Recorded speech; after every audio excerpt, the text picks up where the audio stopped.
Hello and welcome back to the ERGP Endurance Edition for 2024.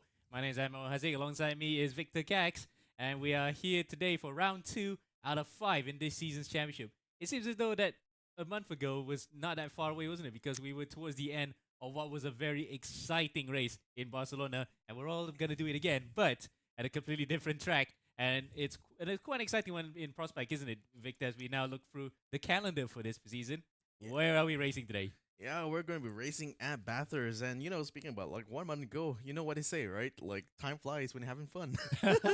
And we're hoping for a lot of fun here today, especially in this very famous Australian track.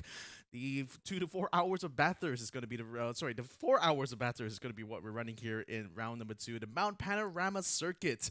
Very storied circuit, started in 1938. It started off hosting motorcycle races, but nowadays it plays host of a variety of motorsport series here in Australia. We've got 22 corners in this very track itself. It has 23 corners here. It's got massive elevation changes, lots of technical sections, and also fast sections as well. So naturally, this being the fifth season of the Endurance Edition, we've got plenty of like past championship winners to run through right here, and some of them even are still competing to this very day. Yes, in fact, all four teams that are listed there are racing right now. But that's the past. Now's the present. Championship leaders from the first round. That's Pro, Pro-Am, and Am. We're back to 3 classes for the first time in a couple of seasons.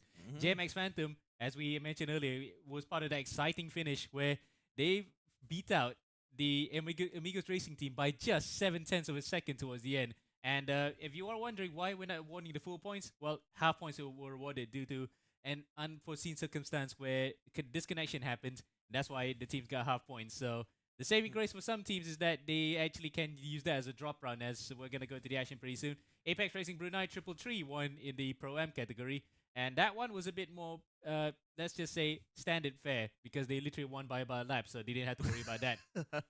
Meanwhile, meanwhile, in the GTM Championship, Sim Racing Lanka 999 won that particular race. And again, they also were well and truly a lap ahead of the rest of the field. But the Sri Lankan contingent were really coming out full force. We'll look at that later on with the entry list and spotters guide after this. But quite an exciting lineup of cars. In fact, if you look at the screen right now, you say it looks like there's 23 cars. There's actually twice more than that below them. It's 48 cars out on track. It's crazy that the bumper number of entries is looking real good here today, Vic. I mean, again, it feels like we're literally hosting an actual round of the GT World Championship, isn't it? So many cars out on track here. It's going to be so crowded, especially in this qualifying session that already started, mind you, about 10 minutes ago. So we really got some times to look at here. And boy, oh boy, Dylan Tan just at a 158.895. Like, this guy had been fast all throughout practice. He was, in fact, already lapping under 2 minutes already during the free practice session earlier, and now he just stepped it up another notch.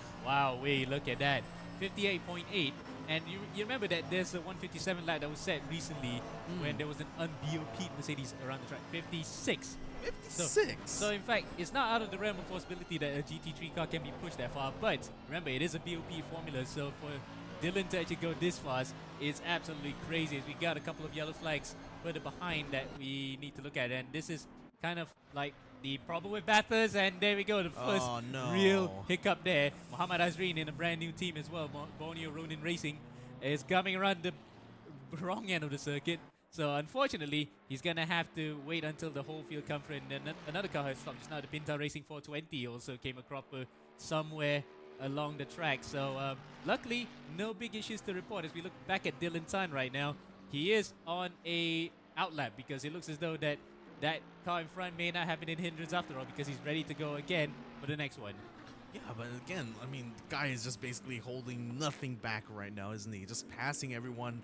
We're the passing car just now, just on his way to the main straight here. He's really still trying to push, bring the time even further down, even though he's literally a whole second ahead of like Aslan here in the car number 111. So like, he's already got the margin, but he still wants to raise it up another notch here. I guess maybe to send a message to the other 30 odd cars that are out on track here as well. And the thing is, right, qualifying last time out, it was also just as close. In fact, it was 0.000. Nothing separating first and second. And incidentally, the first and second teams are the same ones. It is Legionary Racers and Stratos Motorsports. So can you imagine that? the race and qualifying, literally nothing separated first and second all the way. So if that was a taste of what's to come, I think we're in for a very good season, Vic. And qualifying as well, it's already enticing knowing the fact that these are the lap times we're looking out for. But it's more dominating than before. Look at that, 9/10 of a second between Dylan Tan and Naki Bazlan. We know it's Naki because we can see his zoom camera somewhere here. Oh, yeah. On our second monitor. So we don't have to put him up just yet because we're still focusing on Dylan, and he was fast in the first sector. Second sector wasn't really the best though. He has dropped about 0.3 of a second from where he was. In fact, that would be a good time now to watch over Naki Bazlan, because Naki is actually faster by a tenth of a second on his previous best. There's a couple of more cars. You can see the map on the screen there. If it turns yellow, that's a yellow flag on the circuit. And Nakib's actually approaching that right now with car number 26. That is actually Alex Chia, a returning driver from the Laughing Bunny. He's driving by himself. I'm not sure if he could actually last the 4 hours, and it will be against regulation anyway. But regardless, we're watching out right now for any more traffic on the track. It looks as though Alex Chia has cleared the way. Nakib now is well on his way around the track, and you can see, whoa, that's a cool shot there, isn't it, Vic? I know, just flying its way through the S's now. I mean, from the highest point, this is all downhill from here on out. Just gotta keep a good rhythm through this part. Again, if you lose out the tempo from the beginning, you're not gonna be able to make it to the end.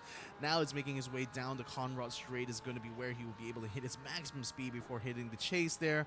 And I just gotta say, I love the Stratus Motorsport livery here. Bright lime green, just a perfect kind of car to just stand out among a crowd, isn't it? Yep, and despite the grass looking very green, the car's even greener, if anything. because it just really stands out because it looks very luminous in the light. So the team behind the scenes who make the Stratos liveries, they make really good liveries every year. Despite being the same template, they know how to make it look, pop. It's very pop art. As they come out to the final corner, then Nakib looks as though he's gone off the boil a bit. 0.2 of a second that he is behind his previous time. It won't be an improvement. And he's in front of Marco Wong. And again, the usual suspect, because Marco Wong was P3 for Z Challenger Racing. Is it Z or Z? Depends on which part of the Anglo Spear you come from, I guess. Okay, yes. That's to be fair. Okay. But yeah, Nakib, I'm going to be seeing whether or not he'll be able to at least approach Dylan Tan's time, because it's still like literally 9/10 of a second of the fastest time right now. But then you still have the top 10 already lapping under 2 minutes in this qualifying so far. Now we're going to be riding aboard with Muhammad Tasbih from Amigos Racing. He's also literally only like milliseconds away. Got a little bit blocked as the skyline. Someone has just spun around there. Can't quite see whom exactly that was. I think they already teleported back in. Oh wait, it's Rizal Abdul Rachman from Psychopath Racing Academy using car 666. No. Yeah, definitely a bad omen there if I were to ever see one here in qualifying. That's why as chaotic evil as I could think of. the number itself is enough to bring a wrath to whoever comes upon it. So it's a harbinger. Although interestingly, because I guess apparently the number could be either 666 or 616 depending on the translation. So yeah, just bear that in mind.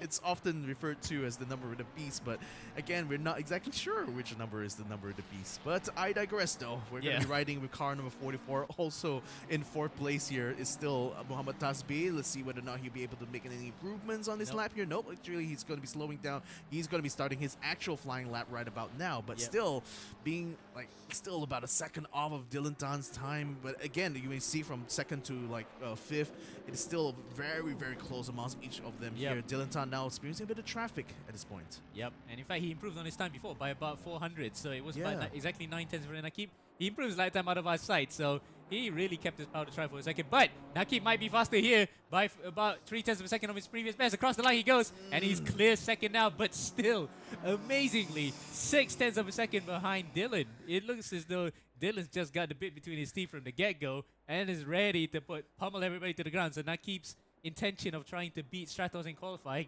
may have to be put on the back burner.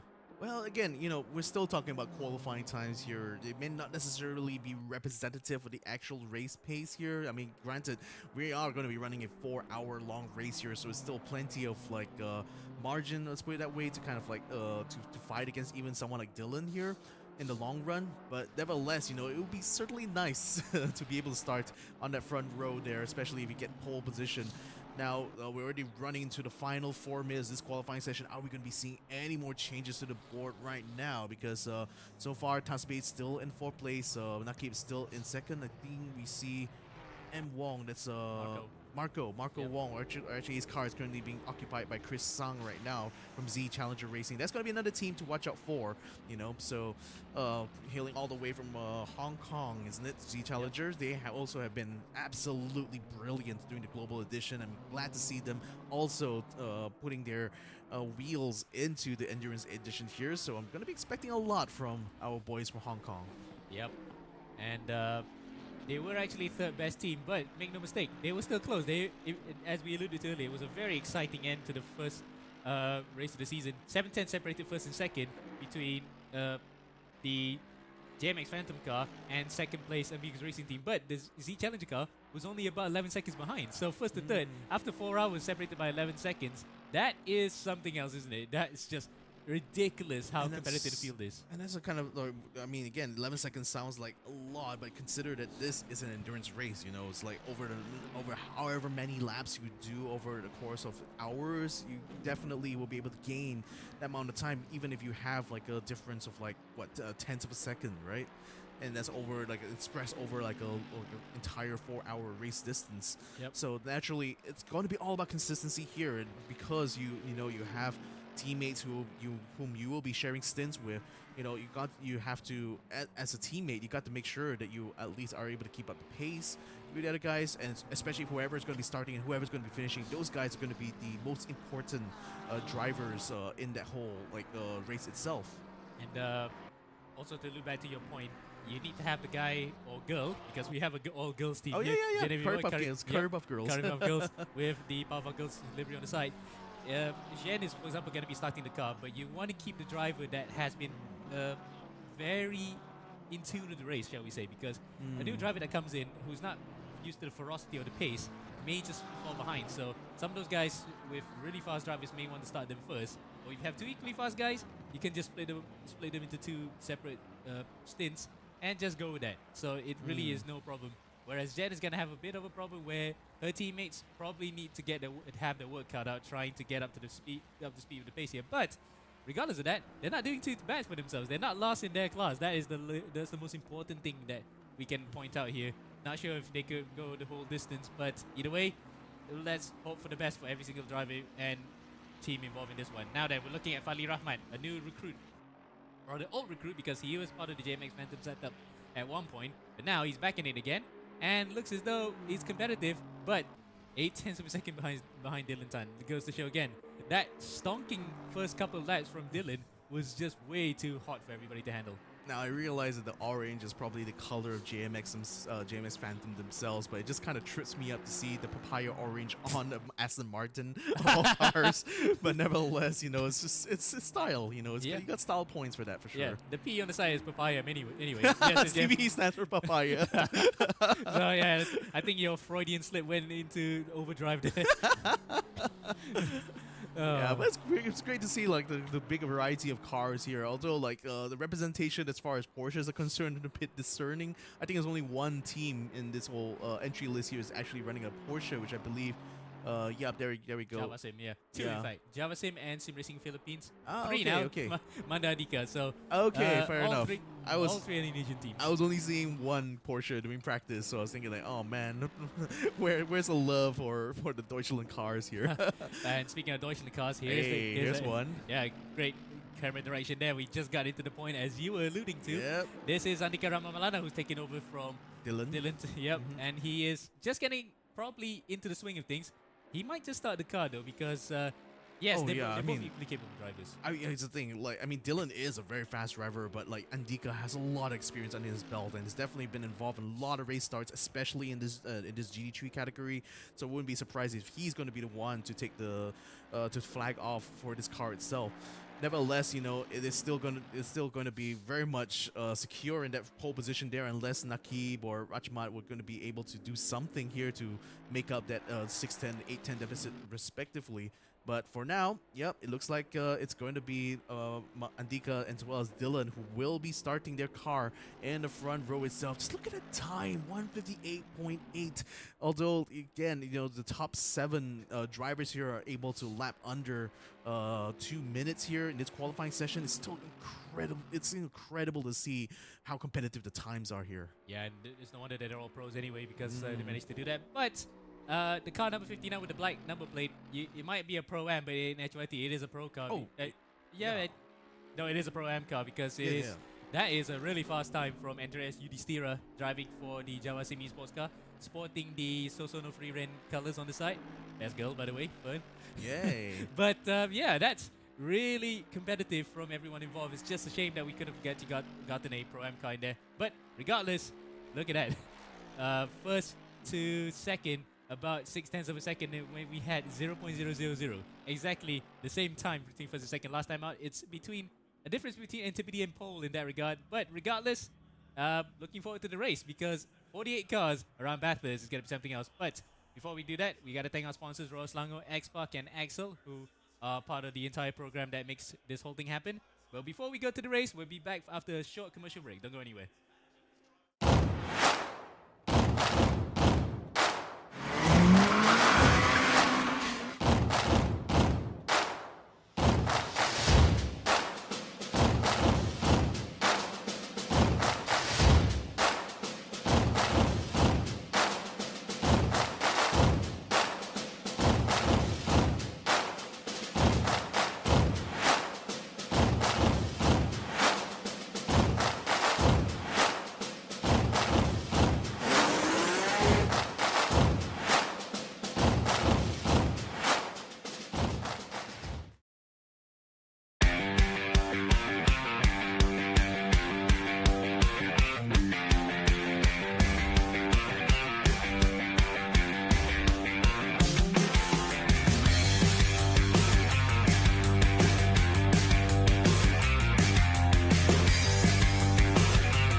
Welcome back again to eRacing GP Endurance Edition.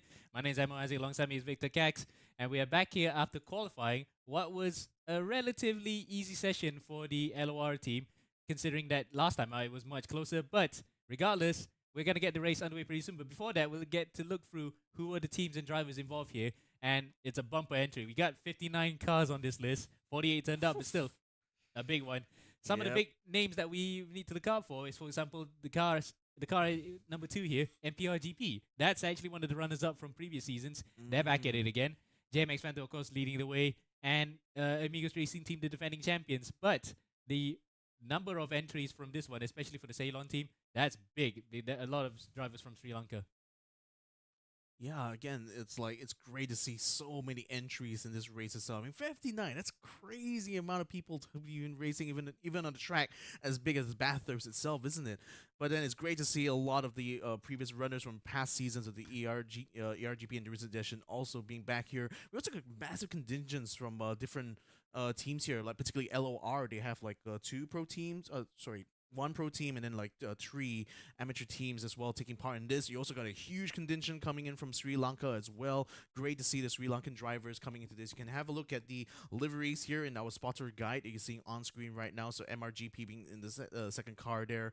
But nevertheless, it's great to see everyone coming in, bringing their best colors, bringing their best drives to this race itself. It's going to be an exciting 4 hours, isn't it? Absolutely, and you can see that, case in point, the Ceylon Motorsports Club team bringing in this case 3 in one go, but they have a 4th car later on in the Spotters Guide. JMX Phantom have brought along a sister team, but they're in the Pro-Am category, so at least there's coverage for that particular car in case the need arises.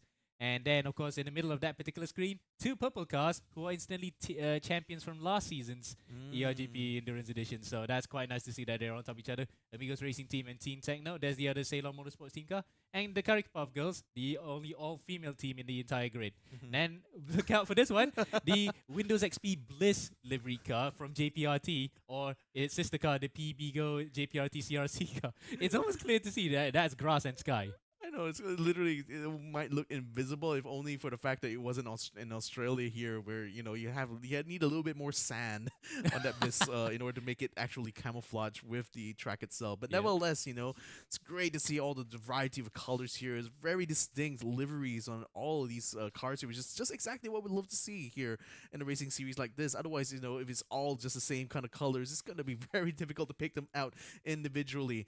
Nevertheless, ladies and gentlemen, we've got 20 more seconds before we get started with our formation lap. Here we can see all the drivers lined up on a grid, raring to have a go at this race here. And it seems like Andika might not be the one to start things off, because I see Dylan Dunn already in the hot seat, at least as far as our timing tower is concerned. So maybe he's going to be the one to start things off in pole position, with Nakib Aslan being alongside him. On the screens as well, you can see Andika Rama Maulana currently getting himself in his game face right now, literally getting himself in full focus here, while looks like we're going to get things kicked off in just a little bit. Yep, and I think we saw a car jumping by the brakes. In fact, it is the big one. It's the Amigos Racing Team car in the pit lane. So that's one of the key contenders in this race in the pit lane, I think, by the looks of it. As now we're going to get to see where they actually go back. In fact, oh, what happened to them? Because the number 44 car is just right at the back. There we go. Probably Alif, who is actually racing from Muncie, Indiana right now, literally in the middle of the night, probably forgot to press the drive button before then. But they are actually further back than they would have been because they qualified P5. That's it, right smack bang in the middle of the entire field. That is not the best way to start for the guys who finished second in round 1. Oh boy, that's a bit snafu right there for Leaf. Is he going to be able to pass? Yeah, he's going to go and try to pass everyone to get back to his original grid slot here, and needs to do that quite quickly. Although there are already cars kind of weaving as well to try to get themselves warmed up and ready for the race. But nevertheless, he's going to have to hang back, it looks like, letting the other cars pass here. But it's going to be so crowded even to try to get in front. And unfortunately, he's kind of missed out, I think, on a good position for the start of this race here. So that means it's going to have a lot of work for him and his teammates to try to figure out how to get themselves back up in the front of the grid here. Nevertheless, ghosting is enabled, so he should be able to pass through these cars without too much incident here. And now, okay, so it seems like it's back to Andika right now to start this race off. Oh my goodness, they're just going to be bamboozling us throughout this one, isn't it? Yep. And the fact that the car looks a bit like a snake, isn't it? Or any of those mythical, wasn't it Medusa, isn't it? Because of the silver color. I was thinking more like a mamba. Oh yes. Yeah, it's like but it's not black. But it's not black, unfortunately. It's even though the AMG would be lovely in black here, they've gone with like a sword of silver, but with like purple highlights going on there, which is perfectly fitting for the LRR team here. Yep. Yeah. Thing is that the sister team are all running black, so at least we got some form of it. At least we got a little bit of that. I mean, like Luis Moreno, I believe he's in 10th position, is running that black livery for LOR Ascent. And yeah, you can see, perfectly snake-like eyes going on there. Yes. It kind of reminds me of a VTuber named Orocrony, but colors aside, that actually is quite nice to see. Again, you mentioned before the variety of colors on the grid. We got shades of red, blue, green, yellow, orange, and all then some, especially some colors like the debutant eRacing Developments car, which looks like a batik. We cannot decide. It's either batik or he's going for the Aborigine Australian colors. Yeah, you were thinking Aboriginal, but I'm thinking more batik here. I mean, obviously ERD being a Malaysian team will want to represent their own colors. You're going to see a bit of a hibiscus pattern going on there. So that's definitely kind of a batik pattern, at least in my mind here. And certainly a very distinct looking car. It's certainly one that stands out a lot, even in a field of very, very bright colors here. So that's saying something, I think, at the very least. And oh yeah, Afiq Farid still stuck inside the pit. He will not be starting, rather, he won't be participating in this rolling start here, which is going to be kind of a shame because it does mean he's going to have to work his way from the back of the grid throughout this 4-hour race. So a lot of work cut out for him for sure. Absolutely, and speaking of having their work cut out, where on earth is the number 44 Amigos car? 24th Oof. after starting 5th. So Oof. I'm not sure what happened there at the start. They probably missed the drive button, but at least managed to get it just in time to start the car. Yeah. But they've lost positions where they started. So that will be on the back burner for now to talk about later on as the race progresses. But we're going into double file start now, coming out of the chase into Murray's corner for the first time here and the start of the race. So on the front row of the grid, it's Andika Ramamalana and Naki Bazlan. That's a blockbuster front row, isn't it? Vic? boy. Can you imagine that? The fireworks will fly if something were to happen between the both of them. There have been some stick between the two teams, LOR and Stratos, before. Let's hope they get away safely here. Behind him is Russell Reyes in JMX Phantom colors and Chris Sung in Z Challenger. As we're waiting for the green flag to be flown here out of the final corner then. We're waiting for the start of round 2 of ERGP Endurance Edition for 2024. And the race is underway. It's a good start from Andika, who gets a good clean run on the whole shot on the inside. Then Nakib has to fend off the drivers behind. He has to get around the outside, get squeezed a bit. That's actually a legitimate move because it's fine. Oh, further behind the WUT car. The Watt Motorsports car, Muhammad Farhan, gets turned around. We'll have to jump into him for a while because can he clear away? Yes, he does. Yes, he manages to get it through just about safely, but I do see Nakib Aslan trying to make a run onto Andika Maulana, but before it's switched up, he's going to try to look around the inside. Can't quite get the speed through the uphill section here on the cutting. Nevertheless, he's still going to be keeping himself close enough to Andika here in order to try to keep up with him throughout this first lap. You already can see the JMX Phantom car also just rearing in the back there, waiting for one of the guys in front here to slip up, but I don't think that's going to be quite likely to happen here, especially when you got Nakib and Andika in behind the wheel. You've got car number 53, 93 as well, just coming out of pits. They're going to be starting way back from the back of the grid here, while Andika continues to lead the entire pack going up to a skyline. Now it's going to be all downhill from here on. A bit of a pile up going on here in the cutting here. It's still the same cars. I think they got involved in the accident early on. A bit of contact there as well as they try to get back on track. And you got a Food Panda car already going ahead of everyone else here. I think there might be some damage experienced by Brian Lay there. A little bit unfortunate. Nevertheless, Andika continues to make his way. He's already through the S's now, coming down through the Conrad Straight. Still in the lead ahead, Nakib Aslan. Oh, we're gonna have to go back to a replay of that one in no time. Yeah, we're gonna go back to a replay pretty soon. That's car 57 is out of it as well, and 6. That's the one of the Rising Line cars, and it's actually the Infinity car involved in there as well. So we're gonna have to go to that in just a moment as the leaders are coming out to the final corner. Then plenty of replays to look at here as Andika, we thought was gonna get sprinting away at the start. He's under severe pressure. Nakib really late on the brakes there as more and more cars pile into each other coming through Forest Elbow, and the Bigo car is also involved there too.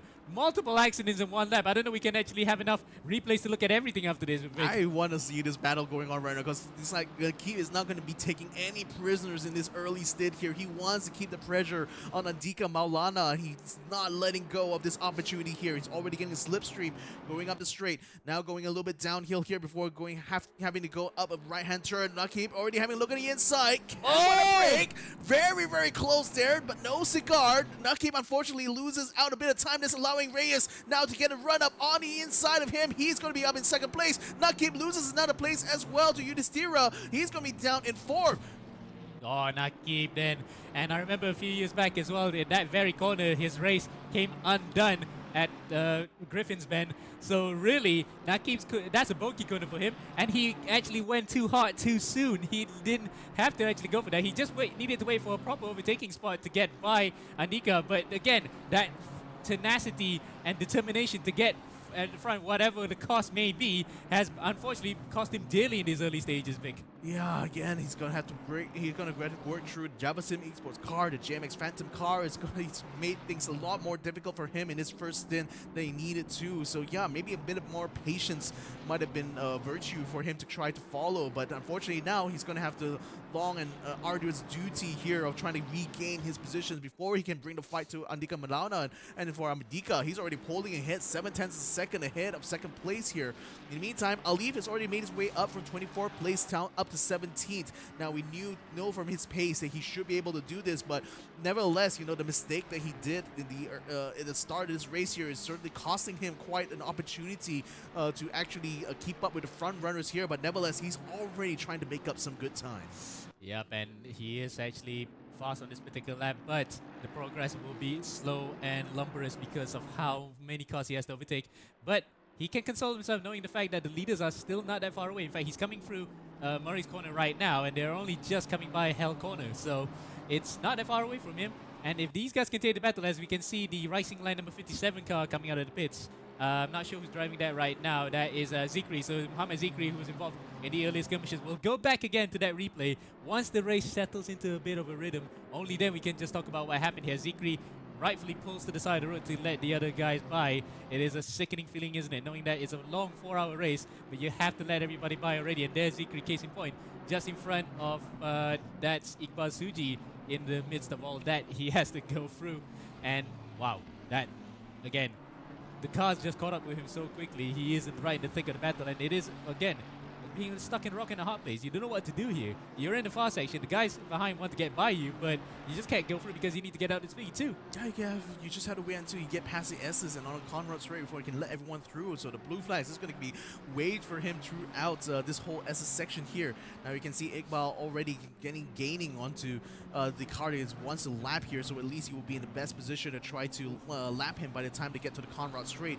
But again, through the S's, it seems like the gap is widening a little bit here for Iqbal Suji.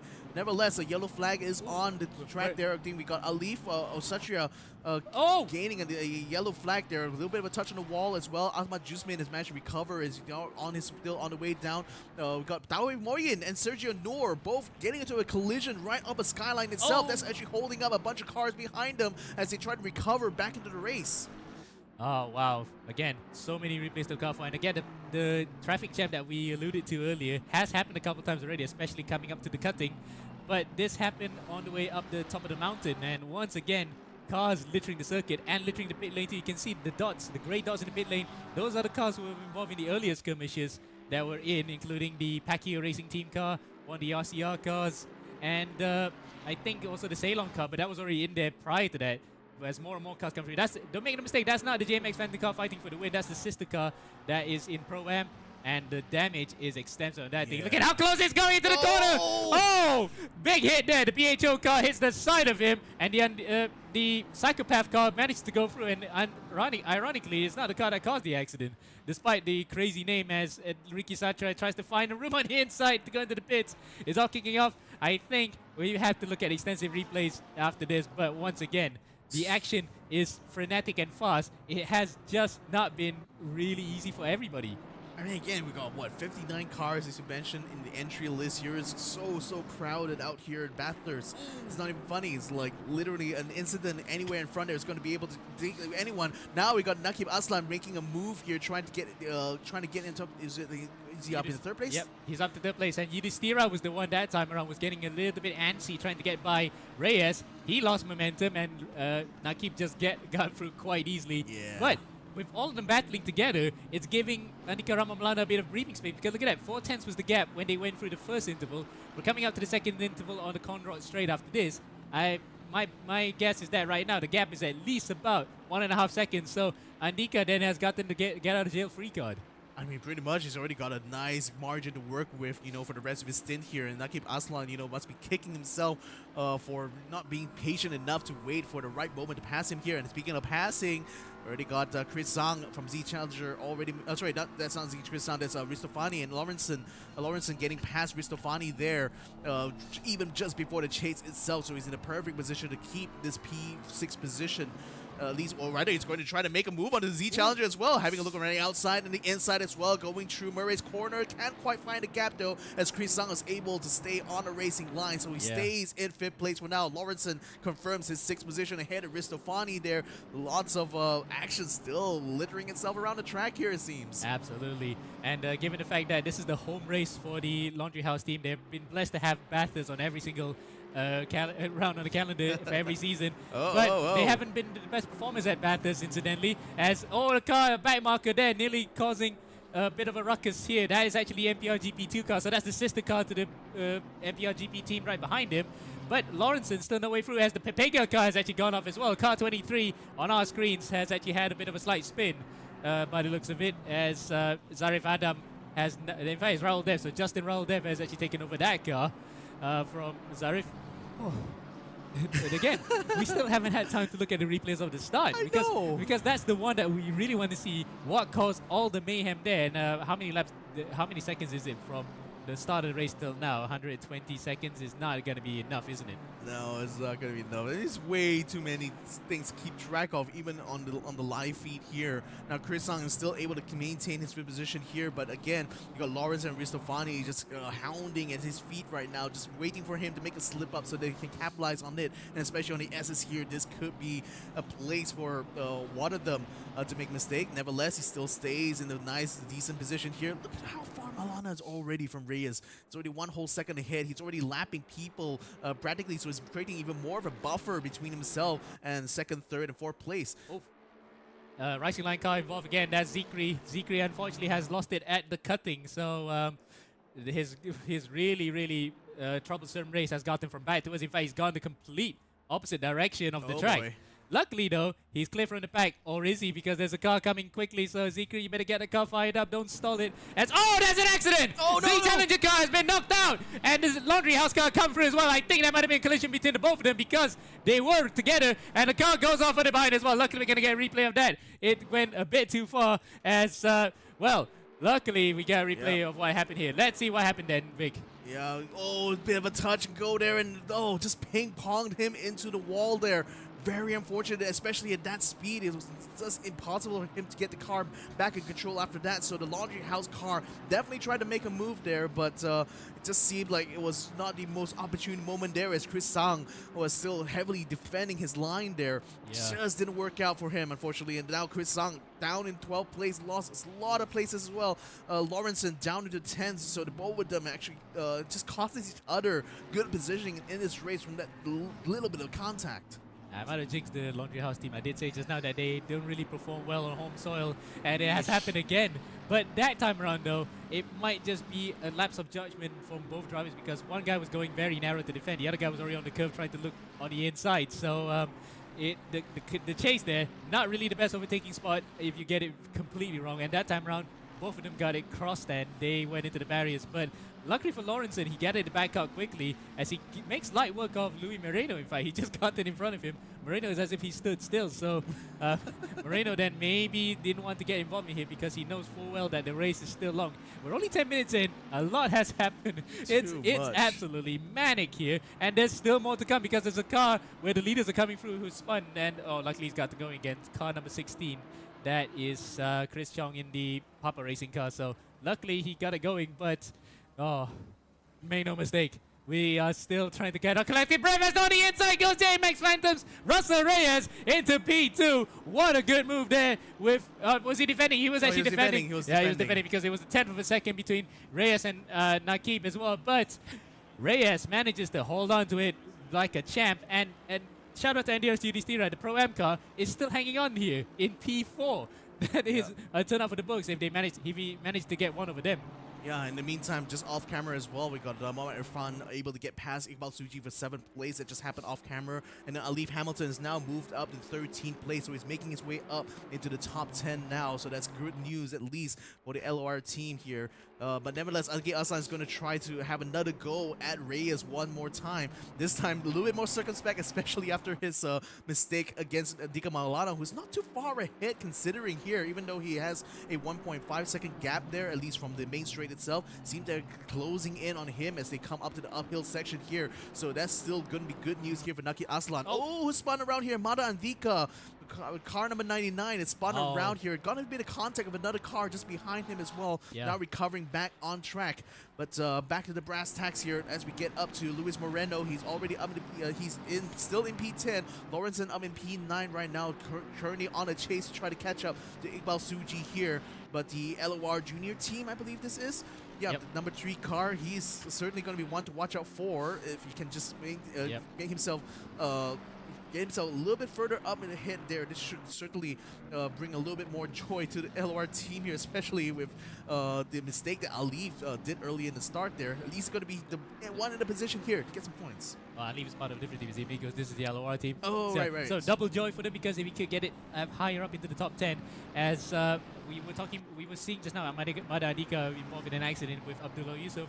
Abdullah was one of those guys that was a bit loose cannon in the Ceylon car, but hopefully he can keep it together. As Lawrenson tries it again on Iqbal Suji. This time, however, he has the run, but he has a back marker in front. He has to get it stopped. Chops across the nose of the Aston Martin of Iqbal Suji, and Iqbal didn't play too hard there because knowing the fact that he has a race to get to. As Lawrenson dives on the inside of the Ceylon car. He really is taking no prisoners on home soil here. He already came a cropper once. He doesn't want to do it again, but this time round, however, makes the move stick.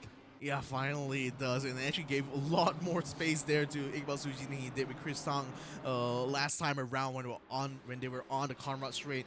In the meantime, Nakib Aslan still has not gone past Reyes here, and he already got UD Zitra already catching up here, making this a three-way battle now for second place. Nakib having a look around the outside here. Could this be the moment for him to make the pass though? But the JMX Phantom still has positioning. Oh yes, he does. He catches him right on the inside and allows UD Zitra as well to capitalize on that. So two cars move up, one car moves down 2 places here. Nakib Aslan back in the second place. Now he can finally try to bring the fight now to Andika Malana, but Andika's already 2.7 seconds ahead of everyone else here.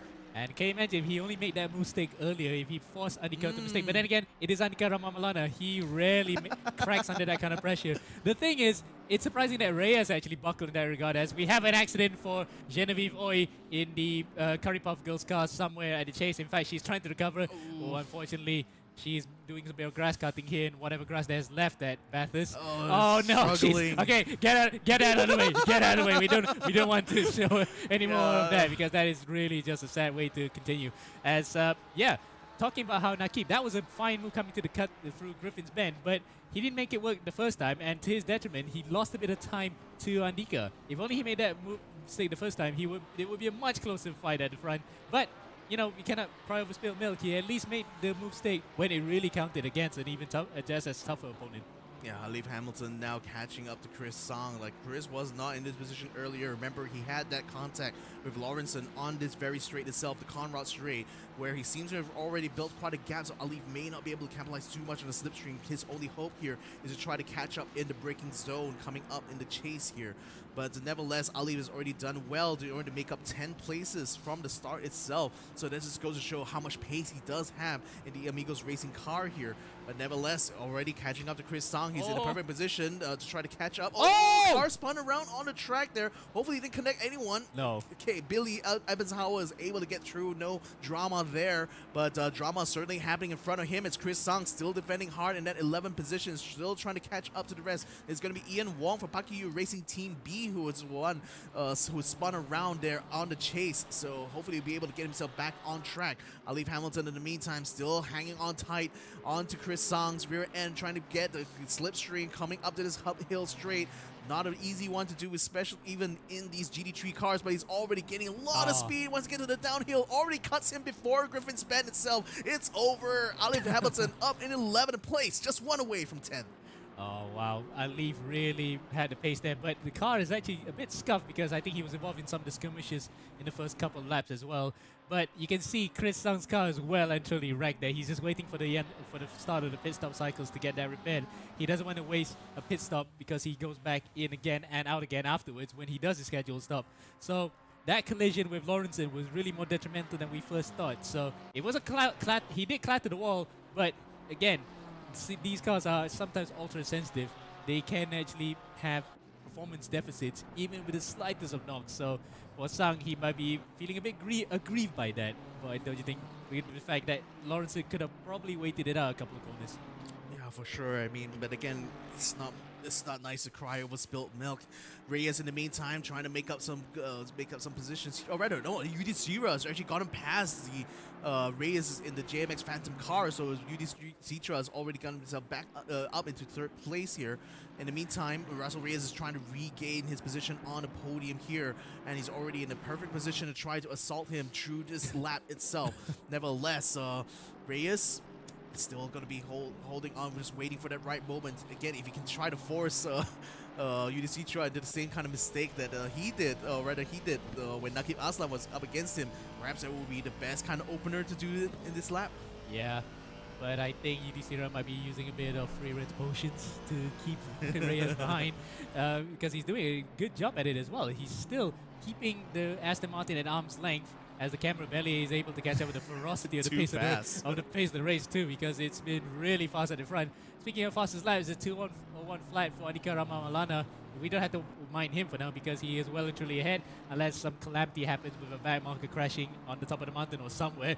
We've already had a couple of instances where it was a close call here and there, but so far nothing has disrupted the leaders, as a couple of drivers have actually entered the pits, including the Balapan random number 98 Kyle Ahmad Jusmin. He is being pitting for repairs. Maybe he was one of those Ferraris that got involved. One of the Ceylon cars, I think, is back in again, 514, or it could be another car, whatever it is. It's really taking a toll, isn't it, rate of attrition. But we're happy to report back that every single car that started the race is still in it. So despite the calamities that happened to some of them, they still want to actually be involved in this and probably score some fringe points and full points this time around. Not gonna play the wood that we will run through it this time. Yeah, I mean, the thing is that UDCRA doesn't really have to fight that hard against Reyes because they're both in different categories, aren't they? Like UDCRA operating the Pro-Am class and Reyes being in the amateur class. I think we had a little bit of incident coming into the cutting there. Yellow flag has already been brought out of the car number 93. That's going to be Genevieve there yet again. It's so unfortunate for the Curry Puff Girls driver. There she is. Yeah, so unfortunately, the chase literally catching her out every single lap here, it seems. But nevertheless, Reyes continues to bring the fight to UDCRA right now. He still wants to get himself on the overall podium here, and UDCRA is the only person literally in his way. Luis Moreno, in the meantime, catching up to Iqbal Suji. Is this going to be a move on the final turn here? He looks like he's setting it up, gets himself right into position there, catches the gap, catches a position away from Iqbal Suji, relegating him down to 10th place. He moves up to 9th. Yeah, the Gran Turismo exponent in that car probably was thinking that it was not worth the fight, and good driving for him to keep it out of the way as Reyes on the outside of UDCRA, and he is trying to do the exact same thing as Nakib did, taking a leaf out of that particular playbook, but it didn't work that time as UDCRA was well and truly equal to it. And once again, this Pro-Am car has well, by all intents and purposes, according to Reyes' mind, has no right to be fighting with him at the front. But UDCRA, though, likewise, has every right to fight because it is battle for the overall position. So he has he is within the legal limits to fight him. There's no blue flags to be waved here. Yeah, but it is going to be so frustrating to Reyes that he should be fighting up with Nakib and Andika as opposed to fighting with a guy who is actually a class lower. That's the thing. I mean, UDCRA, like, no offense to him, he's still holding back Reyes somewhat because there's already a 2-second gap between him and Nakib Aslan, whereas like just a couple of laps earlier they were literally neck to neck. So it's certainly slowing him down a lot, and that's certainly going to add to the frustration here, at least on his part. Now we're riding aboard with Billy Evans, how we can see a bit of a pile just happening just ahead of him right here, going up through McPhillips Park. McPhillips, this is coming out the skyline. Ooh, a bit of a tangle going on there. Oh boy. Bit of touch and go there, but nevertheless, the cars managed to stay out of the way. The blue flags are out to get the lap car the warning they need to stay out of everyone's racing lines there. Cutting to the chase. Cutting to the chase, literally. Russell Reyes already getting himself alongside. And she catches him already. Finally, the bottle has been let loose, and he's going to be able to get through. In the meantime, a yellow flag going on the Forrest's elbow. Ahmad Jusmin from Balapan Random Motorsport has unfortunately caught a bad angle there. He's able to get himself back in the race, but only in 34th place. So he's already already getting passed as well by the Porsche just next to him. Nevertheless, for Reyes, at least he's going to be able to breathe a sigh of relief that finally, after so long, he's finally been able to get himself ahead of UDCRA. Now he can try to at least make up the 3-second deficit that's already been built up between himself and Nakib Aslan. Yeah. And I think maybe Andreas was listening to the commentary because he sounded a bit dispirited to just let Reyes by, but I think he might have cut the corner somewhere, lost a bit of momentum, and he saw no reason to cut off Reyes anymore and just let him by. So fair play to him. He, however, is well and truly clear of the 777 Team Techno car, ERS Team Techno car, in second place in the Pro-Am category. So he is going to be laughing all the way to the bank, knowing the fact that it's 4 points and it's a win in the class, and it is going to be at the most impossible circuit to race on. It's Bathurst, so he'll be happy with that one either way. Yeah, Alex Jia looks like he's getting a bit of a challenge coming in from the car. Is it Wijaja. Wijaja, yep, in the Windows XP Bliss car. Yep, still trying to keep ahead of him through the chase. Seems like he does have the margin, and the Avian's XP car doesn't seem to be able to outbreak him. I mean, they're both literally running exactly the same pace here, at least. At least at this section of the track. Alicia from Laughing Bunny, X Speed Tavern MY, having a very relatively plain, I have to say, but it is still a very nice looking livery. Yes. Chris Sang slowing down a lot here. Oh, Has he no. sustained some damage to his car, or rather is he letting a car to lap him right there and then? Let's have a look at a replay here. It seems like he's a bit closer to the wall. Oh, coming up through Reed Park. And actually, he might have lost it at McPhillamy. So let's see. Oh, no. No, just slow down. Oh, he's not a lap behind, by the way. He's still on the lead lap, incidentally, despite his troubles. Maybe the car might have given up the ghost a bit there because it's a bit damaged.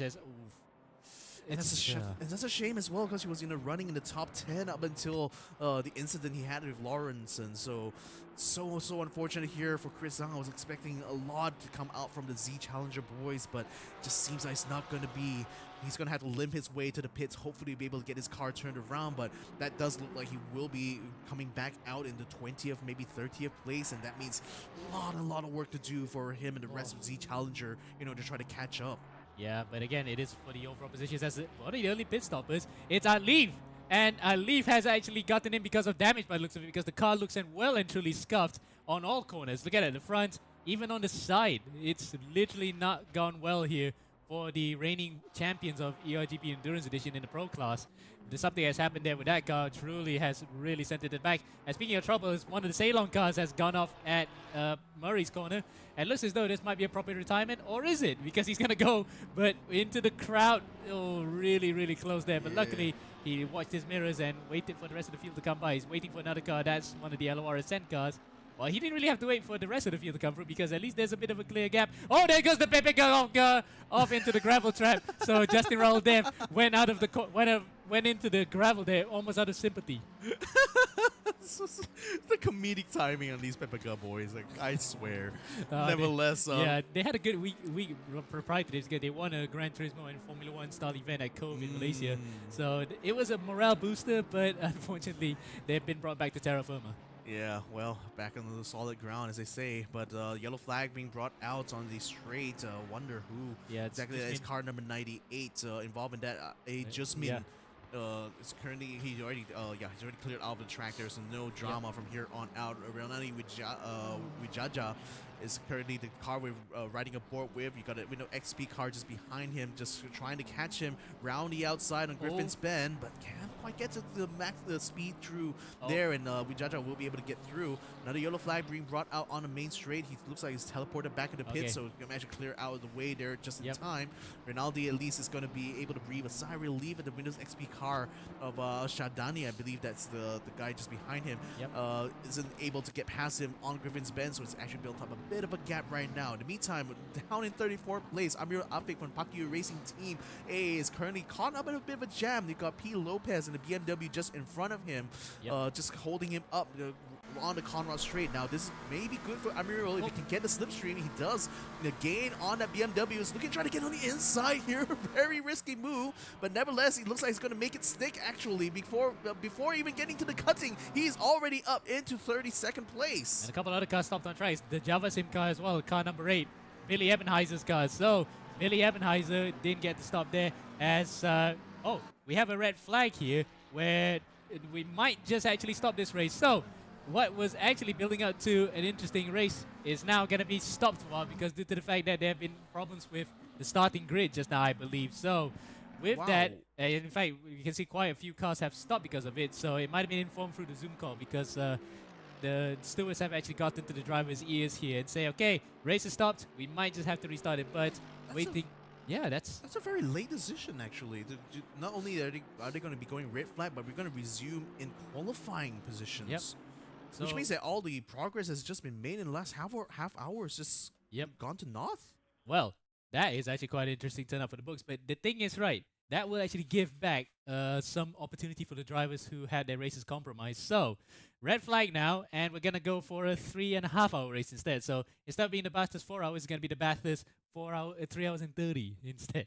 How to make it, wrap your head around that one. But with that, we're gonna actually go for a slight commercial break before, but don't go anywhere. We'll be right back to the action as soon as we start again.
Welcome back then to ERGP Endurance Edition 2024.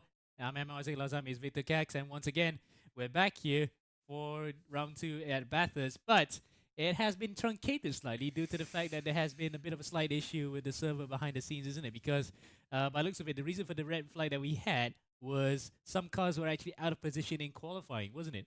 I'm not exactly sure. We haven't had a clarification yet from, but the race director has called for a red flag and to restart the race in qualifying position, which means that the last half hour racing that doesn't matter anymore. Like now it's basically a full reset, and then now you have half an hour less in this race itself because we're going to be starting. Obviously because already half an hour is already lapsed through here. We're only going to be running the rest of the 3.5 hours remaining in this race here. So a bit of drama, really. I gotta say, but nevertheless, that's the decision that's been brought forward here by our race director Fahad Ghafour, who is in control of the server. So nevertheless, we are going to be restarting this race here again in qualifying positions. Not going to be the race positions as we saw from the first half hour of the race. Yeah, but we have two parts of that. Some might say, oh, well, the race was actually developing to a great development there. But then again, when you put it back into the grid positions here, in fact, some cars couldn't join, and we had apparently too many people camping on the server. So that's why it was a bit truncated. But nonetheless, the thing is, because we have the whole grid reset again, we might have the same fireworks at the front sparking through. Yeah. So actually, there is a bit of a silver lining in that. At least we have the same fast guys at the front to create a race of it, while the other drivers who were forced out because of incidents or any other misorganization, to say like Murray Walker. I just love the Murrayisms, you know. Yeah. But yeah, again, But, to recap for the viewers there. So the reason for the red flags is due to some entries not being able to join the server due to having too many spectators parking in the grid slots here. So very unfortunate that this has come to pass. It's a bit of a late decision, I have to admit. But nevertheless, you know, we want to ensure that everyone has an equal opportunity to race in this series, right? So therefore, that's why we're going for the restart here. You know, we're racing again. We're going to be racing only 3.5 hours this time around, even though we're restarting the race on qualifying grid position. But yeah, just to your point, the same fireworks we saw from that first lap might just come and transpire once more. So I mean, the question in my mind is that Naki Aslan learned his lesson already. You know, on his attempt against Andika Malana from the start of the first, the now non-existent first half hour of this race. That's considered null and voided now, if anything, because it's really gone into the ether and is never coming back. But at least we have footage of what was it actually intense first half an hour of the race. But nonetheless, the upshot is that again, due to problems for other drivers coming a cropper because of accidents for the behind, they're getting a second bite of the cherry. So at least there's an upshot for everybody involved. Yes, the LOR team will be absolutely incensed by the fact that they had a good start to it, managed to lead in front, but it tends to happen like this. Sometimes you just have to do it. Sometimes it happens like that. There's a lot of winners and losers in here, but the majority of the drivers who were out of it were the biggest losers. Now they get to actually be back on level pegging. Yeah, I mean, primarily the first one I can think of is obviously going to be Alif, Muhammad Alif, because he did end up starting in 24th place when he by right should have started in 5th place. So certainly he's going to have the opportunity now to actually get the correct starting spot for himself. And the other one as well as Chris Sang versus Lawrenson. Like both of them had an incident, dropped them out of the top 10. Although Lawrenson was able to make his way up to 8th place eventually, but now it's going to be a full reset. So they're going at least that's not going to be a problem from them moving Yep. forward. And obviously the drivers who had like a lot of collision and incidences that forced them to go back to the pits for repairs. Now they're going to be able to have like another fresh start once more. So it's still going to be fresh cars yet again. So certainly for those in particular, it's going to be a good, it's kind of a blessing in disguise. You know that the Yep. race got restarted in this manner. Indeed. And key point to note is that for the championship, for some of these guys, especially after the first round where we had half points, this is again an opportunity to score the full points. So the restart may be beneficial for some, but it is beneficial for the majority, especially given the fact that we have an opportunity to go at it again. Mm-hmm. So some of the guys that really were, well, I don't want to use the hard word on it, but they were really too screwed over by the start, where multiple cars were filing into a very tight space. They get to do it again, but they have a bit of more wisdom compared to where they were half an hour ago. Mm-hmm.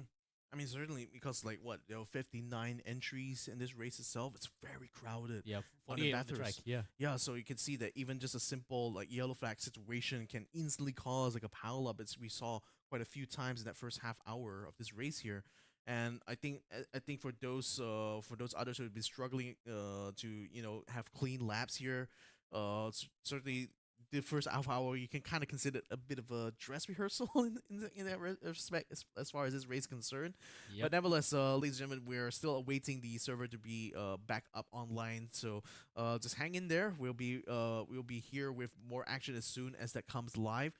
Rather, as soon as that server comes up and alive here, we already see a lot of drivers just kind of like getting themselves resetting themselves practically here. You can see, Yeah. you can see Dylan Tan just loading up on fluids right now. Yes. Just getting himself calm, just keeping himself calm and collected, Yep. getting himself ready. So in some of these instances, we can actually see what they have in the background. I don't think this is his rig. This is just taking the camera and put it somewhere there. But you can see the Peugeot 9X8 right behind the hypercar. So that's quite a nice touch to have the Lego Technique car behind. But he's driving a Mercedes, so I don't know where his allegiance lies. I mean, I'm just more impressed by the trophies above that Peugeot. Yeah. Like, look at look at that display that he has right there. Medals and trophies, silver, gold, everything, just right up there, just for display. Yep. But it's a slight flex, but then again, when you're really born that good, you might as well just put it up so that you can motivate yourself to do even more in the future. Whether in sim racing or IRL stuff, I'm not even sure where some of those trophies came from. As opposed to somebody like this who looks like that's an Nikara Malana who looks like he's still renovating his house, and by looks of it, that's either a pair of stairs or a flight of stairs or an empty cabinet shelf. Yeah, I think he still hasn't done laundry day yet. Actually, the basket just behind him.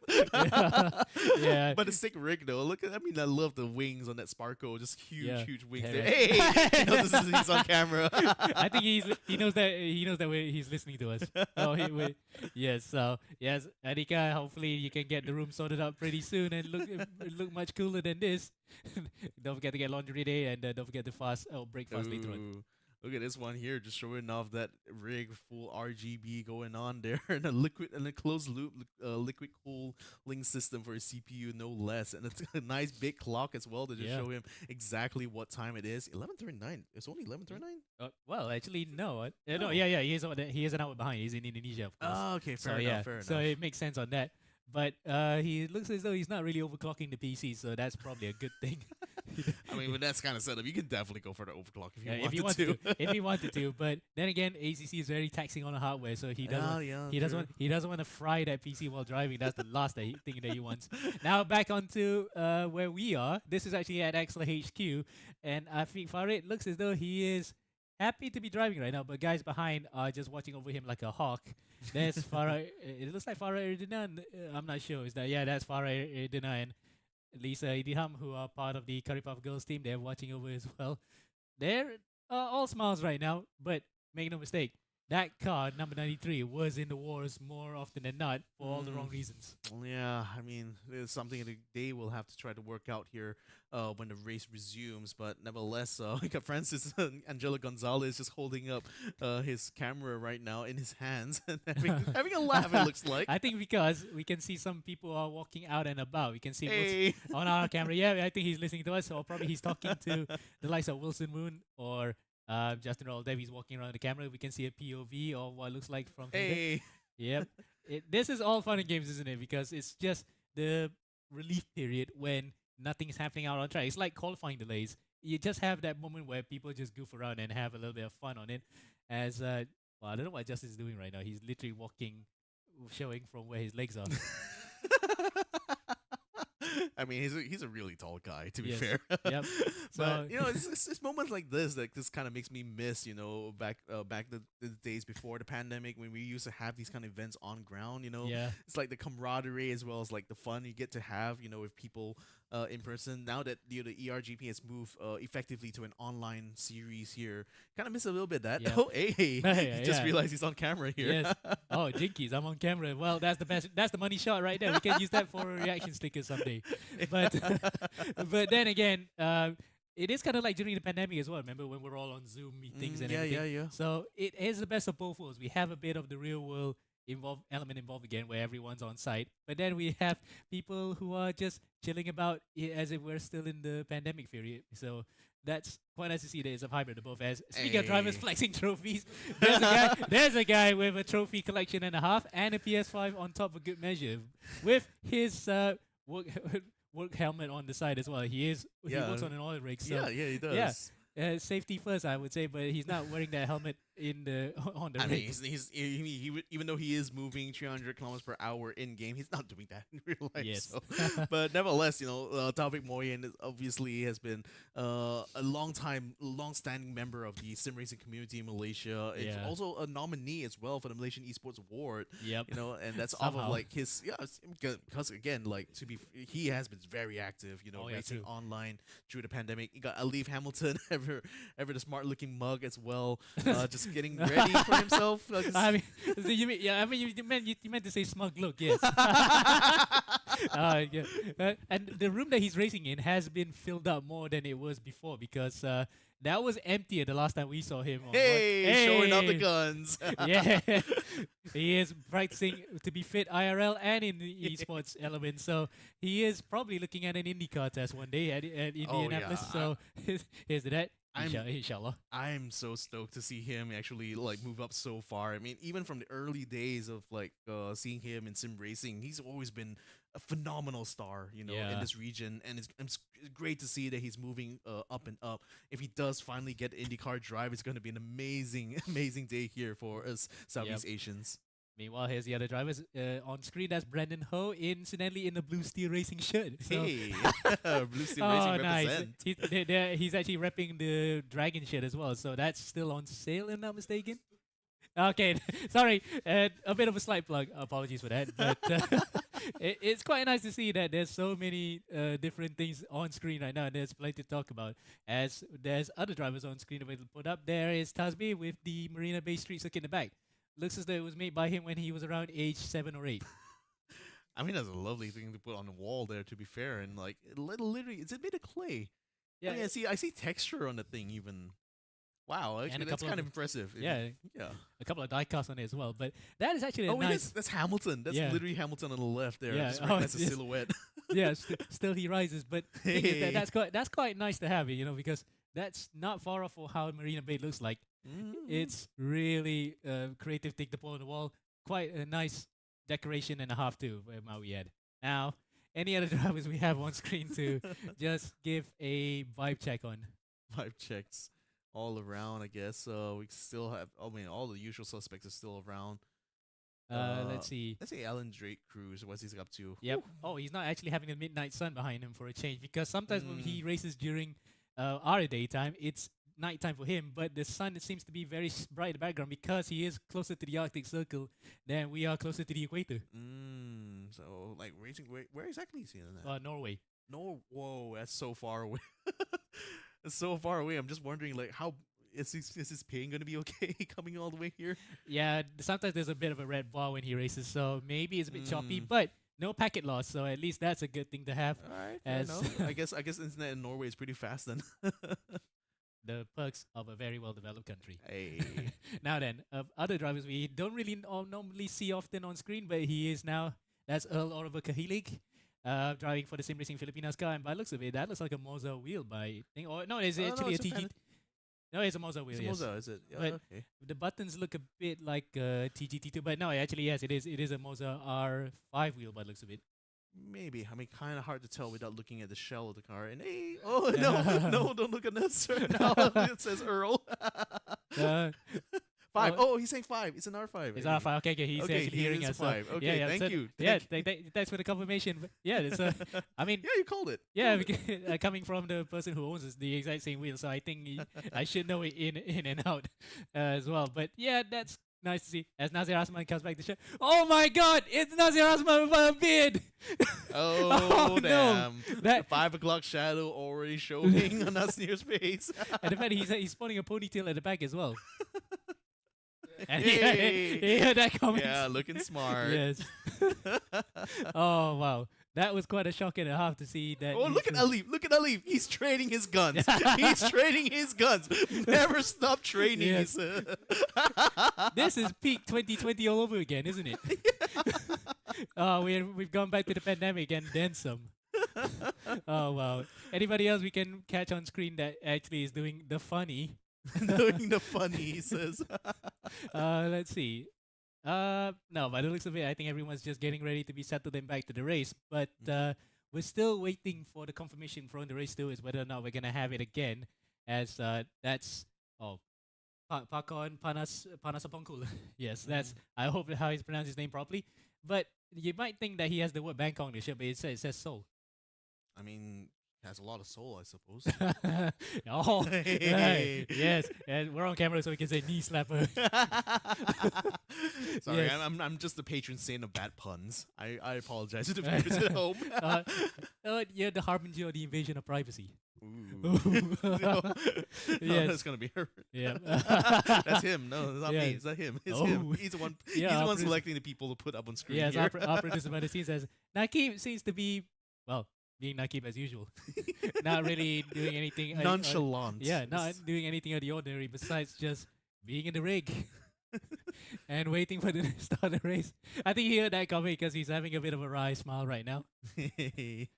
Yes. And sporting a nice, again, the Stratus Motorsport green. Yeah. thing on there. Hey, 2 thumbs up There you there. go. Nakib. There you go, because the delay in the broadcast. But oh well, at least we're not catching anybody in opportune moments. Tifa Loka and the entire Italian Parliament moment. Yay. Sami Ratnyake, I guess one of our Sri Lankan drivers. Yep. Also sporting a Thrust Master as well. I love seeing the variety of different setups and rigs that all these drivers are bringing here. I mean, you got literally literally Nakib is running on a TSXW. This is I guess a T300. He's waving high there. Sami. Hey, Yep. it's just Sami is just listening in on chat as well here. So nice to see the representation coming in from other countries here. But yeah, it's great to see the variety of different kind of setups that everyone here is bringing to the table. I mean, obviously, some people having the really good triple screen setups, but you even have guys just running things on a simple T300, still staying competitive Yep. in this series Oh. here. Whoa, look at this one, focusing straight on that Oh, gear the stick, handbrake. The handbrake. and a gear stick. Yes. That's where it really matters there. Yes, he's on camera and he knows Yay, it. But Jaden. I don't think he'll be using that to come through the top of the mountain. Oh. Definitely for sure. But But I don't even think GT3 cars actually have a handbrake. oh, he's do they? taking the wheel off. He's doing the Daz. Oh dang. Yes, and incidentally, he is in a Mercedes, but not. Oh, in fact, it is a 2020 Mercedes AMG, so he is doing the Hamilton when he was at Barcelona type thing. And funny enough, how the focus of the shot seems to be the handbrake rather than him in the background. I know, right? He's got to fix that focus actually. That's the main draw, and nice gear stick as well. Yeah. Ian Wong for the PACU Team B car. And by the looks of it, it's a heavily modified G29 with the well, it's not MVH No, wheel. I think it's one of those custom wheels that yeah, he put. it's Is definitely F1 style? it's definitely a custom one. Might even be 3D printed. Actually, can't quite tell with this resolution here. And for a moment there, I actually thought he wasn't taking for gold as we went on live onto him. Yes. But like nevertheless, actually, even his seat, is that actually a car seat that he's sitting on? Yep, Wow. it is. And it looks like badminton, those kind of racket wraps where you put onto a tennis racket, you wrap it. He's using it for the wheel wrap as well. Yep. Yeah. It's a good substitute, might add that, because at least you can hold on to those things properly even when you sweat. No, I mean no joke. I mean those wraps are a really Oh. good thing to use actually. Oh, Paul Ryan Lopez is using a VR headset. Are you Yep. serious? Wow. Okay. Wow. And even yeah. Sorry. I mean, even using like a motion controller as well. Like this guy's going for the full VR experience, and that's how the Corsa looks like. I can't imagine if he goes turtle in Australia. Otherwise, he'll be considered the right way up. Oh my god, it's a double whammy. What a double whammy just hit me there. Now, I mean, if we had an Australian turn the other way around, he will be actually the right direction. Anyway, Australian memes, I swear. Benedict Kwan also on a Moza wheel, but looks as though he has the that's not the FSR wheel, isn't it? By the looks of it, but it is a butterfly F1 style wheel, and he's got the good sim racing setup close because he's got a monitor right in his face. FOV will look very good. But in fact, he's got an even bigger screen in the background. By the looks of it, he's surfing YouTube right now, and Spotify actually. yes. Yeah, just listening to some chill tunes, I suppose, while running through this 4 hour. I mean, again, you need whatever you can take, to just build that focus. And naturally, in a real race car situation, you're not going to be able to listen to Spotify in car, but you could do that. Hey, Curry Puff Girls. Yes, the Curry Puff Girls are on screen. That's Farah Erdena at the bottom, barely popping up there, but she's just she's sitting on we don't have platforms there on the rigs anymore, but she's just watching. Whereas Jen is probably laughing at the comments we're making right now. Not wearing the Powerpuff Girls shirts by the look of it, because they were sporting that Curry Puff Girls shirt, Powerpuff Girls shirt, when they were at Sepang when they drove in MSF, the Malaysian Speed Festival a couple of weeks ago. They did very well that day to finish in the top 10 in their first ever race. Not bad for a couple of girls who are brand new. And yes, crossing the humps. I don't know if she's crossing, if she's crossed or she's happy about it. Oh no, well, not too happy, I guess. No, she's happy. No, she is happy. She is happy to hear that. Wait for the comments. It's about 10 seconds later. Don't get offended yet. I wonder which one of the Powerpuff Girls are they representing. It'd be sweet actually to see them like represent each member of the Powerpuff Girls, in their like dress up. Just kind of fit the theme.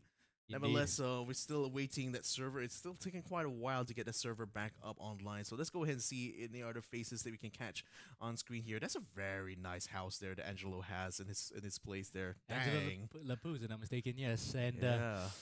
well, look at that brickwork. That looks, he looks like he's actually in the set of Duran Duran's music video from Save a Prayer in Sri Lanka. But it looks a bit. No, it's. Oh no, it's not Angelo Lupus. It's one of the Sri Lankan Angelos. Need to bring up the name again so I don't get it all wrong.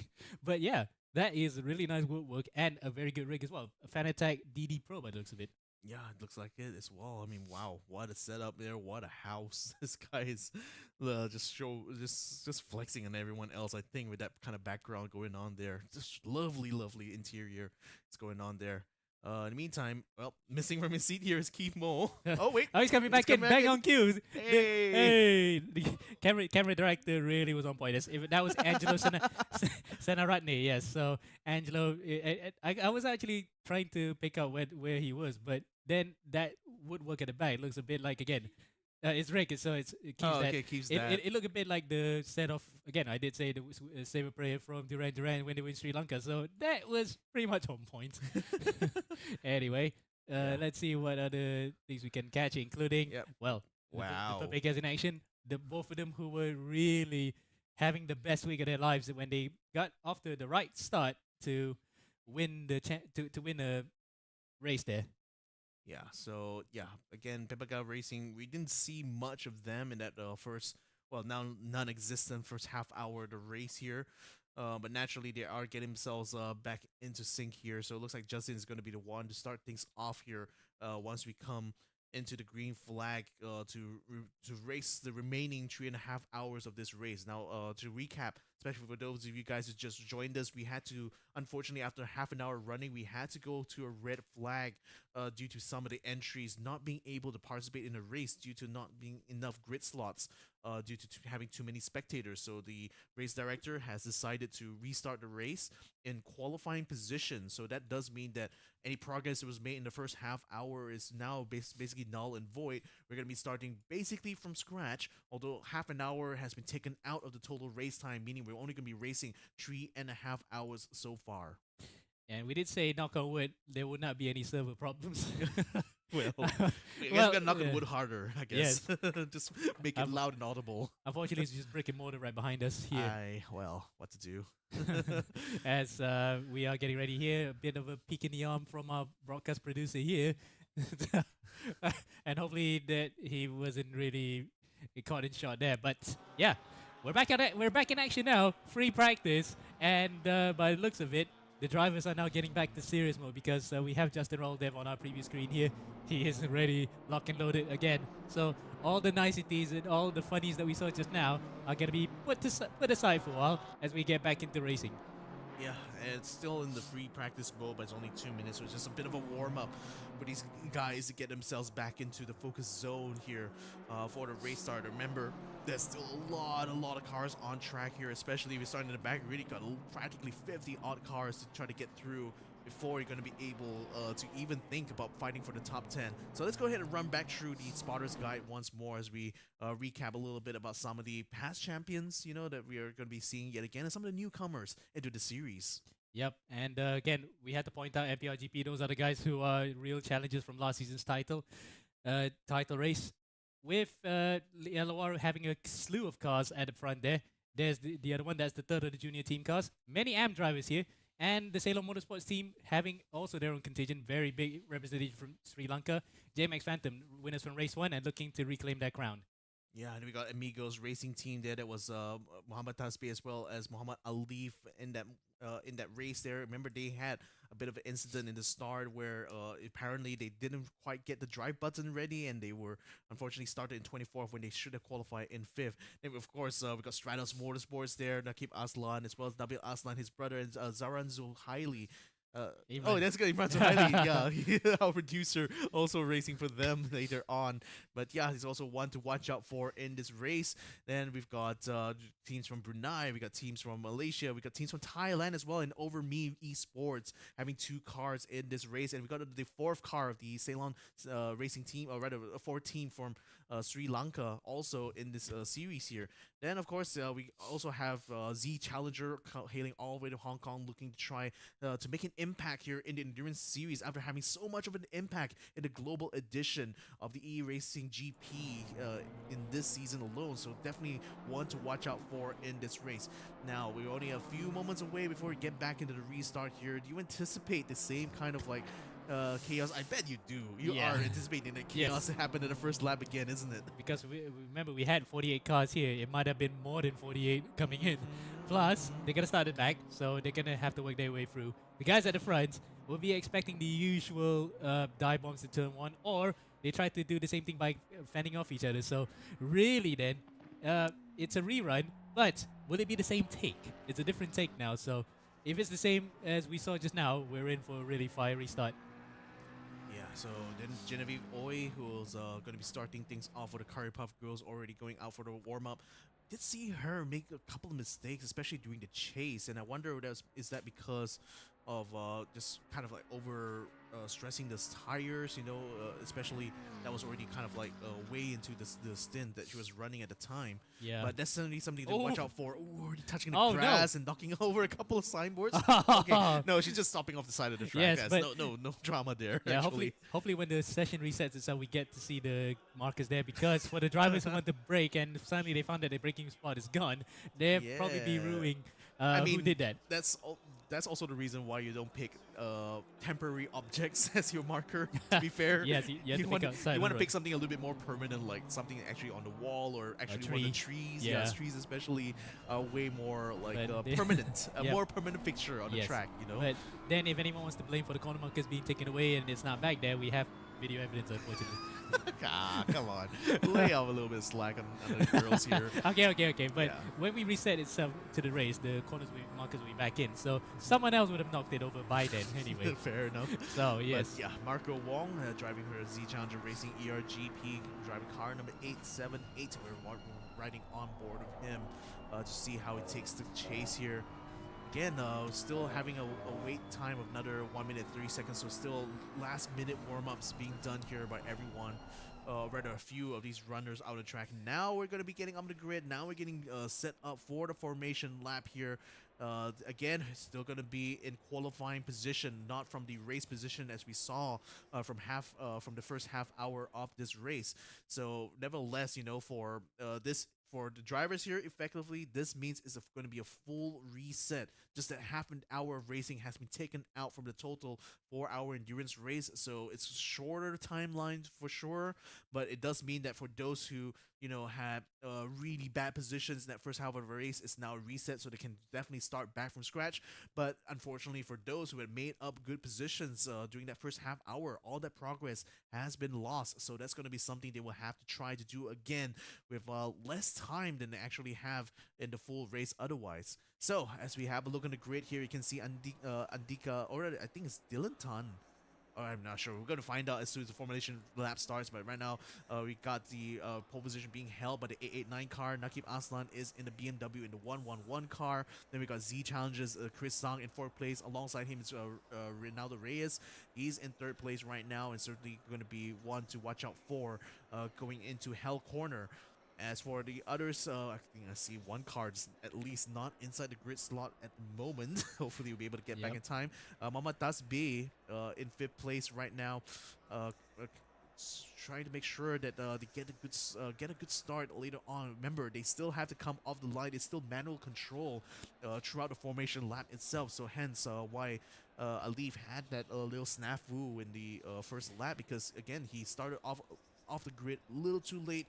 Even though he qualified in 5th place, they had to start all the way from 24th. So that's something the drivers have to bear in mind. Yep.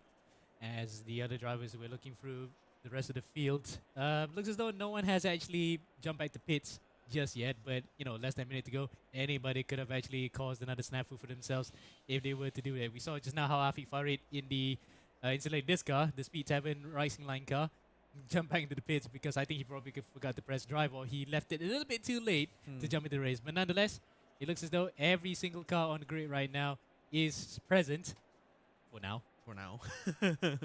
Well, disconnections notwithstanding, but nevertheless, it's great to see that everyone is able to get themselves back on track. Again, the reason for the restart is to make sure that every single entry for this Endurance Edition has an opportunity to start the race. So the previous half hour had to be cancelled all because there were some entrants who were not able to join the server.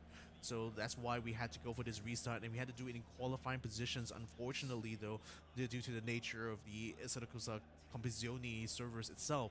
But nevertheless, you know, it's going to be a refresh for sure. It's going to be a completely new start for everyone in this race. A bit less time, naturally, with half an hour already taken out. But still, we'll have at least 3.5 hours of full-on racing here. Yep, and all the way to the back of the grid. Well, that's a long, long sight, isn't it? The Windows XP's cars and the last of the Ceylon Motorsport cars are at the back. So, by our count, by the looks of it, it's 50 cars now on the grid here today, with the formation lap well and truly underway, Victor.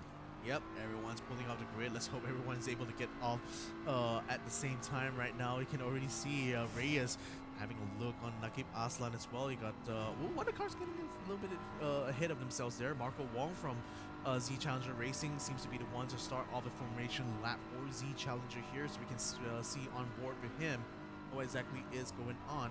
Nevertheless, with everyone just kind of like getting themselves psyched up, getting ready for this race here. It's after this point on, after they finish this formation lap, it's going to be full pedal to the metal for everyone involved. So at this point, you know, it's literally the calm before the storm, as I like to say, isn't it? Yep, and we're on board with one of those drivers who was in the middle of the eye of that particular storm, as he got in an unfortunate accident with Andrew Lawrenson. It will be looked at as more or less a racing incident because both drivers went to the chase, one of the fastest parts of the track, and it quickly gets narrow because there's a curb on the inside that really takes up most of the apex there, so you want to go a bit offline so that you don't end up hitting it. But yeah, they found that out quickly. Now Marco is probably going to be thinking, I need to get a better start this time around to avoid that kind of fate. Yeah, no, so especially for Nakib Aslan, remember, like, he tried to make a move on Andika right on Griffin's Bend, and just didn't work out for him because Andika didn't fall for the bait. And unfortunately, that resulted in Nakib actually losing 2 positions to the Z Challenger as well as the Phantom car. So that's something he has to kind of like bear in mind coming into this next restart here, because he doesn't want to make that same mistake again, else he's still gonna have a lot less time actually to try to make up the gap to Andika Maulana. So a lot of patience is going to be required on his part here. Remember, the best place to overtake on Bathurst is at the chase, not at Griffin's Bend. You know, even though there are certainly opportunities that can be made in that first sector, is not the ideal position because it's still not the best place really to try to make those kind of moves. Yep. And speaking of the worst places to overtake, I would say try something like the top of the mountain through Skyline. You really have to play a game of chicken there with someone who you have to really trust 100% to get it right. If you get it wrong, you're going to both end up in the barriers. We saw already a couple of instances where drivers tried to overtake each other at the top there and nearly coming a cropper. The thing is that in real life, you know, the fear factor alone is going to be what's enough to keep people from actually doing that. But in sim racing, you know, it's like, it's free for all. You don't really have the experience the same sort of like physical, the physicality, you know, of the elevation change in this track itself. But nevertheless, everyone's going to be lining up along the Conrad Strait, just closing up the gaps between the drivers right now. Andika Rama Maulana, he is going to be starting in pole position, the best position to be in this race. Nakib Aslan, of course, will be starting alongside him once they stack up into the Group 2 grid slot position here for the start of this race. But Maulana's he's already done this before, so has Nakib Aslan, so they know exactly what to expect. So Maulana knows that as long as he can keep it nice and clean that first lap, he's certainly guaranteed to build a decent gap against Nakib Aslan should he keep his nose out of trouble. Indeed, and Nakib again will probably be thinking twice about overtaking at the most inopportune spots. And he did come a cropper, as I said before, a few years back when we had around here at Bathurst, where he went to the wall when the track was getting a bit wet. So it is a case of once bitten, twice shy. And especially given the fact that in Australia there's a lot of venomous snakes and spiders, he will be thinking about getting bitten again. Yep. Now then, out of Murray's corner for the first time here, getting ready to wait for the green flag to fly, and we are off for the second start proper here in ERGP Endurance Edition 2024, round 2. The 4 hours of Bathurst, we're underway, and that's a good start again for Andika. He gets the whole shot through turn 1. Positer always gets the benefit here because they're on the inside, and he does so again, but this time, however, Nakib didn't get the best of runs, so he was caught napping as the entire thing goes through. Oh no! Alan Drake cruises off in the background, and I think another car has actually been hit as well. I'm not sure who's that. It's Taufik Moyen, so Taufik actually has 2 bad starts once again, but I think the rest of the field, apart from that, have gotten away safely, Victor. Yeah, it seems like still the top 5 have not really gotten into any incidents so far. Nakib Aslan holds back actually, but that's actually allowing Maulana to build a bit of a gap before they get up to the cutting. But nevertheless, they are still hounding on his tail. The race leader right now is still Andika Maulana, who started in pole position and is leading that using the AMG GT tree to lead the entire pack up through the uphill section here on Bathurst. You still got Nakib Aslan in the green and black car from Stratos Motorsport. You also got Marco Wong from Z Challenger maintaining 3rd position here ahead of the JXM Phantom car in orange and black just behind him in 4th place. Then you got Alif Hamilton, of course, still able to stay in that 5th position, so he actually is able to start in the correct position this time around, so no drama for him whatsoever. He stays ahead of Yudhishthira from the Pro-Am classes. Go down through the S's. Yep. Out of the dipper into Forest Elbow, named after a motorcycle rider who lost part of his elbow, a chunk of it. So that's why they decided to give it the name in his honor. So, yeah, crazy names around here. The cutting, Just Griffins, Murray's. I love the corner names. It's just so fun. You know, Yep. it's like why is he called Forrest Elbow? Because some guy named Forrest lost his elbow there. Yes, exactly. Exactly. True to chase yeah, now. yeah. Another well-named corner here. Naki Aslan is already catching up to Andika Maulana. So could this be the lap for him to finally make his move? He is already getting a nice slipstream before getting through Murray's corner. But Andika Maulana is still very fast in that EMG. Still stays in the lead for now. Coming through the main straight into Hell's corner now. Naqib Aslam still measuring up his chances here. He certainly has opportunities all throughout this track. Which one of it is he going to choose? I mean, by our guess, it's going to be a bit familiar, isn't it? He's going to try it coming up Griffin's bend once again, but he's not close this time around. He might be 3/10 behind, but it looks as though the pace between the BMW and the Mercedes is about the same, and he thinks better of it this time around, probably the fact that he was well far behind as they come up through to the cutting for the second time here.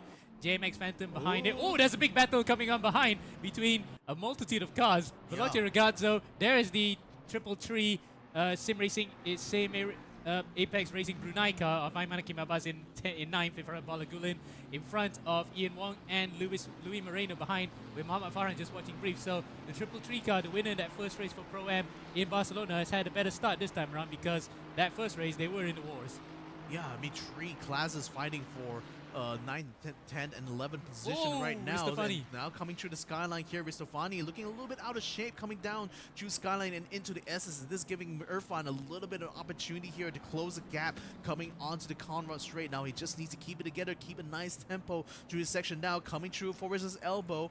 It seems like he's still able to stay right on his tail right now. That is going to be Irfan onto Ristofani. In the meantime, Nakib Aslan still staying within touching distance of Andika Maulana. Not enough to catch him on the Conrad straight, it looks like, but still keeping up in the chase all the way to the chase. Yep, and we are cutting to the chase now. Something happened to the number 19 car of Salem Motorsports, Abdullah Yusuf, once again.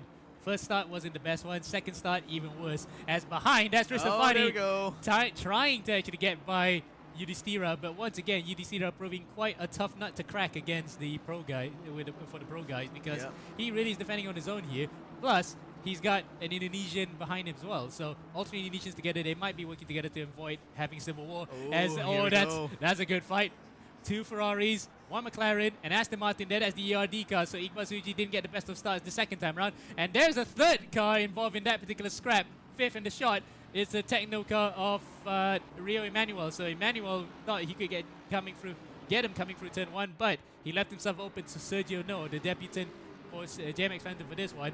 As well, apart from that first start shenanigans, the second start has been much cleaner, Victor. Yeah, certainly a lot cleaner. I mean, obviously we had a bit of a dress rehearsal, as I said earlier. You know, half an hour of rehearsals before we get to the actual race, quote unquote. Yeah. But Rio Emanuel right now looks like he's all over. Singalal Suchi is going to be catching. Oh, bit of contact in front as well. I think that's going to be Farhan. No, that's causing a bit of a pile up here. Cars being lapped and crashed all around here, coming out through the cutting. Bit of a traffic jam situation right now in Sector 2. White flags are being brought out to try to get everyone back into those positions, but it seems like they're able to recover. But let's see, it's going to be a bit topsy-turvy right now. Bit of a traffic jam for everyone involved here as they try to get past all the slower cars, trying to maintain that racing speed. Yep. As Genevieve Oy, who started the Curry Puff Girls car, tried to get by Mandadika, who was involved in a big one. As up in front is a even bigger battle. 4 cars coming through. Abdullah Yusuf is a bit of a moving chicane here. Gets out of the way rightfully. But Andika's going to be attacked there by Nakib. On the inside he goes! Nakib goes into the barriers. He's going to have to cut his chicane. He's actually gone off into the grass. Oh my word. He thought he had the opportunity there. He was a bit more circumspect this time. But it looks as though one contact too many, sends him off into the grass, and there goes his race for the time being. He gets it back again. He might have stopped the car because it takes a while to recover from there. But Nakib Aslan, a case of, again, what might have been if he made that mistake, Vic. Oh no, I mean, this is even worse than what happened before this. He's lost 10 more places than he did the last time he got into the tangle with Andika Maulana. This is so bad for him now in the car number 111. They got a lot of work to cut up for them in the next 3 hours itself. Nakim Aslan, he's just not kicking himself too hard for that mistake because it was literally a racing incident. It was literally on the limit there as far as the move on the chase was concerned. And of course, the traffic got in the way, and that actually opened up the opportunity. But Nakib just unfortunately found himself in the wrong place at the wrong time. And the first bit of contact didn't affect him too badly. The second bit of contact was what sent him literally over the edge. Yeah, it looked a bit like Donnie Allison and Cale Yarbrough in 1979 Daytona 500, wasn't it? It was just the closing speed between the two cars was so fast that the moment they touch each other, any small contact would have resulted in a bigger one. It's kind of like a continuation of Newton's second law, isn't it? You mean action reaction, right? Yes. Rialto Ristafani in the meantime already moved his way up to 6th after all of that chaos, and together with Yudhishthira in 5th place and now attacking Ali Hamilton in front of them for 4th position overall on track. Now, in fact, Alif well and truly cleared them because Abdullah Yusuf, the back marker, once again, he was a factor in that particular battle just now where, okay, he went offline to actually let the guys through, but it got Nakib very excited to get by because he had to draw from both cars in front, tried to make the move through the chase, and unfortunately they make it stick. And Yudhishthira likewise is flashing his lights angrily just to get Yusuf out of the way, and he shoves it right in his face, cuts across for good measure. He's like, yep, I'm not happy with that one, mate. I'll remember that as they come through the chase here. But looks as though Ristafani once again can't come through as there's an accident out of the cutting, out of Forest Elbow where car 69, that's the Bigo car, in the way. Anaki Baslan continues his recovery, cuts across in front of Ian Wong. He's taking no prisoners today because he was taking prisoners just now. Yeah, I mean, he's already made up 2 places in the space of a single lap. Rialto moves into, he moves into the pit lane right here. What's happening here? It's drive-through penalty here for Ristofani, so maybe a little bit too naughty on the track there, and finally facing the consequences for that. So that does mean that Yudhishthira and Irfan will be continuing their battle for fifth here on track without Ristofani being in between them. Yep, and that actually released no, that's not Balaguna. That's actually Irfan behind Yudhishthira here. So that really is going to be sizing up between the two Indonesian drivers, but that number 77 car was champion last year in Pro-Am, so he's going to be going for it. It's just like his teammate who moved up from the AM category. 777, then Emmanuel goes on the inside of Ahmed Hakim Abbas, who's fading right now. I'm not sure what happened to that 333 Brunei car, but it looks as though he's not having a good time of it. As drive-through penalty, oh no! Double contact there. A bit of a traffic jam. Everyone just piling in there. Yellow flag, double yellow's going to be waiting there for sure. Massive traffic jam here at the cutting as everyone just struggling to make their way through. Millions and millions and dollars of damage right there. It is Shanghai High noon right now in Bathurst, and unfortunately, it caused an absolute logjam. But the upshot is that everybody who was actually from P10 all the way up to P22 are closer together again. So they were actually lining up just to overtake each other, but they found out that the road was blocked. Yeah, well, it just goes to show the chaos that can happen on the track as narrow as Bathurst, where just a simple contact like that, having 2 cars block the track, just nowhere for anyone else to move. So very unfortunate for whoever that was who got collected in that incident there. But nevertheless, everyone is back in the running once more. Trudy S is a bit of a jam going on as we go through forward versus elbow and now down to the Conrad straight. You can see the entire snake of cars is coming through forward versus elbow just from that little pile up there. Now back on track. Yep, you can see who was involved in that one because it's basically everybody all the way up to the back as Fariza Ali Shadani. You can see the snake. That was the number of cars involved in that particular kerfuffle. But mercifully, no one actually got race-ending damage. So everyone's still on it as Alan Drake Cruz continues his recovery after being involved in the first corner incident with Taufik Moyen. The car goes off background there. That might have been Reynaldi Wijaja or Paul Ryan Lopez. I think might be Lopez. Yeah, Lopez actually went off. So Wijaja in that shot. The Beagle car actually is coming through the inside. Through the inside there. Yep. As Afiq Fari comes to the pitch because he was involved in that accident just now. He unfortunately came across trying to overtake Ayman Hakim and took out Ian Wong in the process as well. Now then, I don't know what to pick out this battle right now because it's a huge gaggle of cars. Look at that. Yeah, the sea of cars. I think it was Farhan versus Lay right now. 2 Ferraris now battling for the 28th position here. The 404 car is still ahead, at least from the start line here. You can see the Food Panda car on the outside, and he got the Lay on the inside, trying to get a move there. Didn't quite make it through. I think, oh, sorry, that's Chris Chong from Papa Racing right now, trying to make a move onto Lay in car number 100. Still can't quite find a way through in Griffin's Bend. Can he make it through the cutting? Not quite. Still behind. A bit of contact just behind him as well. I think Yeshan and Nick both got themselves in a bit of a kerfuffle there. Again, on the cutting, a very dangerous corner here, apparently, for this eRacing Endurance Edition. But nevertheless, it seems like they were able to still stay on the track, stay on the black stuff. This is the good stuff here on Bathurst. Nevertheless, still a lot of potential for pileups to happen from 20th place all the way down, because just how close all these cars are in these racing speeds. Oh, again, it just only have to look up at how many cars were involved there in Macau in 2019, when I was thinking, where multiple cars just plowed into each other. This is not far off. This was that's kind of like Macau, like the sequel, the Macau number 2, Electric Boogaloo. Yes, they were thinking the same thing. Great minds think alike. Yes, indeed. And speaking of that, it's also the fact that we were also in the land down under. Hey, music references, movie references. Yes. What the heck is this cast right now?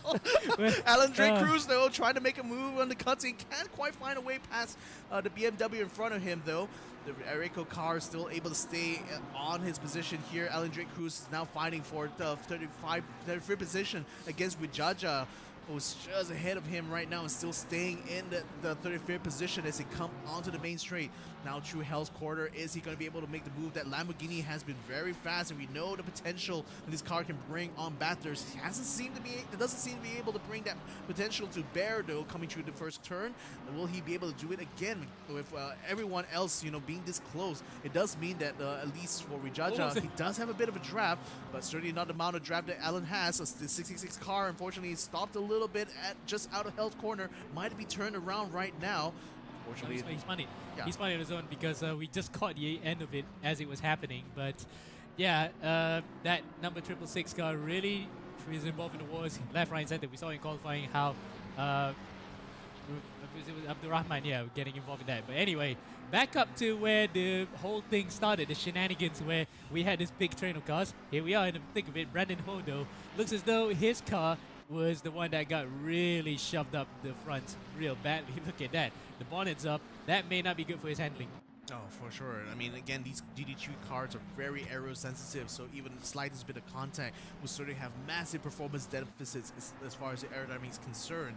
So Brandon Ho is just going to have to deal with that, at least until he has the opportunity to get into the pit. Now, coming through Forrest's elbow, at least is able to stay good. A drive-through penalty there, it looks like, for M. Wong from Marco Wong from Z Challenger. Oh, Alex Chow getting into a knock to the wall, coming through the S's. That's certainly not going to be good for his race here. Nope, and the fact that he is the sole driver in that car, because I don't know if he has a driver that is paired up with him. He did register all by himself, so if he were to do the 4-hour race, he was still going to get penalized either way. Points for effort if he does the whole 4 hours by himself, but unfortunately he's not going to bear any fruit. Yeah, Marco Wong, we are on board with him. It looks like he is coming back on track in 9th position, and is just behind the Stratos Motorsport car, I believe, of Nakib Aslan right now. So he's certainly looking to try to regain position. Both of them actually looking to try to regain their positions close to the podium here. So this could be a good opportunity now for both of them to work together to try to make their way through the traffic. But nevertheless, they're still racing position either way. They are in the same class after all. So maybe all's fair in love and war. Well, if you put Lawrence in that one, it was all war. Oh, yeah, for sure. There's no love. There's no love there. There was no love lost there for sure. Exactly. Especially given the fact that now he has to battle with fellow BMW cars. So equal performance, but Nakib will definitely be more compromised as he clouted the wall. And speaking of clouting the wall, some JMX Phantom cars there. I'm not sure if that's the Pro or the Pro-Am car, but whatever it is, he is well and truly compromised, and he's been overtaken. So if that was Reyes, that would be a turnout for the books, isn't it? No, it's not Reyes. In fact, it's Sergio No. So Sergio, after being involved in that huge traffic jam coming up the cutting, is absolutely not cutting it today. Yeah, well, at the moment, Luis Moreno was still ahead of Nakib Aslan here, and Nakib is actually using the draft. Maybe he might be able to make up a place here, and certainly he's already trying to make a move. Remember what happened with him last time? This Yep. time around, it's not really giving much Ooh. room there. Luis Moreno almost cut across, but seeing Nakib Aslan the way he backs out of that wisely, so that gives Nakib Aslan 7th place now, and puts a bit of a buffer between himself and Z Challenger's Marco Wong. Yep. As Luis Moreno is actually holding him up a little bit. Nakib Aslan Yep. already building quite a gap. Marco Wong's going to now Luis- try to make a move around yeah. the inside of Luis Moreno. Can't quite find the speed though on the exit, so Luis Moreno still stays in 8th place. Yeah, in fact, incidentally, Naki was actually overtaking another LOR car. But this Hey. time, the move was done properly as a couple of drivers coming across Bardia Nick for Rising Line, the third Rising Line cars. Into the barrier, nearly he goes in through Forest Elbow. As meanwhile, Alex Chia may have actually called it quits because that car is well and truly absolutely scuffed. Yeah, absolutely cooked, unfortunately. So he teleports back to the pits to try to get it sorted out before he rejoins, or maybe rejoin the race. Marco Wong still stuck behind Luis Moreno through this lap right now as to go up into the uphill section here. So it's going to be a bit tough for him to try to catch Luis Moreno. Meantime, Rialto Risofani is catching up very closely to Quan here. Car number 18, different classes here, mind you. I think Quan is actually in the amateur class, whereas Risofani is in the pro class. So it certainly might be within Quan's interest to try to let him pass here. They're not really, it's not really good to try to race this hard against someone who's not even in the same class as yourself. And given the fact that Quan is also actually leading the M class, so he doesn't want to get involved in any histrionics. As speaking of which, there's a car involved. Oh, it's Moreno! Moreno is actually bent the wrong way. He's going to cross the track. Let's see what happened. He might have been helped on the way. Yes, it is. Yeah, Marco Wong has helped them out there. And not in the best way. Oh, and actually collected another car on the way. Oh, Marco gets collected as well afterwards. Yeah, I mean, again, he was a little bit out of control coming through the sand trap there. So, unfortunately, Luis Moreno loses 2-3 places, actually. Now down into 13, whereas Marco Wong, I believe he's still up ahead, still able to continue rolling on. So maybe has already make up a place behind Nakib Aslan. Then we got Rio Emmanuel right now in the 7-7 car, already making his way up. Overall, still second in the Pro-Am class right now, at least still ahead of Abbas in the 3D3 car, the McLaren here. But Luis Moreno, certainly very unfortunate for him. He got knocked out there by Marco Wong, so that could be grounds for a protest there, actually. Absolutely, because the LOR car was doing so well up to that point. He was helped on the way, man. The fact that probably that was on Marco about 60-40 because he could have actually backed it up, but the closing speed, again, sometimes can be a little bit too hard to judge. As we're looking at Ristafani, who is recovering from a drive-through, he is now up to the back of Ayman Hakim Abbas, he seems to be struggling. Is this even the same Ayman Hakim? He seems to be devoid of pace and a bit of talent. Well, no comments. But nevertheless, Rialto Ristofani already moved up to 11th here. He's already on the chase onto is that Abbas's car? Yes. Yes, so he is already catching him coming up through Griffin's Bend. So this could be a potential pass here on this lap if he can just play his cards right. Already getting out of shape on the exit of Griffin's Bend, but still on it through the cutting right now. So he's not letting go of this opportunity whatsoever. Absolutely on the attack. Not the first time that he's done that. We saw him just now coming up to McPhillamy where he really was on the grass and tried to take it. But if he was to do the same thing like Marco Wong and send Ayman into a spin, that will be another penalty coming his way. We're not wishing that on him, but he is very close.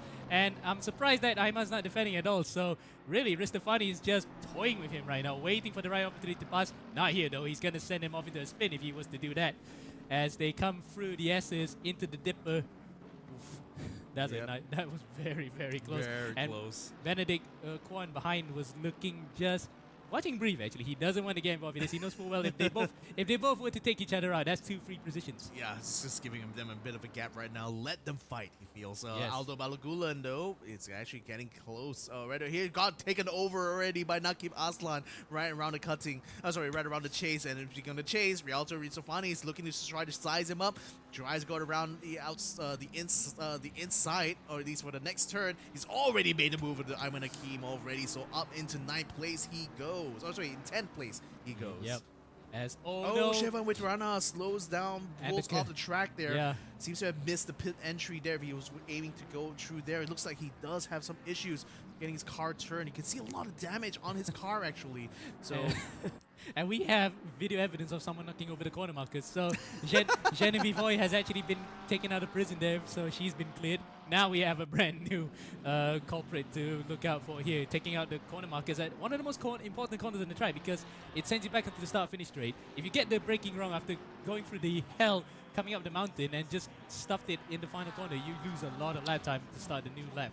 yeah, Billy Ebenshauer going on the inside of Hell's Corner, by the way. He's already made up a place that's going to be good for 18th. If he can just hold that position going through the straight. It seems like already cleared. Flashes a light, actually. He's signaling! He's signaling. Oh, but then the Ferrari cuts him on the inside coming into Griffin's Bend, so it's not quite over yet. Billy Ebenshauer is still going to have to fight around the outside. He's going to outbrake him. He makes it just in the nick of time, securing the 18th position ahead of the Ferrari. Wow, Billy Ebenheiser with a Billy Ebenhowitzer out of an outside. That is a clean move there. But then again, he had full trust from Mawar Kayu, his fellow countryman, to just do the right thing and just backed off there to let Ebenheiser through. But no, make no mistake, that looks good on camera. It's just like some of those guys who made the move coming up to Griffin's Bend the first time. Record that and put it on the frame. Kodak moment indeed. Ahmad Justin though fighting here, I guess, for 14th place. He's got Luis Moreno just wait, there's already a lap car between him and Moreno right now, so he's still trying drive-through penalty. Ristofani again. Oh, what's happened for him here? He cut the corners. Probably. I mean, that's the main reason why you would get the penalties in this instead of course the Competizione, isn't it? Nevertheless, Ahmad Justin, he still needs to get past a lapped car. It looks sorry, he needs to try to make up the gap now to Luis Moreno before he's going to be able to think about even taking 14th place. But he's got Gakurnia 1 just behind him, hounding him all throughout the Conrad Straight. But it's still going to be shaping up to a three-way battle here, especially with Luis Moreno actually dropping through the ranks here, no less because of that incident he had with Marco Wong early on. But nevertheless, not really being able to recover much positions since that point. Yeah, and the fact that where on earth is Moreno right now? He in his class in retrospect, P6 by a little bit. No, 7. So it was to be it's to be a good haul of points as the 666 psychopath car once again comes across, and this time at the dipper. But hopefully he can get it going before the leader comes through, because that's Rama coming through right now. Oh, that's close. Where is he gonna come out? Oh, that's we're looking at a tracker right now, but luckily the leader's come through safely, and Reyes right behind him as well. Just about made it, but where is the? We need to look at the psychopath car. It's Rizal Abdurrahman. Where on earth is he placed?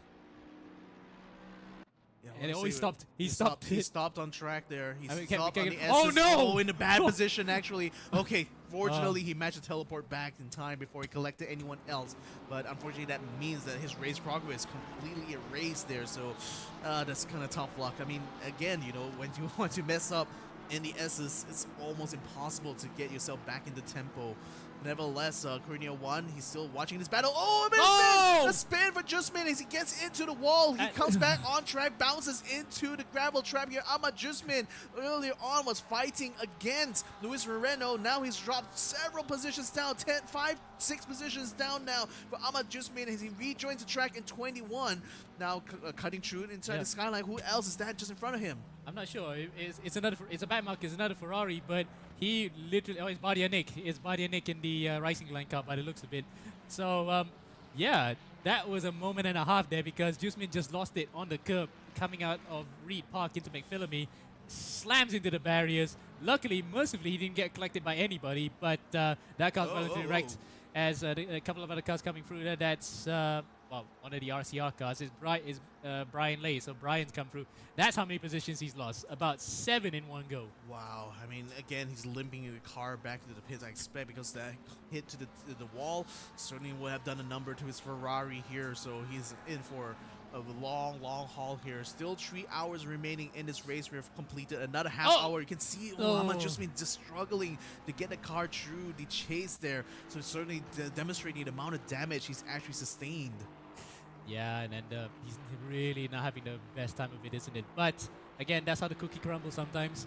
It was a driving error through some fault of his own to just get into the barriers. it's anybody can make that mistake, but yeah, it's unfortunate. It just snowballed from there for him. As up now to the sharp end of the field, Leaf has actually cleared away by 8.4 seconds. So first to third, covered by just 3.3 seconds. That is a battle to watch out for the rest of the race. We saw how close it was last time out between car 29 and 44 towards the end of the first race in Barcelona. About 7/10 the final gap. Now we're looking at Andreas Yudhistira and Mohamed Irfan, who are battling for 4th and 5th, but between two classes. The Pro-Am category for Yudhistira, well and away the fastest guy here today, in front of Mohamed Irfan, who wants to get close to the rostrum, but stuck behind his fellow countrymen. Yeah, he's still going to be there for quite a bit, although he's already caught up to Yudhistira right now. Mind you, they're not racing in the same class here. Yudhistira is the leader of the Pro-Am class, whereas Irfan is right now 4th position, and he just needs to try to get past Yudhistira so he can try to bring the fight to Alif. But at the moment there, it's still going to be an 8-second gap anyway to try to make up. So the sooner he can get this done, the better it will be for the Team Techno racing car. Yep, but they're coming up right behind Fariz Shadani, yes. Ali Shadani for the JPRT, CRC, Bigo, PA, whatever it's called, because it has a very long name. But it's the JPRT car by right, because they're running the same Windows XP Bliss livery. He actually stays where he was, kept being predictable. That's a good thing. So there goes Irfan and Yudhistira coming through. But the thing is, it doesn't provide any more comfort for Yudhistira because he still has his fellow Indonesian latching onto the back of him. Yeah, well, it will still stay on the back of him. I expect through the S's there. Alif Hamilton, whew, just going so fast there in the number 44 car. Again, a Lewis Hamilton reference because he is literally Lewis Hamilton's #1 fan here in Southeast Asia. So no wonder he'd still carry the purple livery as well. It's perfect, you know, perfect reference there to his personal hero, you know, in the motorsports world. Nevertheless, he's already trying to catch up to Reyes. He's only got a 2-second gap to try to make up here. And you can still see him on the Conrad straight, so you know he's not that far away. It's still a very tight battle up in front. In the meantime, all the way to the back for 25th place, you got Brandon Ho now getting chased by a couple of cars just behind him. Yeah. It's Chris Chong and Raul Justin Dev, who is now catching and gaining on him. They're trying to make it a tree wide. That's not going to be very easy to do on a track this no contact between the Pepperkid car as well as Biho.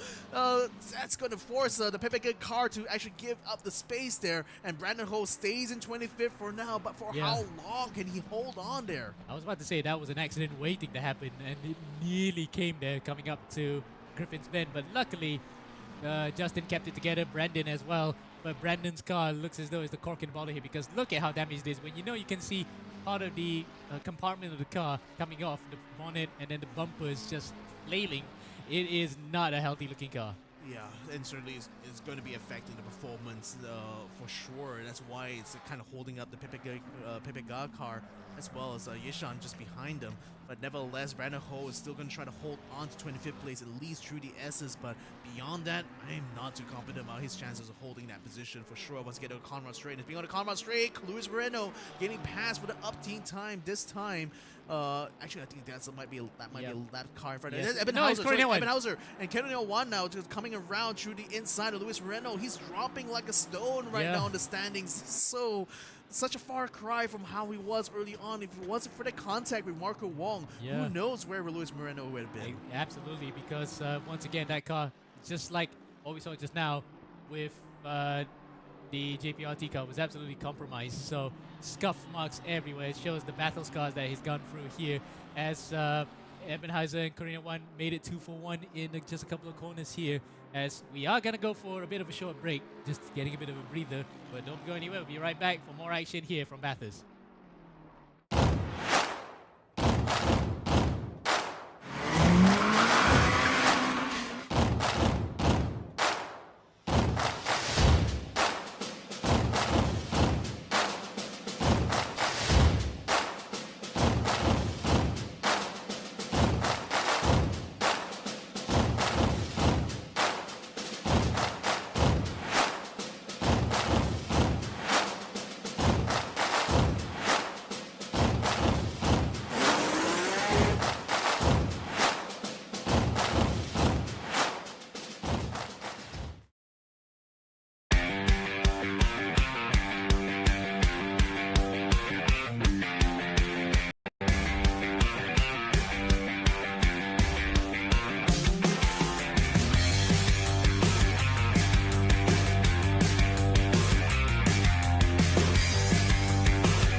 we are back into the ERGP Endurance Edition, round number 2 here on Bathurst. We didn't really miss too much during the ad break just now, so don't worry, we're going to jump you guys straight back into action. Together with me in the hot seat is going to be the Gacha, aka Izzat Othman, who's going to be replacing Ammo for this next hour or so of commentary here. So Izzat, great to have you in the hot seat here with me. Yeah, feel honored to be here, man. By the way, first hour, as I told, can you please fill me in what just happened on the first hour? Oh man, where do I even begin here? So we had a bit of a reset on the server, hence why this race has restarted with 3 hours and 30 minutes left on the clock, and we started in qualifying position. Oh, somebody just spun out Rahul Dev. What just happened? From PPK Racing has just spun out, and it looks like it happened just before Murray's corner as well. So not the best place to happen. Maybe he was trying to get into the pits around that time or something. Yeah, but I think he's definitely going to be going to pits now for sure. Definitely going into the pit. I mean, I just starting to ask what just happened on the first hour, and then that just happened again. That just happened. Oh my god. Yeah, but everyone seems to be settling into a sort of a race pace. And speaking of pace, I mean, man, just looking at the best times right now, it's certainly clear that there are some people trying to make their way up to the front there, particularly Marco Wong, along with Adika Maulana, of course, having the best time overall in this session right now of a 2-minute 0.8, whereas Reyes is only behind him by like literally a tenth of a second in that best time department. But you also have Marco Wong able to lap in the 2 minutes, as well as Ristofani. So these guys are going to be ones to watch out for if they can make up positions in this race. Nevertheless, let's have a look at what's happening with Muhammad Irfan right now. Teammates with Alif Hamilton. They've both been stuck in that 5th position for quite a bit, but has at least been able to stay consistent in that regard. Right now, he has a Pro-Am car in front of him, and that's going to be the Udisira from Java. Right now, trying to stay ahead of Irfan's car right now. It's certainly not helping Irfan in any way whatsoever, because that's an 11-second gap between him and Alif right now. So he's certainly going to be looking. Big of a gap. Yeah, it's certainly going to be looking to try to get past Udistira so that at least he can catch up to Alif's car. Wow, look at that. Coming into the Asses right now, Muhammad Irfan, like you said, the gap between his teammate right now is quite far, if you ask me. But still, right now we are with Ricky Satria, LORSN from the team, LORSN from Singapore, if I'm not mistaken. Yep. Coming into the hairpin, going uphill, going straight to the SS right now. Wow, what a nice livery with AMG. I mean, it's purple. I mean, it's kind of my favorite color over here. Yeah. And I can see this race currently, everything has been settled in. But I heard over there just now, there's so much of a drama on the first hour. But going on the second hour right now, it's pretty chill out between all the races over here. It should be this chill. Oh, we got a yellow flag going on the SS right now. We got a car spun around there. I think that's going to be Chevron with Rana from CMSC Team Yellow, who is unfortunately facing the wrong way. He's going to have to wait for cars to clear out before he tries to get out of the way. Ooh, that is not the best place for you to be spun out, because there's going to be traffic coming into. Difficult. Yeah. He's got to wait for everyone to pass before he's going to be able to find a gap in order to let them pass. It's going to wait for quite a while, at least 2, 3, 4 more cars to get past before he has a space. There's still 99 cars coming into. Yeah, finally he's going to try to get himself in the way, having to do a 3-4-point turn actually before he gets his way through. But that's just how narrow the SSR, isn't it? Mama Irfan, in the meantime, still stuck behind Udistira. Again, Udistira is in the Pro-Am class, whereas Irfan is in the Pro class. So neither car really wants to be racing that hard against each other. But for now, Udistira is still holding back Irfan through these many laps here. And both of them running in the Ferraris does present a slight issue here, because both the cars technically are on the same performance level as each other. So certainly Udistira has been an outstanding driver right now for the Pro-Am class in Bathurst, able to hold his own pretty much against the Pro class guys. Somebody also just spun out again. Yep, from Pintar Racing by Bego are currently facing the wrong way around just after Murray's corner. Now is able to rejoin in time here. In the meantime, back on Muhammad Irfan. Looks like traffic is getting in the way of this battle between himself and Udistira. Udistira is already getting alongside the lapped car, whereas Irfan's trying to get through, can't quite get through yet. The McLaren of the Pepega Racing car, which I believe is still in the hands of Justin Raul Dev, is kind of in the way of this battle. Now only Muhammad Irfan's going to be able to dispatch him and gets him right to the fast part before the chase, and is right now back on the chase onto Yudhishthira. Yeah, I can see Irfan was flashing his lights very angrily to Pepega Racing just now because he wants to get through. He wants to get into the battle. And right now we are with Daryl Brady from Sim Racing Philippines in a Porsche right now, going into the SS. Hold on, is it the Dipper? If I'm not mistaken. Dipper is right after this. Right Oh, after okay. the Now Skyline. it's going into the SS. My bad. I'm sorry. Yeah. So this is all about endurance. I mean, this is the test for the drivers itself, for their stamina. Even though they have been racing in the sim racing, even though they are in a static mode, but still, the stamina of the driver, the mentality itself, needs to take point. Yeah, I mean, it's when you don't have the physicality of being in an actual race car, the thing that you rely on the most when you're in a sim rig is your mental fortitude.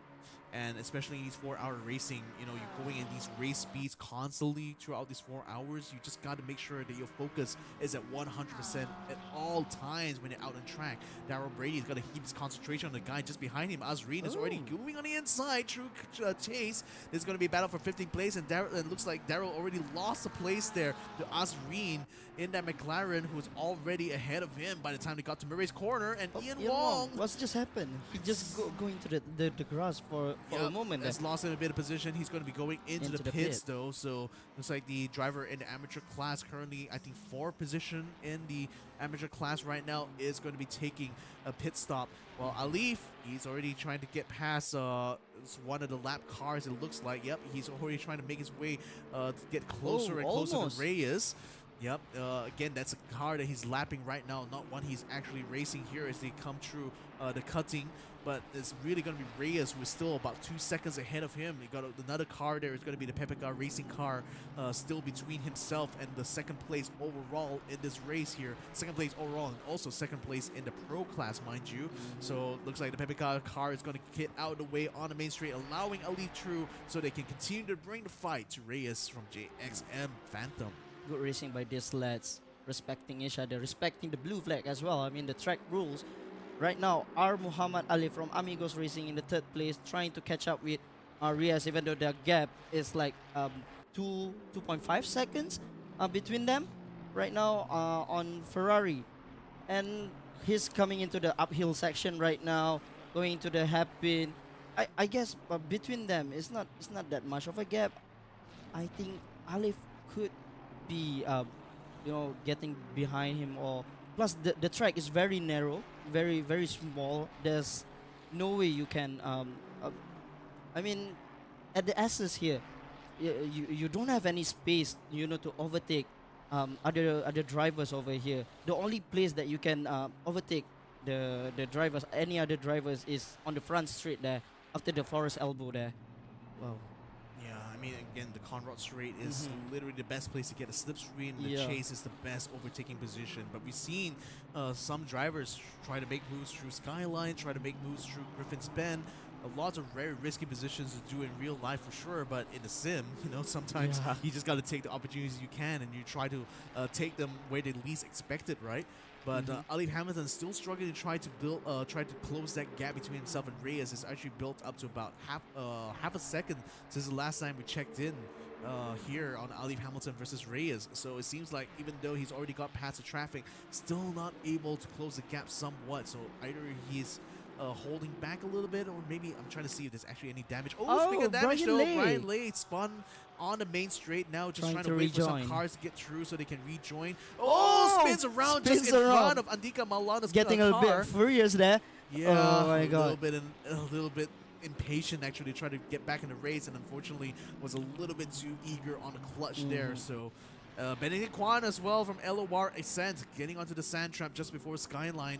Yeah, what's just happened between them? Yeah, I guess they're getting tired already. It's time. For sure. Especially, look at that. There must be something happening between them. Yeah, something seems to be wrong with suspension. I think maybe he is having a locked steering Yeah, he something like kept that. bashing up the The right hand side side, of I mean, you the, can see the yeah. hood is really popped all the way off right now. So he had massive stain, massive damage actually getting into the skyline there. So Oh, that's too bad. yeah, it's That's gonna just- cost him. I mean, it's already cost him Yep. like 3 to 4 positions so far. Now it's going to cost him another one there with the Food Panda car coming through around the outside. Making a of, delivery there. making the delivery. Not the kind of delivery that Benedict was looking for sure. But yeah, he's going to have to limp it all the way through the Conrad straight. And that's going to be just kind of devastating for him, especially given that he was running close to that top 10 up until that point. Now, Nakib Aslan was another person who's certainly going to be a bit disappointed about the way things have started off for him. In the first half hour, he tried to bring the fight to Andika Malana, but unfortunately got into contact at the Conrad straight, no less, and that's dropped him all the way out of the top 10. Now he's done very well to recover since that point on. He's already in 6th place, but he still also had Marco Wong still behind him somewhat. I think it's way far away. Actually, Way far. But as we can see, Nakib Aslan is driving very well. If you ask me, he still keep his pace. He is composed right now. But now it's almost to the 3rd hour of the race. I mean, we do have another half an hour. Oh no, but he has a drive-through penalty though. That's going to add even more woes here to Nakib Aslan. Adding salt to the wound, as you can Pretty see. much, yeah. So yeah, Yeah, it's too bad because on the first hour of the race, he was put in the sand trap just now, and then he kept fighting his way from 14th place up to 6th now, and then now he got another penalty for drive-through. He needs to go into the pit to take his penalty, and I wonder how many places that he would lost right now. Certainly, he's going to give Marco now an opportunity to Yeah. move up into 7th place. Balaguda may be able to catch him as well while he's still inside the pit. Russell Reyes, in the meantime, already 1.4 seconds away from Andika Maulana. So even though Ali has not been able to catch up with him so far, in fact, I think it's actually Reyes who's actually pulling away from him, getting closer and closer to Maulana. But he hasn't been in that traffic to navigate through right now. A couple of lap cars between himself and Maulana. He's already dispatched one of it at least. But then the next one, the Lamborghini in front of him, might just pose a bit of a problem here for the JMX Phantom car. As we can see, the Lamborghini is quite pulling away from the JMX Phantom right now in the McLaren, right? No, Porsche. Hey, it's Aston Martin. My God, I'm It's sorry. okay. I mean, again, like the orange was what the threw me orange, off, right? yeah. I thought it was a McLaren because exactly, of the orange. Exactly. What Yeah. I was telling Ammo just now. Is it?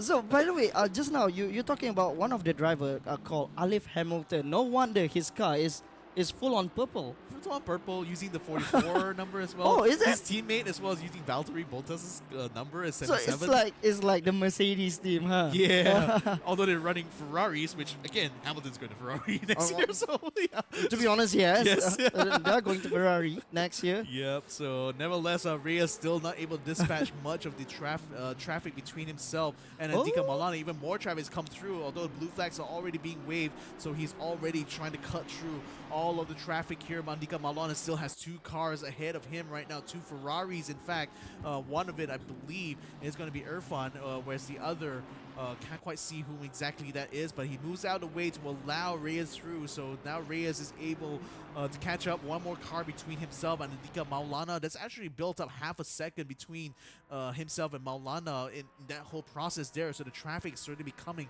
a bit of a challenge here for our front runners to try to navigate through. Yeah, because as you can see in the mini map on your screen, there is a lot of cars over here. How many cars do we have, Victor? Around 50, is it, if I'm not mistaken? Well, we have, literally about 49 cars in this race here. Yeah, so we've been expecting there's a lot of traffic in the track. There's going to be a lot of drama. There's a lot, not just just what I'm saying. Zarid Adam Anwar Shazli from Pepega Racing just spun out at the S's here, trying to get back to the track safely.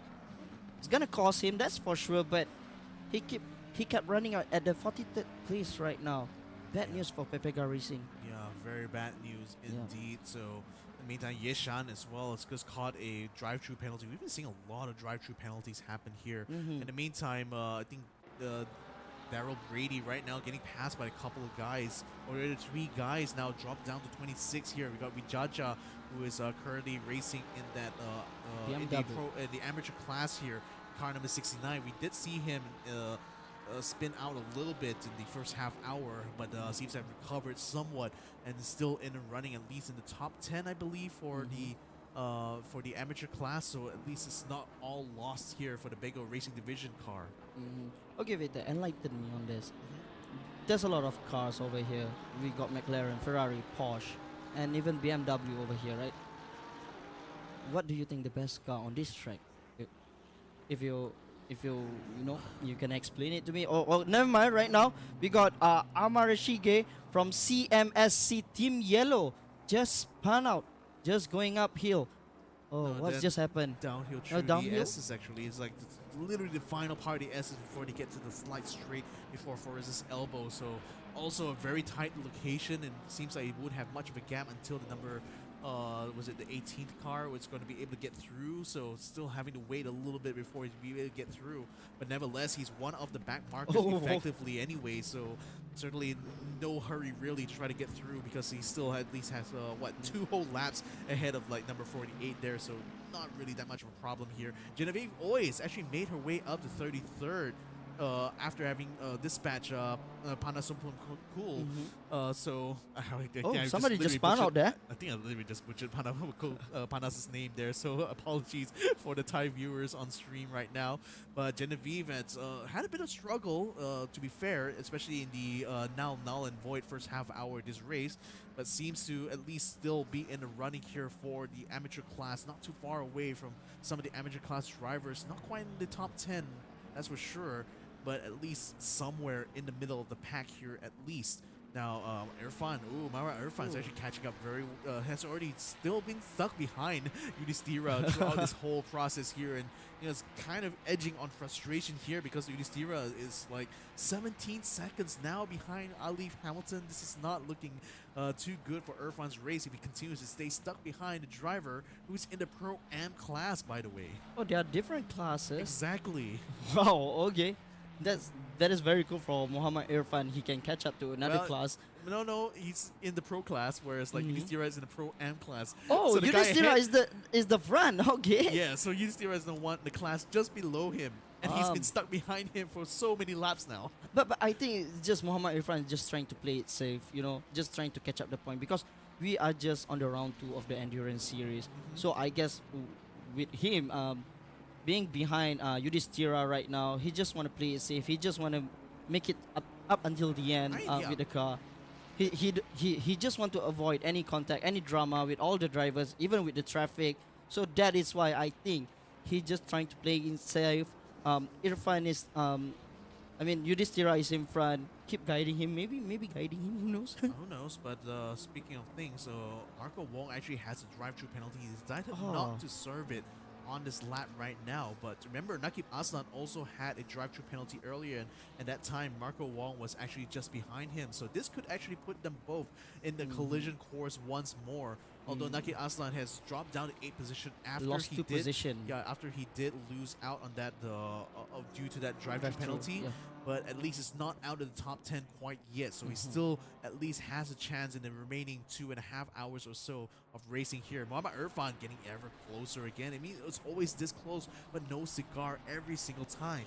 Now they're getting through the cutting. This is going to be the uphill section of Bathurst, so not really much opportunities for both of these cars to actually get past. Again, they're both running on Ferraris here, mind you, so performance levels should certainly be more or less similar between the two of them, setup differences notwithstanding. But what just happened there? A little bit of fish packet loss. Packet loss, I think. On the car in front of them, but hopefully hopefully it's not going to okay. be causing too much trouble there. The Windows XP livery car is actually just teleporting around the track. That's presenting a bit of a problem here with Yudhishthira, because can't quite anticipate when exactly to try to make pass. So they will try to get past anyway, and thankfully the Windows XP livery car will be moving out of the way, allowing Irfan and Yudhishthira to continue the battle all the way through Forrest's elbow. But Irfan has been closer than he's ever been for quite a bit. Still no cigar. By the time they get through Forrest's elbow, Yudhishthira already built up 4/10 of a second ahead, not just basically denying him any opportunity to slipstream. A little bit of an action there at the S's right now. Right now, Muhammad Irfan trying to get some split stream between Yudhishthira and him. Oh, what just happened? He's gone into the pits now, so that's handed the lead now to Ronaldo Reyes. He's already Yep, to he's- Reyes. To Reyes, Yep. yeah. Reyes is now going to be in the lead of the race. Maulana as well as Alif. Or rather, Alif has already overtaken Maulana now for second place. Maulana, by the time he comes out of the pits, I expect he's going to be somewhere closer. It is to going to be Nakib tight when Aslan. he's coming out from the pit. Yeah. Because as we can see, there's a lot of drivers out there as well when he's coming out to the pit. Yeah, Russell Reyes right now is our Oh, race leader. The Rizal. 666 car, Rizal Abdul Rachman from Psychopath eRacing Academy Red. Unfortunately, has spun out on Hell's Corner, it looks like. So he will be able to rejoin in an Audi, but unfortunately we have lost out quite a few positions as a result. Balagulan and Nakib Aslan now have already overtaken Andika Maulana, the previous race leader who has already taken his scheduled pit stop here.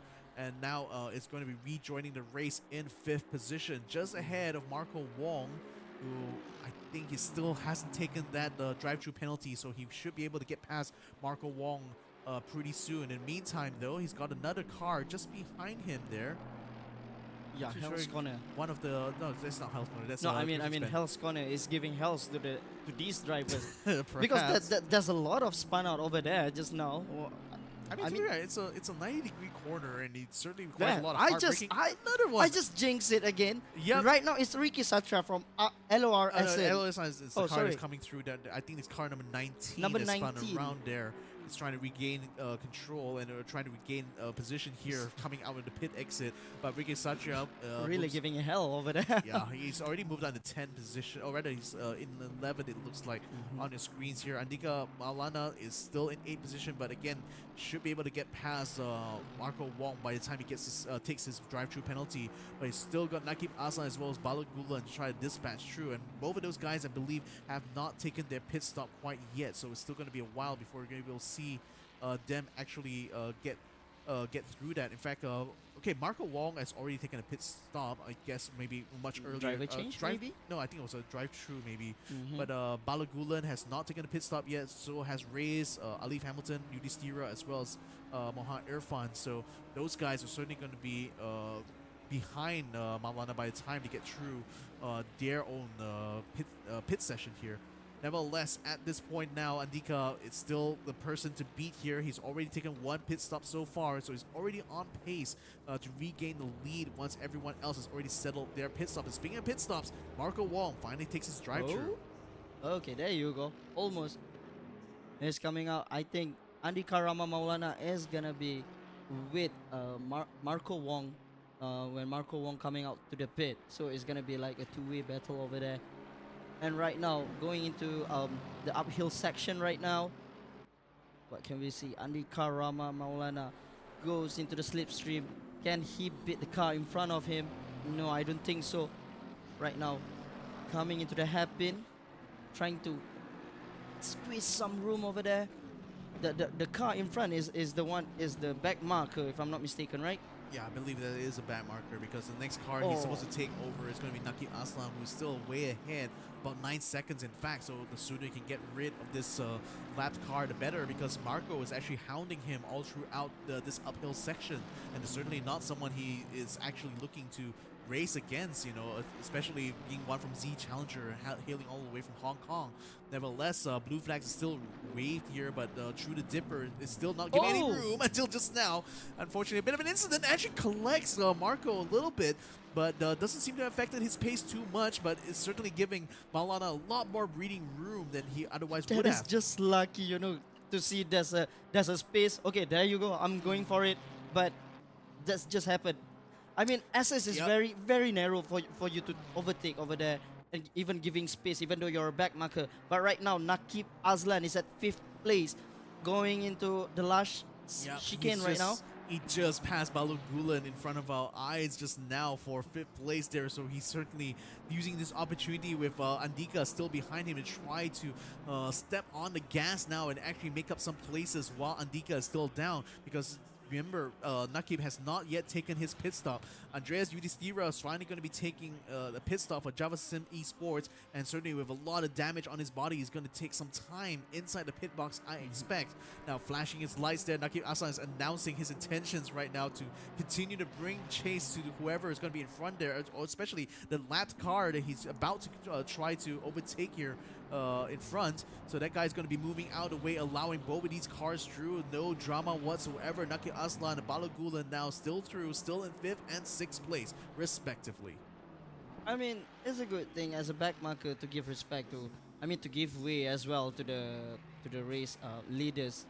Um, I mean, going up to the uphill section because he knows if he doesn't give way before the uphill section, it's gonna be very tight going into the S's there and going into the dipper, and it's gonna be like maybe he's gonna get a lot of pressure by Nakib Aslan because Nakib Aslan is gonna be flashing his light angrily. Just give me some way, you know. And right now we are with Muhammad Irfan from Team Techno. There's a bit of a damage at the front wing over there, as you can see. Yeah, there's a lot of The visual splitter, damage. sorry. Yeah, the front splitter certainly has taken quite a beating throughout this race. But you know, to his credit, you know, he. Oh, I mean, well, I was going to give him some credit, but unfortunately, he's still 20 seconds behind his teammate Alif Hamilton, so there's no way he's going to be able to catch him within these short few laps before he inevitably has to go take a pit. But nevertheless, you know, seeing both Team Techno racing cars still in that top 5 all throughout this race here shows that there's going to be a lot of potential for this team to haul a good amount of points in this race itself. But nevertheless, with Nakib Aslan being the main sort of competitor to them in terms of that positioning here, no less because he's still on the same pit strategy as them, as far as like, you know, obviously because our race leader Maulana's already taken his pit stop. Now it's up to these guys to try to make up positions here and hopefully be able to beat him after they have to take their pit stops respectively. I mean, Nakib Aslan from 14th place and right now it's at 4th place. He did a good job, didn't he? 10 places, he catch up 10 places. Now, granted, at least a couple of those positions are because of pit stops and also because Marco Wong had to take a drive-through penalty as well. So earlier on, I was expecting... So he just take the advantage. Oh, for sure. I mean, I was expecting him and Marco to be back on a collision course yet again, you know, battling for maybe 7 or 8. But because of the drive-through penalty and because Marco decided to take the pit stop after that drive-through penalty, he's dropped all the way down to 8th place. So it's given Nakib Aslan a lot more breathing room now to try to close that gap between himself and Muhammad Irfan. I mean, we still have like 30 more minutes to go on the 3rd hour right now, and yet the races is quite interesting between the leaders. And then what's just happened? Oh, somebody just spun out in front of Nakib Aslan. I think they feel pressure when they see Nakib Aslan car with the bright lime green livery over there, and then that was it's Nakib. How do I move? How do I move? Yeah, but then again, trying to move out Alex of the way Chia. on like, Alex Chia tried to move out of the way there, I guess, on Skyline, or maybe might have a bit of a tap. Not too sure, not too clear from the angle that we saw just now. Alif is now taking his pit stop now, the scheduled pit stop for him here. Mr. Hamilton here. Yeah, Mr. Hamilton of Southeast Asia for sure is going to be now taking a breather here, so that's going to allow Irfan to actually catch up to him. Not sure it's going to be able to get him before he comes out of the pits though, but nevertheless we'll wait and see. And Andika Maulana, this is going to be an opportunity for him to catch up to Alif as well, as he's now coming to the chase here, so certainly going to be able to catch up to him by the time Alif comes out of the pits. So this is going to be exciting to see here whether or not Maulana will be able to regain the lead once everyone else in front of him has already gotten their pit stops done through and through. You can see that LOR sent 3 teams for this race, and they're quite the race pace between them is very good between the 3 cars that competing today. And right now Andika Rama Maulana is at 4th, and for me respectively it's all about the points because we are going by round, right? So I mean, point system, you need to collect as much point as you can, and to being on the top 10 itself, top 10. I mean, again, with the first round only having like half points being awarded, it certainly means that it's still anybody's season. Anybody's as far as game, concerned. actually. Yeah, anyone as far as they're concerned. And hopefully we'll be able to see the full race distance this time around. So that certainly will be a huge net of points here from Team Techno, from LOR's like number 1 car here in the hands of Andika Maulana. Then Rialto Ristofani is still attempting to try to get himself up into the 10th position, and Farid actually in front of him actually has a 10-second penalty. hope that's actually Farid that we're seeing on screen right now in the Fanatec car, but nevertheless, Rialto is already getting a good draft onto him by the time we get to the chase. Ooh, just braking so late. There is that Ferrari, so it just really doesn't want to give any space at all, any space at all for Ristofani to take advantage of. Nevertheless, he will catch up to him by the time to get to Murray's corner. Is he going to be making a move on the inside? Not quite yet. Still holding his cards close to his chest right now. Rialto Ristofani senses an opportunity to make up a place to get into the top 10. But can he make it through Hell's Corner? Not quite. The Ferrari still stays on the racing line. I think a bit of traffic is coming up ahead as well. So Rialto Ristofani may need to capitalize on this. Ooh, that's a little bit too close to top right there. Too close. Yeah, the Ferrari dodged out of the way just in the nick of time as he come up into this uphill straight now. Rialto Ristofani now coming downhill will be gaining on him by the time we get to the Griffin's Bend. Still no dice though. Rialto still not able to get past the Ferrari. Pino, this is not the time yet to overtake Farid on this part of the track. And right now going to the uphill, he's still following quite close between Ristofani and Farid right now. I was hoping there's nothing happen on the S's here because we have seen so many incidents up here. And right now going on downhill. So we can see Farid still holding to that lead. Oh no, Ahmad Nur Ihsan, what's just happened from Balapan Random Motorsport on the car 98? He just spun out. Another one spinning out as well. Sean Amir Singh, we've seen him spin out before in the uphill part, and this is going to be two cars presenting a bit of an obstacle for everyone coming up. And for Sean, especially, there's not really much of a gap to actually back out of the way there, so he's certainly going to be stuck here for quite a while. Thankfully, he's not on the racing line, so at least the cars are able to shimmy through. Rialto Ristofani, though, he's going to be coming down through the Conrad Straight now, still trying to catch up to A Farid, but still not close enough to catch a slipstream through this downhill part. Now getting closer to the chase. His best bet is to try to catch him on the braking point. Sabi Radnyake actually had to get out of the way there. Maybe he had to stop his car, in fact, coming through Griffin's Bend, not expecting to see a car around the inside. Oh, Rialto looking a little bit out of shape there through the chase. Nevertheless, is still on the pursuit. A little bit of fishtail there. Yeah, a little bit of fishtail there, but still on the pursuit of Farid at the moment. Farid, remember, still has a 10-second penalty that will be applied to him after the race. So nevertheless, he's not really racing for position as far as he's concerned. Reyes, in the meantime, your provisional leader has now gone into the pits. Has he done enough to stay ahead of Andika Maulana, or will Andika be able to dethrone him on track by the time he comes around the chase here? He's already getting through the final bits of Sector 3 here, coming onto the main straight. I believe he should have done enough now to overtake Reyes while he's still in the pits. Yup, true. Right now, Reyes, I think he's coming out right now. Not quite. No, not quite. Nope. I think this is the time for Andika Rama Maulana to take his advantage to get up the position. Yeah, he's already through. He's already through. So there you go. He's up in front. Yep, in front of Reyes, who's just only come out of the pit exit. Just in front. Oh, there's a Curry Puff Girls there. Yep. Giving way to Andika Rama Maulana right now, coming into the uphill section. Nakib Azlan. Oh, somebody's spinning behind him. It's not a bit spinning, but he goes to the grass strap there. Nakib Azlan following M. Wong in the BMW as well, in the car number 878. Yep, that's going into Hell's Corner. Is this the Hell's Corner? No, this is Murray's Corner. Murray's right Corner, now. yes, Murray's Corner. Challenger car leading in front of the Stratos Motorsport car. Both of them are now fighting for position here, with Nakib Aslan still behind. Earlier on, actually, I think Marco was actually ahead of. Nasdeep was actually ahead of Marco Wong. It seems that both of them are caught up with each other here on this part of the race. So I wonder if Marco M. Wong is actually Marco Wong here. Is he going to be able to stay ahead of Nakib Aslan through this lap? Because it seems like Nakib is not letting this opportunity go to try to regain a position here against Marco.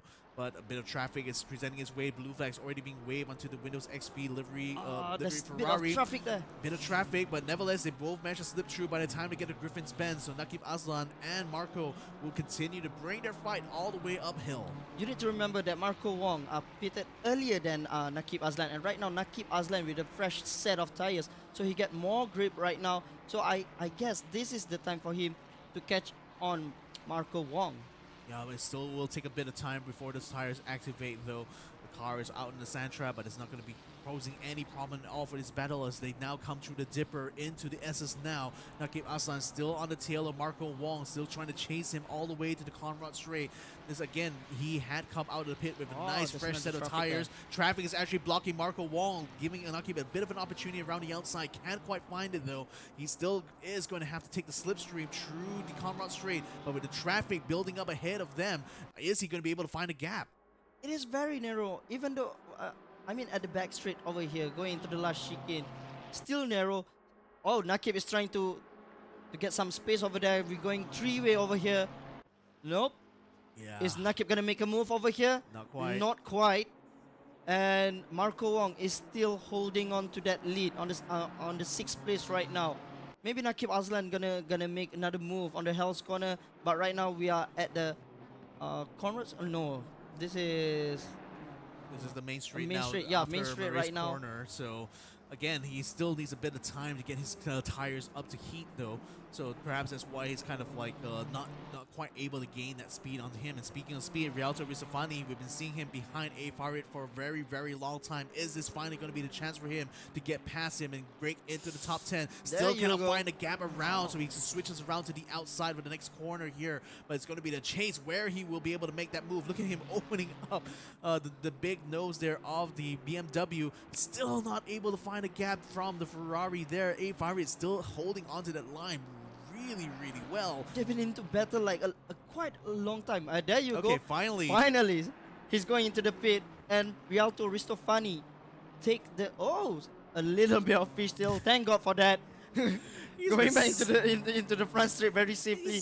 But right now we are with Nakib Aslan still following, not that close with Marco Wong. The gap between them is around 0.3 seconds between them. Yup, going into the S's right now. The downhill section, I think this is the part where Nakib is trying to make a move because there's a traffic in front of them. There's a lot of traffic in front of them at the S's here going into downhill right now. Yeah, and then like Aliv is quite literally a whole lap ahead of them. And anyway, so really it's just the lapped cars that they have to contend with, especially right around the Conrad corner. The Conrad Straight.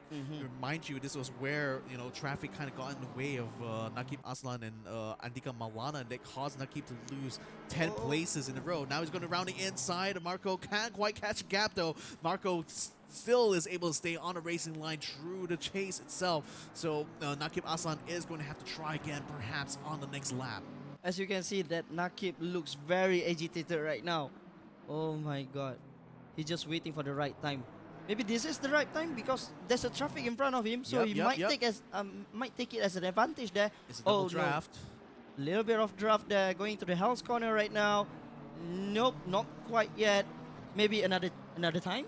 Like I said, it's probably going to happen in the next few laps here if Nakib can play his cards right. But again, it's putting pressure, a little bit pressure to Marco Wong over here. For sure. And again, it's all about navigating their way through the traffic here. So far, Marco Wong has done well to defend his racing line. And Nakib Aslan, even though he tried having looks on the inside and outside, he actually puts a good exit there. He will be side by side with Marco Wong, but Marco will have the advantage going up Griffin Bend. He still stays in that position though. Nakib Aslan looked like he almost had the opportunity there after Griffin's Bend, but now through the cutting, he's still finding himself stuck behind Marco Wong's Z Challenger car. Marco Wong has felt a little bit of pressure by Nakib Aslan. They're almost touched, by the way, going to the uphill section just now. I mean, there's a bit of a nudge between them, if I'm not mistaken. But right now, Nakib Aslan still following close to Marco Wong. This is a great battle by them. I think this is like the third lap between them. The battle is still going on. Wow. I mean, we've seen like multiple laps, especially between these two. Not just these two, actually. Mind you, I was thinking more of like Muhammad Irfan as well as the driver from Java Sim Esports. So looks like Irfan is already inside the pit, so he's going to be conceding the lead here to Andika Maulana very, very soon. So Nakib Aslan continues to try to give chase to Marco Wong, still stuck behind him as they go up towards Ribbons Bend. Oh, already coming down towards Conrad Straight. He's already cutting around the inside. This is perfect position here for Nakib Aslan. He takes the position away from Marco. Marco still trying to fight back though. He still has a bit of a margin to work with here as they get towards Murray Corner. corner. He's still latched onto the rear end. He's going to have a look around the outside. Tries to outbreak Nakib Aslan. Nakib holds onto the racing line though. They will be side by side. Forces Marco onto the grass, and Marco wisely backs off. Nakib Aslan moves up into fifth position ahead of Marco Wong. Nakib almost pushed Marco Wong to the grass over there just now, but Marco still keep his composure and keep his calm and following right now behind Nakib Aslan.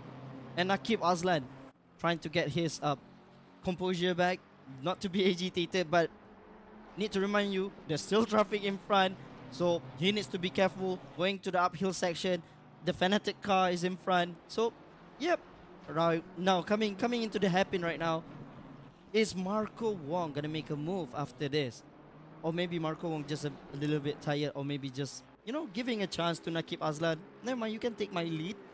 And then I'm gonna take it back after this. So this is an interesting situation here. Rajmat, I believe, hasn't taken his pit stop yet, so hence why he's running in second position ahead of Alif Hamilton. But Alif right now is actually gaining on under Rajmat, so maybe he might actually pass him before Rajmat goes for the pit. Or will Rajmat go for the pit this time around? No, he actually stays out. He stays out on track right now to try to hold back Alif maybe. But nevertheless, this could be good for the JSM Phantom team here, because remember they are his teammates together with Russell as well, Russell Reyes. So maybe trying to hold back Alif a little bit on this lap here to maybe give his teammate a chance to try to catch up. But nevertheless, Alif Hamilton is not going to be taking this sitting down for sure. He's going to be fighting to the bitter end to try to get a second position, because his real race is still against Andika Maulana. I mean, yeah, Andika Maulana is in front, but right now he's still struggling with Rahmat over here on the Amigos Racing. In the Aston Martin, going up to the uphill section right now. What just happened? Edre Amit? What just happened, Edre? I think a bit of contact on the wall there, maybe coming maybe through he the just S's. he just trying to give way to the race leader or something. I mean, his car has already taken quite a lot of abuse so far, but Rahmat's still doing very well to keep the JMX car ahead of Ali so far. Through the S's now they go around the Conrad Straight. It will be a best opportunity for Ali to try to make a move, but with the traffic just ahead of Rahmat here, could this be an opportunity for Rahmat to create a buffer between himself and Alif? You can just get past that guy through the Conrad Straight. Now the lap car is going to be moving aside, allowing the JMX Phantom car to get through. While in the meantime, Alif Hamilton nowhere to be found close to the Aston Martin. In fact, he's not really getting a draft all the way down to Conrad Straight, so this is not looking good on Ali's part, so he will still have to contend with the other Aston Martin in order to before he's going to be able to think about fighting Rahmat for position. I mean, Aston Martin has a great advantage going onto the Conrad Straight just now. Giving way, and then yet he went to the grass. Yeah, not exactly the best way to do it, but nevertheless still gave the way there, paved the way for Alif Hamilton. Yeah, at least he come in a very safe manner. So, yep, race still continue. Alif is still following the JMX Phantom right now. Mawar Kayu from Pinta Racing by Bego. Now we are with Enzo Isen from LOR Essen. LOR Essen, I think. Is that actually Luis Moreno's car? I mean, I believe that Essen actually has two cars in this race right now, and Enzo is driving one of it here. Currently trying to catch up to our Hafas, who is driving that Porsche just in front of him. One of three Porsches in this race here. Quite sad to see that Porsche doesn't really get a lot of representation on Bathurst right now, but nevertheless, this car is currently sitting in 14th place. It's probably the fastest of the three Porsches so far, and yeah, indeed it is in 14th. But Enzo Isen, who is currently in the AMG GT3, is certainly gaining on the Porsche. So, German Civil War, anyone? German Civil War, anyone? By the way, Nakib is at 4th place right now. He goes back to his position. Oh, Abdullah Yusuf, what's just happened? In the sand trap. I think that's off of Murray's corner, maybe. Yeah, he is on the final corner now, trying to wait for a gap in order to rejoin the race here. Look at the bumper of the car. So much abuse done on these cars here. I mean, we saw this now. Adrian Amit's car also a lot of damage been taken. So much. I guess he was having too much trouble navigating through the very tight sections of Bathurst itself. But Alif, in the meantime, though, still having that lap car between himself and Rahman. That's actually built up quite a gap, I think, between himself and Rahman anyway. So he's certainly losing out in pace right now. He needs to try to find a way to regain that composure here. Oh, that's a little bit too close there. Randa Hafas able to get through, threading the needle Just a practically. shimmy there. Oh my god. That's what I'm telling you. Bathurst, Mount Panorama. That is the Nürburgring of Down Under, right? Yeah. Oh my god. In fact, they brought both LOR cars very close to each other. We got the Francis Angelo Gonzalez. Now, granted, Gonzalez is running in the pro class, while Isan is actually in the pro am class. So even though they are running what is quite literally the same car, they are running in different classes. So perhaps they could try to work together in order to try to get past a Porsche here. But both AMGs right now are still stuck in 15 and 16 respectively, and it seems like they haven't quite made any progress so far. Almost the end of the 2 hours right now. Hour 2, as we can see, it's not quite any changes for the leader right now. But Marco Wong is trying to lose up some traffic over there and trying to catch up to Nakib Aslan, even though their gap is like not that much. But Yeah, I mean, Nakib Aslan is still trying to pulling away. and that's credit to like his pace. You know, he's actually been very consistent in terms of pacing. It's just that circumstances didn't quite favor him, even in the first half hour and even now as well. Now that he's stuck behind Nakib Aslan, he's still able to keep up. And mind you, both cars are BMWs, so naturally the performance level is still relatively the same. Although the Z Challenger car had been through a few bumps and grinds actually throughout this race, so hopefully that hasn't affected their performance too much, at least compared to Nakib Aslan, whose car is quite almost pristine. I do still see a bit of dirt on the bumper there. So Yeah, just a little bit of that. I don't see any damage at his car right now. But Marco Wong car, there's a little bit damage in front of it, if I'm not really mistaken. quite hard to tell. With Yeah, the livery because like of the this. livery like that. Yes, but nevertheless, Z Challenger car is not too far away in terms of pace compared to Nakib Aslan. In fact, the last lap was lapping almost an entire second faster than Nakib Aslan that time. So he certainly still has a lot of performance left here to try to give, and he's certainly using all of that to try to keep up with Nakib Aslan, who right now is being held up by Rahmat. He's actually oh no, is that Rahmat or is that another car there? It's a JMX car was just in front of him right now, and that's actually holding him up through the Conrad Straight. Now the lap car is going to be giving way right now, allowing Nakib Aslan to get through, but unfortunately Marco Wong still stuck behind, still not close enough to capitalize on that. Will have a car between himself and Nakib. This is an advantage for him. He just goes into the in front of the back marker right now to keep Marco Wong at bay. But Marco Wong coming into the Conrad chase. Straight right now. Okay, Yep. he's not gonna make a move at this time. But right now, Oh. Francis Angelo Gonzalez going into the house corner right now. Oh, three-way, a little bit of nudge to Pepega Racing right now. Oh, Yeah, there's a little bit of nudge there. I mean, nudge over here and there. That's why it's called racing. yeah, that's we went motor racing. We ran motor racing as Toto, not Toto Wolff, not Toto Wolff, not Toto Wolff. Our former race director for Formula One has set that to 2 Toto Wolff, but yeah, Pepega Racing's car definitely looking worse for wear, and it's actually the next bit Abuse of victim, traffic. I can see that. Yeah, abuse victim indeed. Now he's going to be moving out the way to allow Nakib Aslan as well as Marco Wong to get through, so they can continue their fight for P4, and that's allowing them to get ever so much closer to Alif Hamilton right now. But it's still quite far off. 42 seconds, in fact, is a gap between Nakib Aslan and Alif Hamilton, so it's really not in their mind right now. Oh, Marco Wong. There's a little bit of slide there coming into the uphill section just now, as you can see. Yeah, maybe. Oh, The traffic is actually getting in the way there. It's ping-ponging that BMW around. But to Marco's credit, he still holds steady on his racing line, actually. And Nakib also just now, I think he might lost a little bit of pace because he's been nudged to the wall just now. But yeah, Marco Wong is still very composed, still following Nakib from behind. Not the time yet to overtake him, but he's just trying to, to learn about his opponent more. Maybe on the next lap, he might make a move. Oh, there's a traffic in front there. Nakib is kind of stuck there. Yep, there's a lot of cars. A lot around of cars. 5-6. I mean, there's again 40 seconds between himself and Alif Hamilton. So again, it's a lot of cars that he's going to contend with. In fact, he's already catching up to the junior LOR cars as well. So perhaps he's going to be able to he's going to be able to pass them in order to continue to stay ahead of Marco throughout this whole process here. So another portion of the dispatch here, that's going to be Daryl Brady, who is now looking like he's going to be another lap behind Nakib Aslan by the time he's through and through. But look at the amount of traffic he's going to navigate through. The Porsche now moving out of the way a little bit, but not really giving much gap there to Nakib Aslan, forcing him to stop and down on the brakes.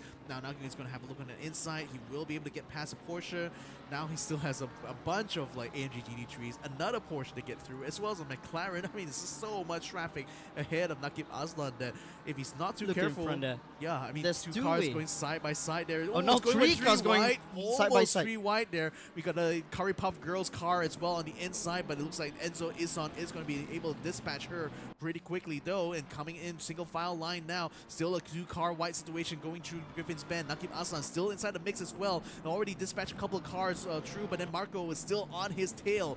Now he's got a car in front of him. That's going to be a Ferrari and then a McLaren. Now he gets through that. Marco Wong does as well. Oh my god, this is so tight now between the two drivers here. It's not even just a simple mistake, and that could easily end anyone's race here. Now the Curry Pop Girls is next car that's going to be lapped here by both Nakib Aslan and Marco, but then she's holding up both of them. Marco Wong is going to try to use the opportunity. Had a little bit of a glimpse on the inside. Can't quite catch Nakib Aslan though, as unfortunately the Curry Pop Girl car had to slide into the escape road in order to let the two cars through.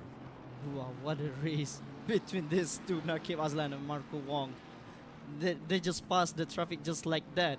I mean, Nakib is very good by using the back marker as you know, something to block Marco Wong from overtake him.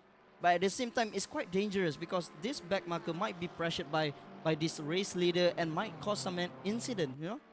Exactly. I mean, again, especially on the S's there. Again, yeah, with a very, very narrow section of track, and a simple mistake from even the car that's being lapped and also Nakib Aslan could easily just ruin everyone's day here. But nevertheless, both of these guys managed to get through that whole mess of traffic and now have a bit of clear road ahead of them now to try to continue to bring that fight to Alif. But I don't think they've made much gains through that. In fact, going through the traffic might just have cost them a bit of time, actually. Melvin Malik from Borneo Ronin Racing is still in 36th place. It's in the island practically of their own here. Like there's one car just behind them, but nowhere close enough to really threaten their position. But that's how it is right now for the people driving in the amateur class. For the pro class, in the meantime, Marco continuing to bring that fight to Nakib Aslan here. And in fact, he's still staying within half a second touching distance from Nakib Aslan. So certainly these two guys, I expect, will continue to bring this fight through and through the next hour. Another traffic needs to be get off by Nakib Aslan over here, coming up to uphill section, going into the S's right now. How many cars in front? There's two, and there's coming. If they pass the two cars, there's another 4 cars in front of them. Yeah. Wow, it's gonna be a little bit hard for Nakib to overtake all these cars, and then Marco Wong is just gonna take the advantage. And look at that. I mean, Alif Hamilton's already practically at the chase by now, while Nakib and Marco are just only coming through the dipper. So that just goes to show the amount of gap between these drivers here, from Nakib all the way to the first podium position here for overall, as well as the pro class. So a lot of time needs to be gained in the next hour or so if Nakib wants to have any chance of tasting the podium even. But nevertheless, a couple of cars to dispatch. One of it is already giving way now, allowing Nakib to pass, but not really giving that much room. In fact, not giving that much margin. Nevertheless, Nakib is able to get past. Now there's a 1-car buffer between himself and Marco Wong, who is actually backed off a little bit, expecting that this next bit of traffic might be a bit difficult to navigate through, because both of these Porsches, this Porsche as well as the AMG GT3 are really fast on track. But nevertheless, Nakib dispatches the second one now through Murray's corner. So that's already 2 cars between himself and Marco. Now both of these cars will move out of the way, allowing Marco through. So Marco just goes ahead, sprints ahead, and catches up to Nakib. Another BMW needs to be overtaken by Nakib Aslan over there. Right now we are with Enzo from LOR Essence, taking the slipstream of the Porsche right now. And there's another LOR behind them. just slides away. Oh no! Trying to make a move there, before going to the Yeah. uphill section. Does the Porsche give him a little bit of space? Oh, there's a little bit of nudge there, but Porsche stays in front. Yeah, that little bit of nudge forced Enzo to back out of it. It looks like so the Porsche Haflas still stays in P14 for now. Isan has been fighting him for several laps now, and that seems to be the closest they've come actually to the. Literally close enough to actually get in contact with each other. Yeah, I mean he's using Nakib and Marco as advantage when they try to cut him off, and then Yeah. using their slipstream to try and overtake his opponent in front. The trouble is, Nakib and Marco's pace is so much faster Yep. that by the time he get a little bit slipstream, Nakib's already pulled way ahead, so there's not really much slipstream to speak of in that situation there. But nevertheless, he tried to, with that opportunity presented to him, still can't quite make it through from the cutting there. Now, Marco as well as Nakib Aslan coming downhill here on the Conrad Straight. The gap between them is actually widened up since the last time around, so certainly navigating through the traffic has turned out a little bit more worse for Marco Wong's case here. So he's gonna have a lot to catch up though. Still 2 hours remaining in this race. And we've been watching. Oh, somebody just spun out Oh, 666 car is 666 on car the chase there. again. Yeah, the Audi unfortunately facing the wrong way. He's going to be able to rejoin just in the nick of time. Tom Go in the meantime driving the RCR car. Great to see Tom Go in this race as well. Driving the number 100 cars, coming up to the cutting here. So far, he's been able to make his way up to 22nd place. Still got 9 seconds to go before he's going to be able to catch up to Cruz's car, who is in that Lamborghini in the 21st place. Nevertheless, still having some traffic. Fali Rajmat right now catching a bit of a stray right now in the form of this Lamborghini in front of him. That unfortunately is going to be holding him up a bit in his quest to try to catch up to Andika Maulana, who is already cutting around to Forrest's elbow by the time him and this lap car will be able to make their way through. So at least by now he's going to be able to dispatch this car. He's already having 3 seconds of a gap now to Andika, who by the way is already taking a slipstream from another car just in front of him. I mean, it is not that far. If you talk about 3 seconds between them, it's not that far, you know.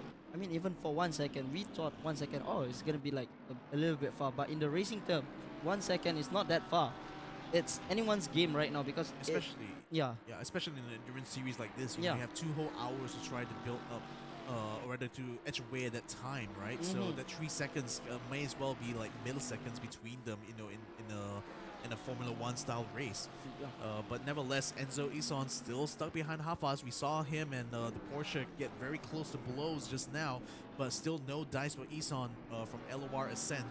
Now they're going to be on the descent here through the S's. Is he going to we be able saw to a catch yellow up flag to there. the What's just Porsche? happened? There's a car there's stuck a on the car. side. Pepe, Oh. that's not a Pepe car. That's not a Pepe car. Yeah, that's the Windows XP car, Windows XP JPRT, Handy Gowandi. Unfortunately, finding himself in the wrong place at the wrong time now. Oh, a bunch of cars. Oh, he's got to get out of the way of the BMW there. Oh, fortunately. What a nice livery, according to Mom Panorama as well. Yeah. With the grass and the sky. But unfortunately, he just spun out over there. Yeah, he had to teleport back into the He had pits to as well. teleport. So Marco Wong continued to chase Nakib Aslan. Oh, he's going to be going to the pits this time around. 2 hours left in this race, so this is a scheduled pit stop for him though.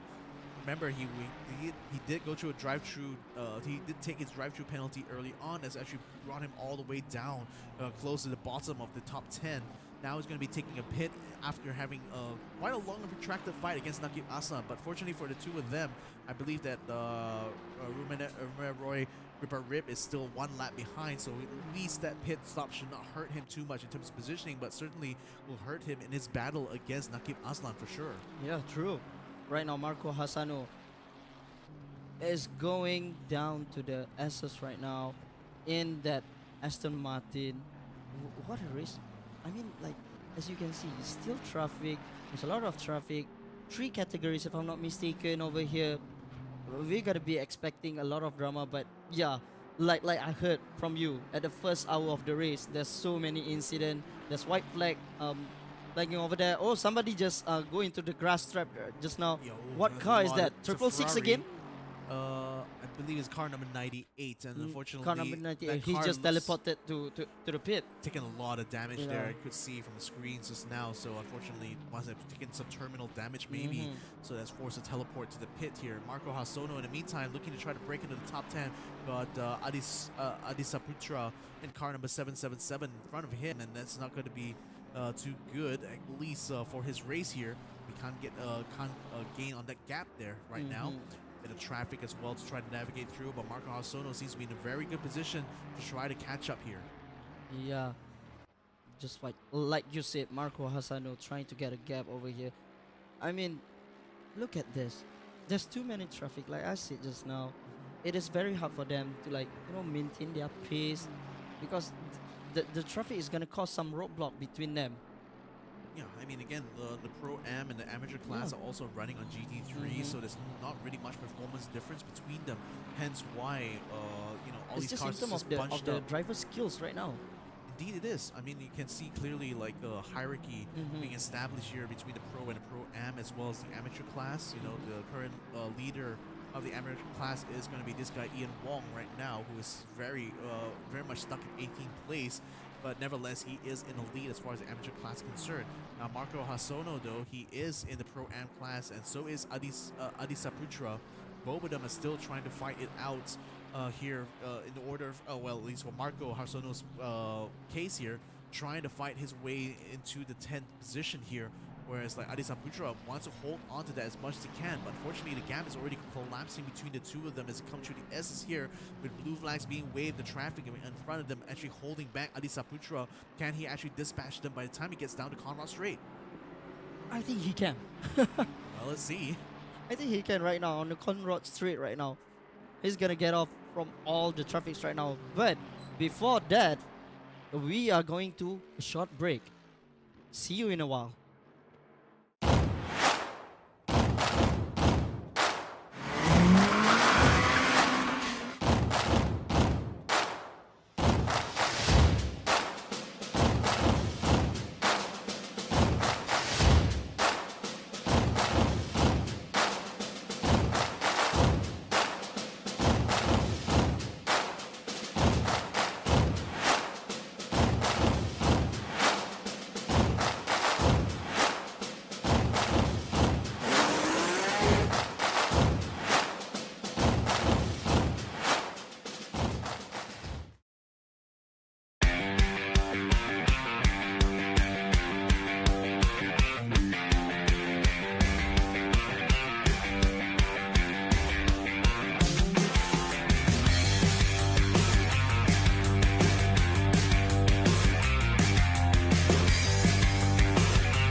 Welcome back to eRacing GP Endurance Series.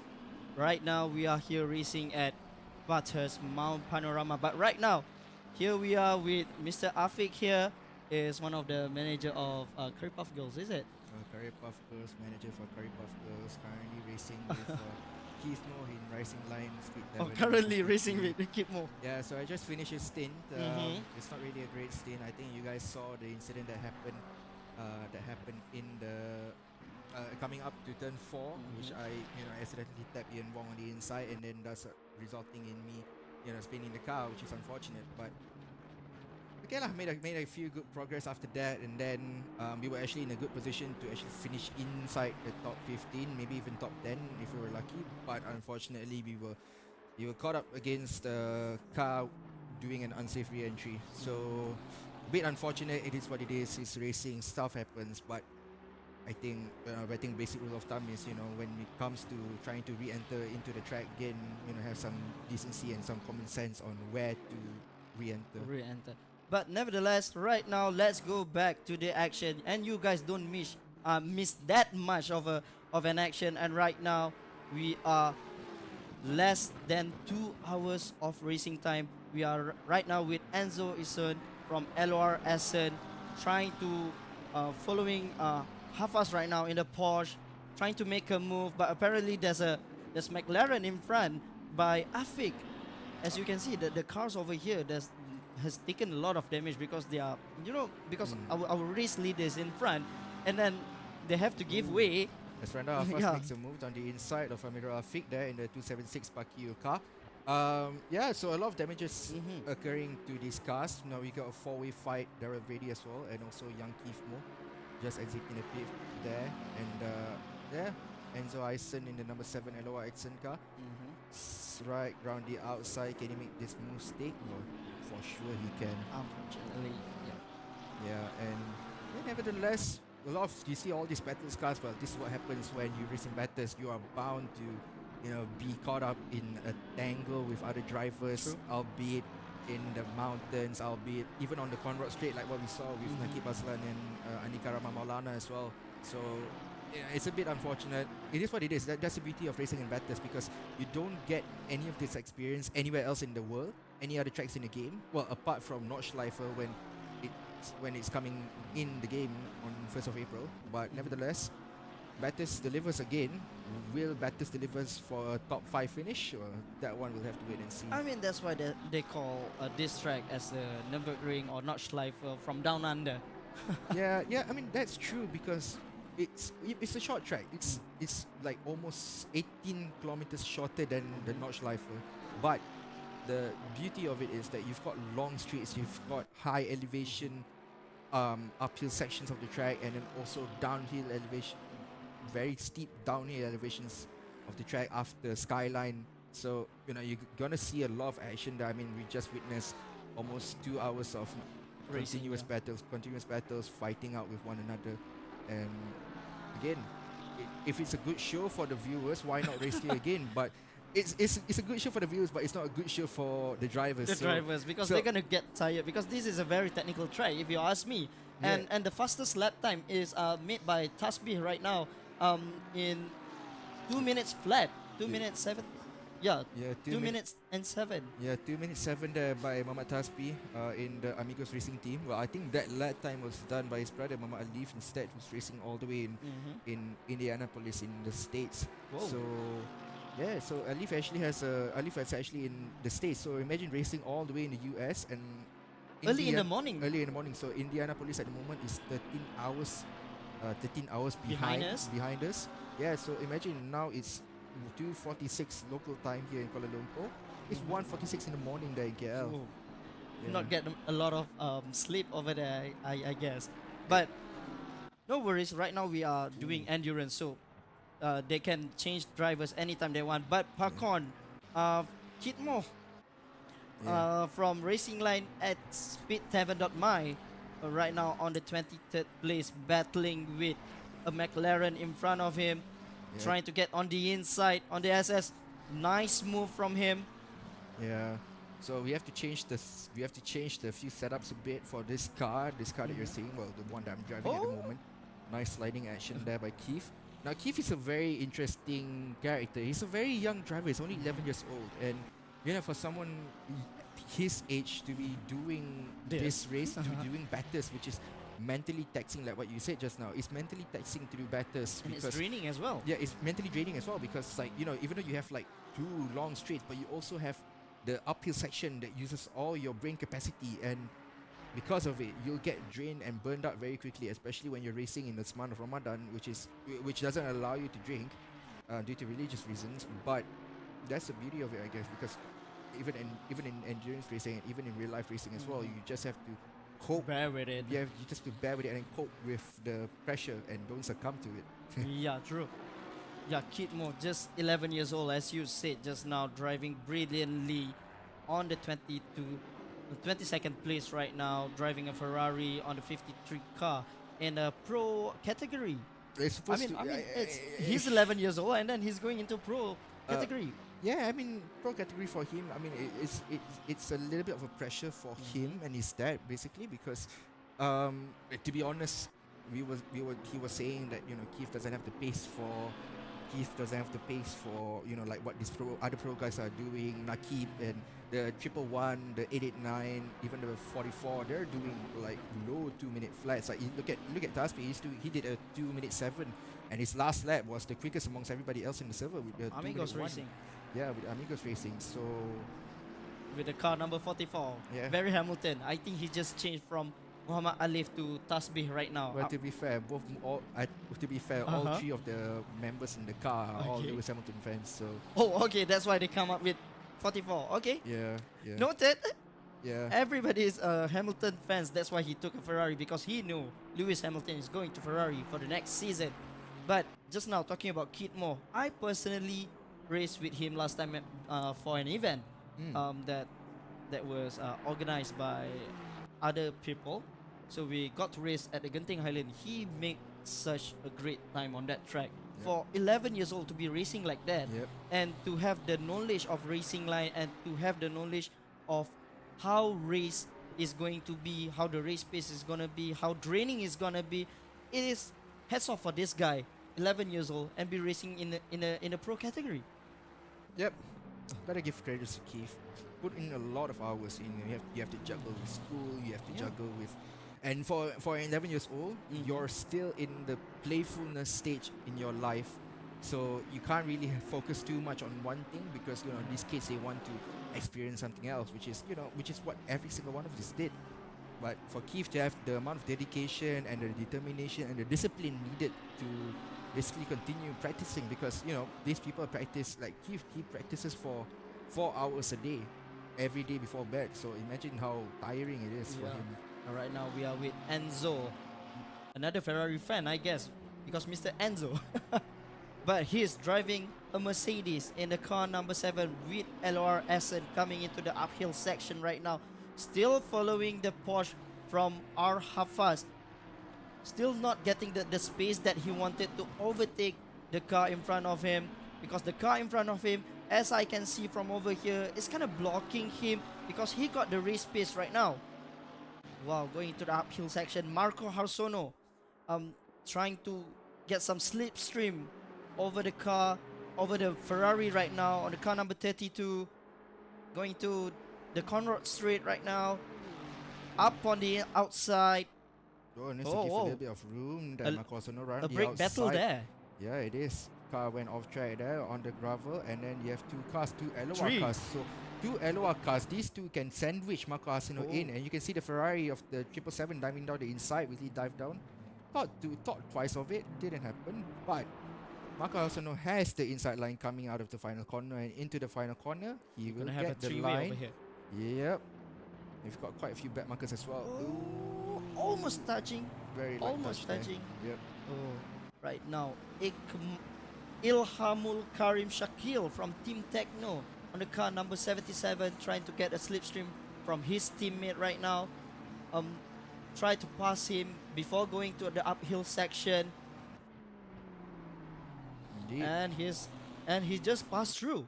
And right now he's battling with Harsono in the Aston Martin, going to the hairpin right now. Yeah. Not quite the space that he wanted, but still he got the pace. He got the speed going to the uphill there. But Harsono still defending very well. Quite a big gap there between Harsono and Ilham Kari Shakil. Big gap there. He couldn't close the gap. The only time that he can probably close the gap is probably on the skyline and onto the forest elbow. The Ferrari compared to the Aston, the Ferrari has a little less top speed, but the Aston can pull away at the Conrad Straight. Unless Shakil can get a lot closer, then it should be okay. But as of now, doesn't seem like it's possible. And as you can see, the Aston Martin, when he got to the exit of a corner, he pulls away very fast rather than the Ferrari itself. Yeah. Look at that. Going to the Conrad Straight, trying to get a little bit of a slipstream. I don't think he can get, but right now Andika Rama Maulana is in the pit. Maybe a driver change, or maybe a new set of fresh tires. Who knows? But Nakib Azlan, what a surprise. He's up to the 3rd place. Wow. Okay. So A little bit overexcited there. Yep, Shakir there going onto the grass, mowing the grass here in Australia, where the grasses can be very big and you can find a lot of reptiles as well. Oh yeah, true. And In this kind of weather. yeah, in this kind of weather, well, spiders, some snakes maybe, they're not. But here's the thing, Maulana pitting in, it's actually very interesting because next in line is Dylan Tan. Oh. Now, Dylan Tan and Fadli Rahmat, ladies and gentlemen, place your money. I want to see these two fighting it out, and Dylan Tan being the quickest, to me, at least one of the top 3 drivers in ACC in Southeast Asia, or maybe the entire Asian region. Well, to be fair, he is. Dylan Tan. Yeah, to be fair, he is SRO champion to begin with, so the kid needs no introduction. I mean, right now he's going into the last stint maybe for the team Yeah. as a third driver, but yeah, there's gonna be a lot of changes that we can expect it on this very last 2 hours, I guess. Oh, Dylan Tan, we just spoke about him. Now he's in. He's in the car already. There you go, Dylan Tan. Now, Oh, Genevieve staying on the inside. Dylan Tan is a very good. Yep, Jen giving way, and Dylan Tan now unleash the young boy. unleash the young boys right now. Dylan Tan just shimmy away from the curry puff girl just now. Now pulling away just like that. Easy. Wow. Dylan Tan from LOR Racing. He got so much advantage over here. There's not a lot of traffic in front of him, so he can make time for his team. Maybe try to fight for the first place on the podium. Yeah, indeed, Dylan Tan. Let's see what Dylan Tan can do. What Fadi Ram- Dylan Tan bring to the table yeah, right what now. Dylan Tan brings to the table. Fadi Rahman has pitted just now, so now all Dylan needs to do is chase down the GMX Phantom car of Fadi Rahmat and wait. Nakib Azlan as well. Oh wait, thank you, camera director. Pit count. So Fadi Rahmat only made 1 stop so far, so he has yet to make a stop. Whoa. So technically, by right, Dylan Tan will still lead the race because by count back, he should, when these two ahead of him pits, he's going to be leading in a comfortable margin. I mean, to be fair, for a one driver to be staying this long in a race car, in a race pace, it's amazing. Just only one pit stop between these guys. I mean, Nakib Azlan has already pitted like twice. Rahmat already pitted 3 times, if I'm not mistaken. No, if I only saw once. only once. Yeah. Oh yeah, pit. Sorry, Nakib Azlan been pitted twice. Dylan Tan twice, and then Rahmat only 1 time going into the pit. The stamina this guy have is just amazing. If you ask me, I don't think I can even like hold for an hour Yeah. in a race pace, because this is a very hard car to. I'm not saying this car is very hard to drive, but I mean, you're in a race situation, and with all the pressure, with the cars blocked here and there, even the back marker. But yeah, for 1 hour, can you drive like that? Well, put it this way, LOR has been driving the Merc since ACC came out actually. Their first race in ERGP was with the Merc, was with the old Merc.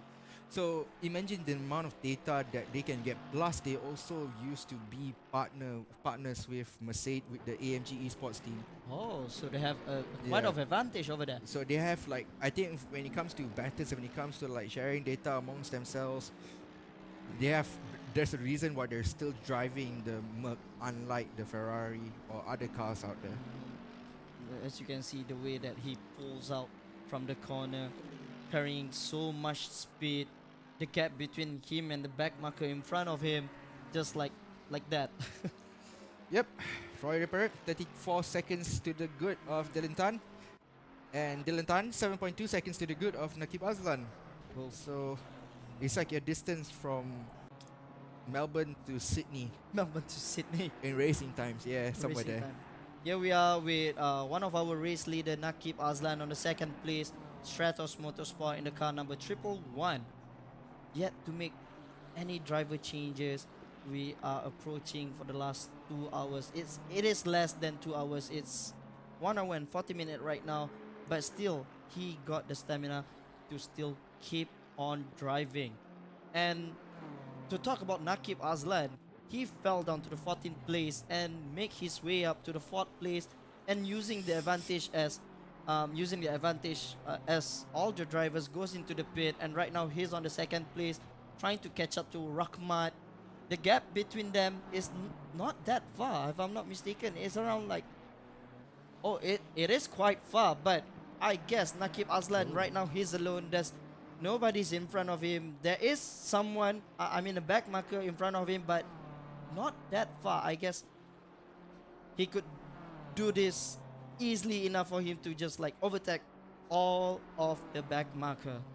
Funny enough, Dylan Tan's last lap was 2 tenths faster, and Whoa. now he's getting closer and closer. Look at that, the gap is actually coming down a lot. 7.1 between him and Nakib Aslan right now. So he's gonna pose quite a threat for Nakib Aslan. So this is where Nakib Aslan need to shine if he wants to keep the second position right now.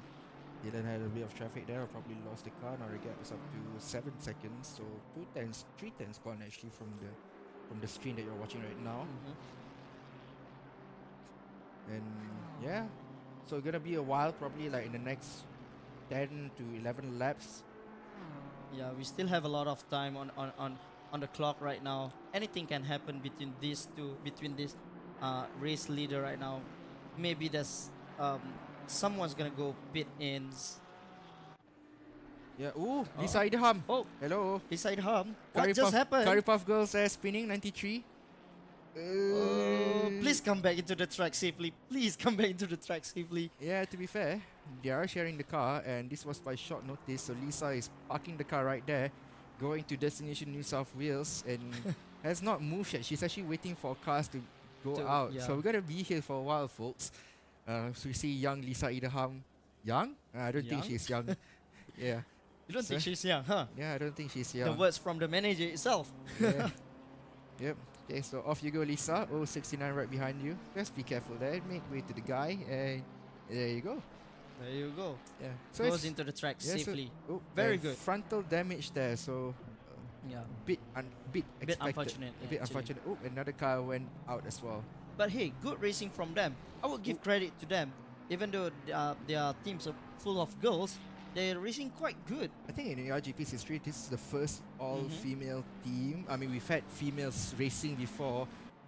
We had females racing before in our Okay. laundry house, but yeah. So for us to have like the first full female roster racing, I think it's a good thing. It's actually a good next progressive step towards including diversity into sim racing. So you Yeah. go, girls.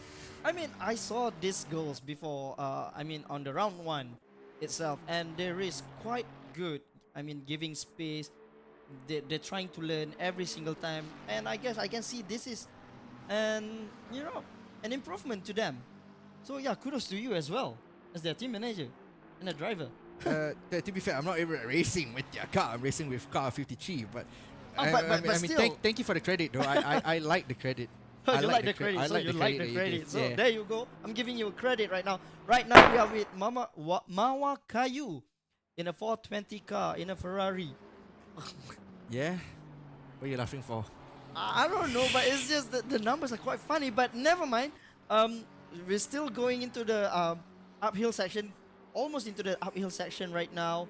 Following Asnor in the car in front, and the Yeah. Aston Martin. Can Mawa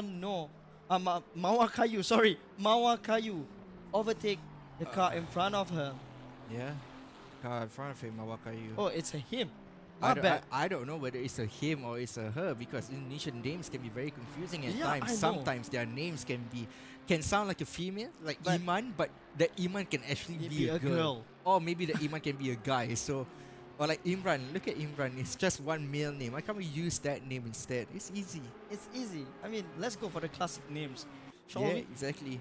Freddy Ramadan into the Ramadan month right now. Yep. He's up into the second place with the anime livery in the Ferrari from Java Sim Esports. Yep.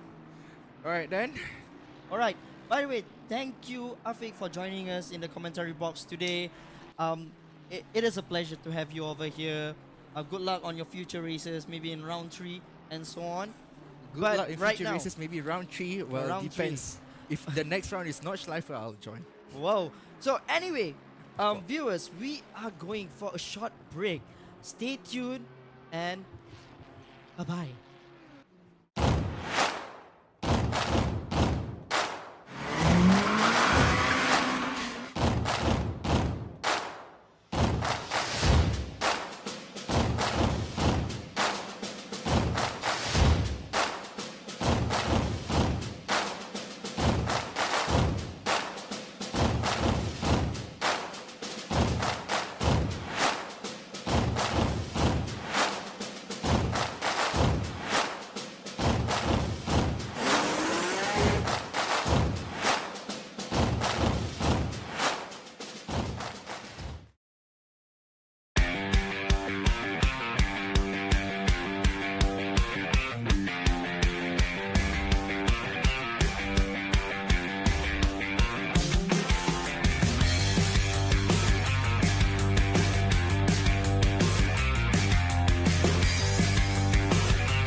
Sorry, Just sorry, think of that. sorry. Yeah, okay. So yeah, guys, hi, welcome back, and here we are with in eRacing GP Endurance Series Round 2 in Bathurst, Mount Panorama. Here with me is Mr. Emo itself with a new haircut. As you can see, just now we are with Afik, but right now we are with Emo. Emo, have you rested well just now? Yeah, I took a bit of a slight nap before coming back in. Okay. But the thing is, I don't think the action was as crazy and frenetic as what we saw during the first hour or so. But luckily, the race has settled into a bit of a rhythm, and nothing much has changed apart from the fact that Fali Rahmat in the JMX Phantom car has taken the lead of the race. But they still are coming in. They're waiting for their stop to come in. So we'll see the lead at the top change after this. But Dylan Tan more or less has the race in hand. As we look at the battle further behind here, this is Nakib Aslan chasing after Roy Ripperip. Oh no, it's Nabil in fact. Nabil. Oh! And just as we came back in, Just as we came back in. yep, there's an immediate crash, and that is the number 147 JPRT car into the barriers once again. Nabil just give a little bit of pressure for the back marker, and the back marker just lost focus and spun out just like that. Yeah. But right now, Oh, in fact, he's still stuck there. Is he oh, somebody just shut him down and Yeah. caused a little bit of traffic there. Yeah, but I'm looking at the cars. It's no. Ahmad Jusmin was the one that hit him. The Aston Martin, the MPR GP2 car, is also involved in that one. I'm not sure who's driving that particular unit, but that's a big accident. But luckily and mercifully, it didn't collect anybody. But look Korea at won. the Yeah. car right now. The Yeah. suspension. Oh, no. Well and truly bent. And The cars coming through. Oh. Yeah. He's going to have to park it, and he rightfully does so, out of harm's way to get back into the pit lane. But that car is well and truly out of it. That's it for the car just now, taking so much abuse from the other car that is full on aware there's another car in the track. But yeah, as other cars supposedly to be avoiding him, but you can't be avoid because the way that he parked just now is like almost half of the track, because this track is very narrow. But right now we are back with Dylan Tan. He just followed through Nakib Aslan just now, and right now he's in front with with the Food Panda car right now, doing a delivery very well. Yeah, but unfortunately not in the best of positions because he Yeah. was involved in the early skirmishes. As in fact, another car that has ended up a cropper is the number 557 Rising Line car, Badia Nick. And luckily got it going before the rest of the field come through. There is the number 115 ERD car of, I thought it was Muhammad Uze was driving at one point, but he's not been in the races either. In fact, it is Uze still driving. First race on ACC and ERGP Endurance Edition. Not the best of starts for him as well, because look at the state of that bumper just now. As speaking of bumpers, there's Infinity Racing's Wish 1 fighting for position with Gugun Wiranto, and the Java Sim car really fell behind because at one point it was up in the top 10, but now has fallen out of the top 20, fighting for fringe points in the pro class, but fighting also for fringe positions overall. As he goes around the outside, there does Wiranto, gets through on and moves above Wei Shen Wong. Wei Shen Wong with Infinity Racing right now, taking a little bit of slipstream with G Wiranto in front of him, just up to the Hell's Corner, going into the uphill section right now. Does he get the pace to even overtake Wiranto right now? The gap between them is only 0.3 seconds.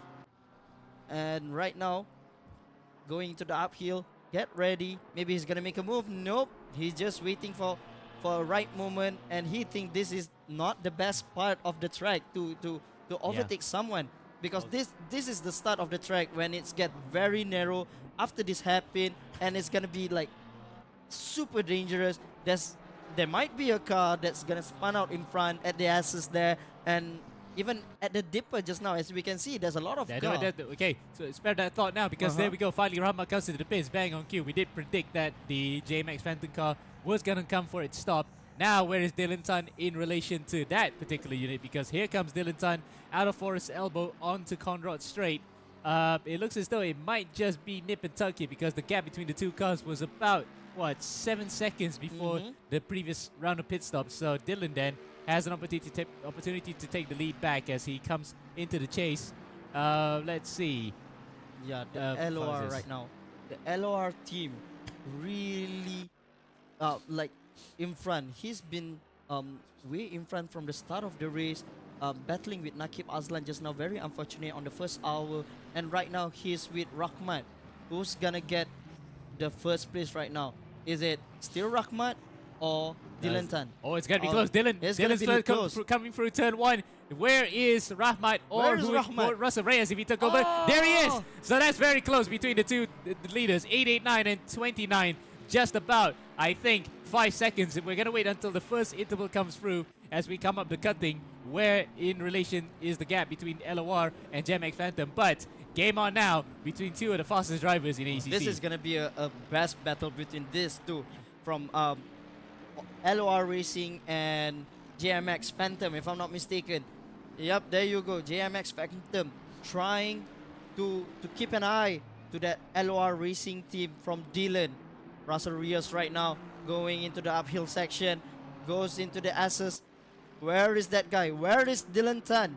He's trying to move away right now. Go as fast as he can, as he possible right now. Yeah, but the thing is, right, he can still pull away because Reyes is the one that I see taking over the car from Rahmat. He's got his tires already warmed up anyway because he stopped prior to that. Reyes has to wait until the tires get up to temperature so he can really push it. But the gap right at the first interval, 4.1 seconds, but it's continuing to climb a bit because Reyes is still finding the temperature, trying to feel for the car. But it looks as though it is squeaky clean apart from just rubber deposits on the car. The detritus on the side, you can see there, the bits of rubber or even bugs. There's simulations of that, dirt on the car. It looks clean. Onto the Conrad straight again for Russell Reyes, 4.5 seconds this time. So Dylan, with the bit between his teeth because he has much warmer tires, is increasing the gap ever so slightly. Yeah, like you said, Russell Reyes have a fresh tire with a fresh driver on his stint right now, so he get a little bit of advantage.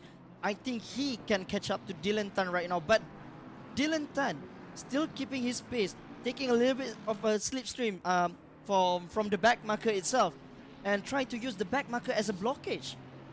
Yeah, but complete blockage is an understatement because people have to move out of the way. Oh, speaking in case in point there, how close was that between the Ceylon Motorsports car and the Team Techno car coming out of turn 1? As Nabil Azlan now trying to pick up the pieces from his brother after a really bit chaotic stint in that first bit. He's on the outside here, which becomes the inside between himself and Roy Rip and does get through easily because he had a gap to take it and the pace from the exit out of Forest Elbow to make the move stick. So there we go then. Despite a chaotic first stint from Nakib where he was involved in a few incidents, they both are now back on the podium. I really thought they're gonna touch just now. Oh my god, Nabil Azlan taking his place. Right now, Muhammad Tasbih from Amigos Racing is at 7th place currently. What just happened? If I'm not mistaken, he was the contender on the 3rd place just now. Yes. Is it 3rd or 4th? But right now, Yeah. he's at 7th place. What just happened? Yeah, I think he might be involved in the collision somewhere because Tasbih, look at that. The state of his car really second-handed right now because the bonnet is being raised up, scuff marks all over the front. Maybe an incident somewhere. As Dylan Tan now is stuck behind one of the JMX Phantom cars. So this is where I did mention at the start of the program if the JMX Phantom sister car might come into play. Well, here it is. It has come. It has come into play now. It has come into play, and it's not that late into the race right now because we are left with 1 hour and 20 minutes. Still early for me, but hey, it's a strategy. It's a race strategy. Yeah, he's not moving out of the way. Oh, Now, who's driving that number 30 car? That might be Sergio. Oh, no, he's moving away. Oh, he did. He did. Oh, he spun. Well, he spun out of the way, did he? Because he definitely was not planning to be giving him that move as the Ceylon car of Nuwan Harshana. Yep, Harshana has spun it into the path of the crowd, and luckily though, did not take out anybody else. So Russell Reyes was banking on his teammate to just disrupt Dylan a bit, and it has helped though because look at that, 3.7. Yeah, 3.7 seconds now as Russell is now well and truly into the groove. Yeah, Russell Reyes got eyes on Dylan Tan right now. I can sense the rivalry between these two. Look at how he moved, flashing lights a little bit. He wants to make a move right now. Get off my way. I'm going for Dylan Tan, not for you. Just give me the way. Yeah, And then he's not even sparing the flash to his teammate because he's Yeah. flashing Sergio to just get out of the way. And well, we're talking about the name Sergio and Perez in one sentence. Oh It- my it, God. it evokes feelings of, well, that's a familiar feeling, isn't it? But Mhm. in this particular case, it's almost a given, and that's team orders right there. Sergio moves out of the way, and Reyes comes through to take track position away. That is no histrionics there, but he still has about 3.7 seconds to gain. Yeah, there you go, Russell Reyes. As I say, got eyes on Dylan Tan right now. There's only one more blockage that he needs to overtake. That is from, what car number is that? Sorry, I can't see it. But yeah, there's one more blockage in front of him. Nevertheless, right now, Damario Hasnam from MPRGP. Oh, he's on the BMW inside. Got the inside. Oh! Right. Ferdy push. Ramadan. Is that no? It's Devin Nugraha goes off, but luckily he didn't hit the barriers. But he got spooked by Hasnam going to the inside. Luckily though, he only just lost one position. Thank God for that. I thought he just spooked when the car just suddenly right beside him. That's why he spoke and then goes into the sand trap. What an unfortunate event. But now Russell Reyes. Oh, as you can see there, I can see Dylan Tan in front of him right now. One more blockage for him. Yep. Can he do it on the front straight right now? No, he's way far behind. But that McLaren is certainly going to be a bit of a problem there if he catches him in the wrong spots. Let's see then. Who is this mysterious McLaren in the default livery? P36. That is Angelo Sanaratne. So that's one of the sim racing Ceylon Motorsports cars coming up, but he's not riding the same livery as his teammates. But that is him in the brickwork cars that we saw earlier just now during the outtakes before the start. And Angelo gets he's out of the giving way. away. Yep, Angelo goes out of the way, plays it safe. Badia Nick though is not the one that played it safe because there was car number 557 in the wars again. And he said, "This is not my battle. This is your battle. I'm gonna take advantage in front if let's see anything happen." But yeah, Bardian Nick with Rising Line, maybe eating some rice before racing. Is that? Yes, In I a mean, Ferrari. Yeah, what rice car? Because rice car. You know, rice cars Rice with the car. with the ridiculous wins and rims. Mhm. I'm not slagging off to the Oh, culture. Oh, what speaking just of happened that, there? that is Java's. Oh, that is Bardianic. yeah, that's the Balapan Random Motorsports car spinning into the barriers, and that is pretty much the end of Badia's race on that regard because he's gonna have to jump into the pits to Did repair we it. just jinx it? Yeah. Well, I was about to say rice. Oh, Oh, Ricky Ricky Satria, Satria. having taken over from Enzo Eisen, has Literally actually in yeah. the middle of the track. My God. Oh, it's luckily our camera tried to pick it up. Hasnam! Oh! Hasnam just got through the gap there. And the Pakyuga! Oh. Trying the needle. Yeah. Ricky Satria was in the worst possible position because it was in a blind spot of the track. He had to get back on it as soon as he could. Luckily, he got the car restarted, but mercifully, no one got involved in any more of that. Wow. I thought it's gonna be a big of a crash because he literally like in the middle of the racetrack. Wow. Thank God. And everybody just very aware and then quite shimmying and then threading the needle there. Yes. Oh, Bardianic. I think there must be some problem with his car after Yeah. the crash that he had just now. Yep. Yep. It was an almighty whack because the Balapan Random Motorsports car Oh, of look Ahmad at that. Jusmin. Yeah, it was Ahmad Jusmin in the way, so he has to really gingerly get back to pit lane just not to hit anybody. Oh. That's very close. Oh. There is Ricky Satria coming through, harsh shot. Oh, wow. Oh, in fact, that wasn't Satria, that was Wilson Woon, but it's one of the LOR Ascent cars as Badia now manages to limp home back into pit lane. He is and very probably, struggling. Yeah, probably just to fix away all the damage after, what, 20 minutes? It's gonna take him a lot of time to fix the damage because as we can see, it's like an abused victim over there. He spun out at first and then just like everybody just Yeah. whacked him away. It snowballed. Yeah, snowball effect. Unfortunately, But, no snow here in Australia. In Australia, yeah. Yep. New As, South Wales. Yes. Now we look at Mali Fakrul, who's actually behind Earl Oliver Kahilig, who we saw just now was driving a snazzy Moza R5. But the wheel may not be such a factor here because now Kahilig has Fakrul for company. These are two completely different classes because Kahilig is in Pro-Am. Mali Fakrul is the M class, but fighting for road positions. Yeah, Malik Fakro right now with Bakiyu Racing Team B driving the McLaren. Following Kahilik very, very close right now, taking his slipstream right now. Goes down into the S's. Yeah. Can the Porsche? No, it's not the SS. Yeah. It's not the SS, but can the Porsche keep pulling away right now? I think the Porsche had some advantage over here because look at that stability between those corners. Look at that. Yeah, And but- there's a yeah. LOR behind them as well. Yes, that was Ricky Satra, the recovering Ricky Satra, who a lap ago was facing almost the wrong way as Malik tries to dink one on the inside, coming out for his elbow. Oh, they both hit. Both of them hit the outside wall there, and that will present an opportunity for Ricky to just reel them in. But it looks as though both of those cars are not feeling right at the moment Let him because that go. was that was a big whack in the wall for both of them. Yeah, a very unfortunate event between these two drivers right now. The one that behind right now in the Mercedes AMG just chill, waiting for anything could happen and taking advantage of that. Right now, Malik Fakrul is still there with Kahilik. Maybe Malik Fakrul trying to get some space, trying to reel in some space. Looking at it. Oh, look at the AMG. This is the battle of the brakes right now. Look at that. Well, it's not Brits, it's a German, a Brit, and another German. So Battle of Britain once again. And Battle of the Brits. Yeah, Battle of Britain. Malik Fakrul tries to do a a little last bit stand. nudged there. Yeah, he's trying to do a last stand here to fight off the forces to just invade the British colony. But anyway, World War II jokes aside, we have another spinner there. That was a number 99 Psychopath car. Malik gets a good exit out of Hell Corner onto This is Murray's. Yeah, onto Murray's. Let's see if we can make it stick on the inside. This is Yes, it. he does. Let's go. Yes, He he does. does. Yeah, but Kahilik leaves us up open for Ricky Sanchez to come through, and that's 2 for 1, unfortunately. Oh, he lost 2 places just like that, going overly wide just now.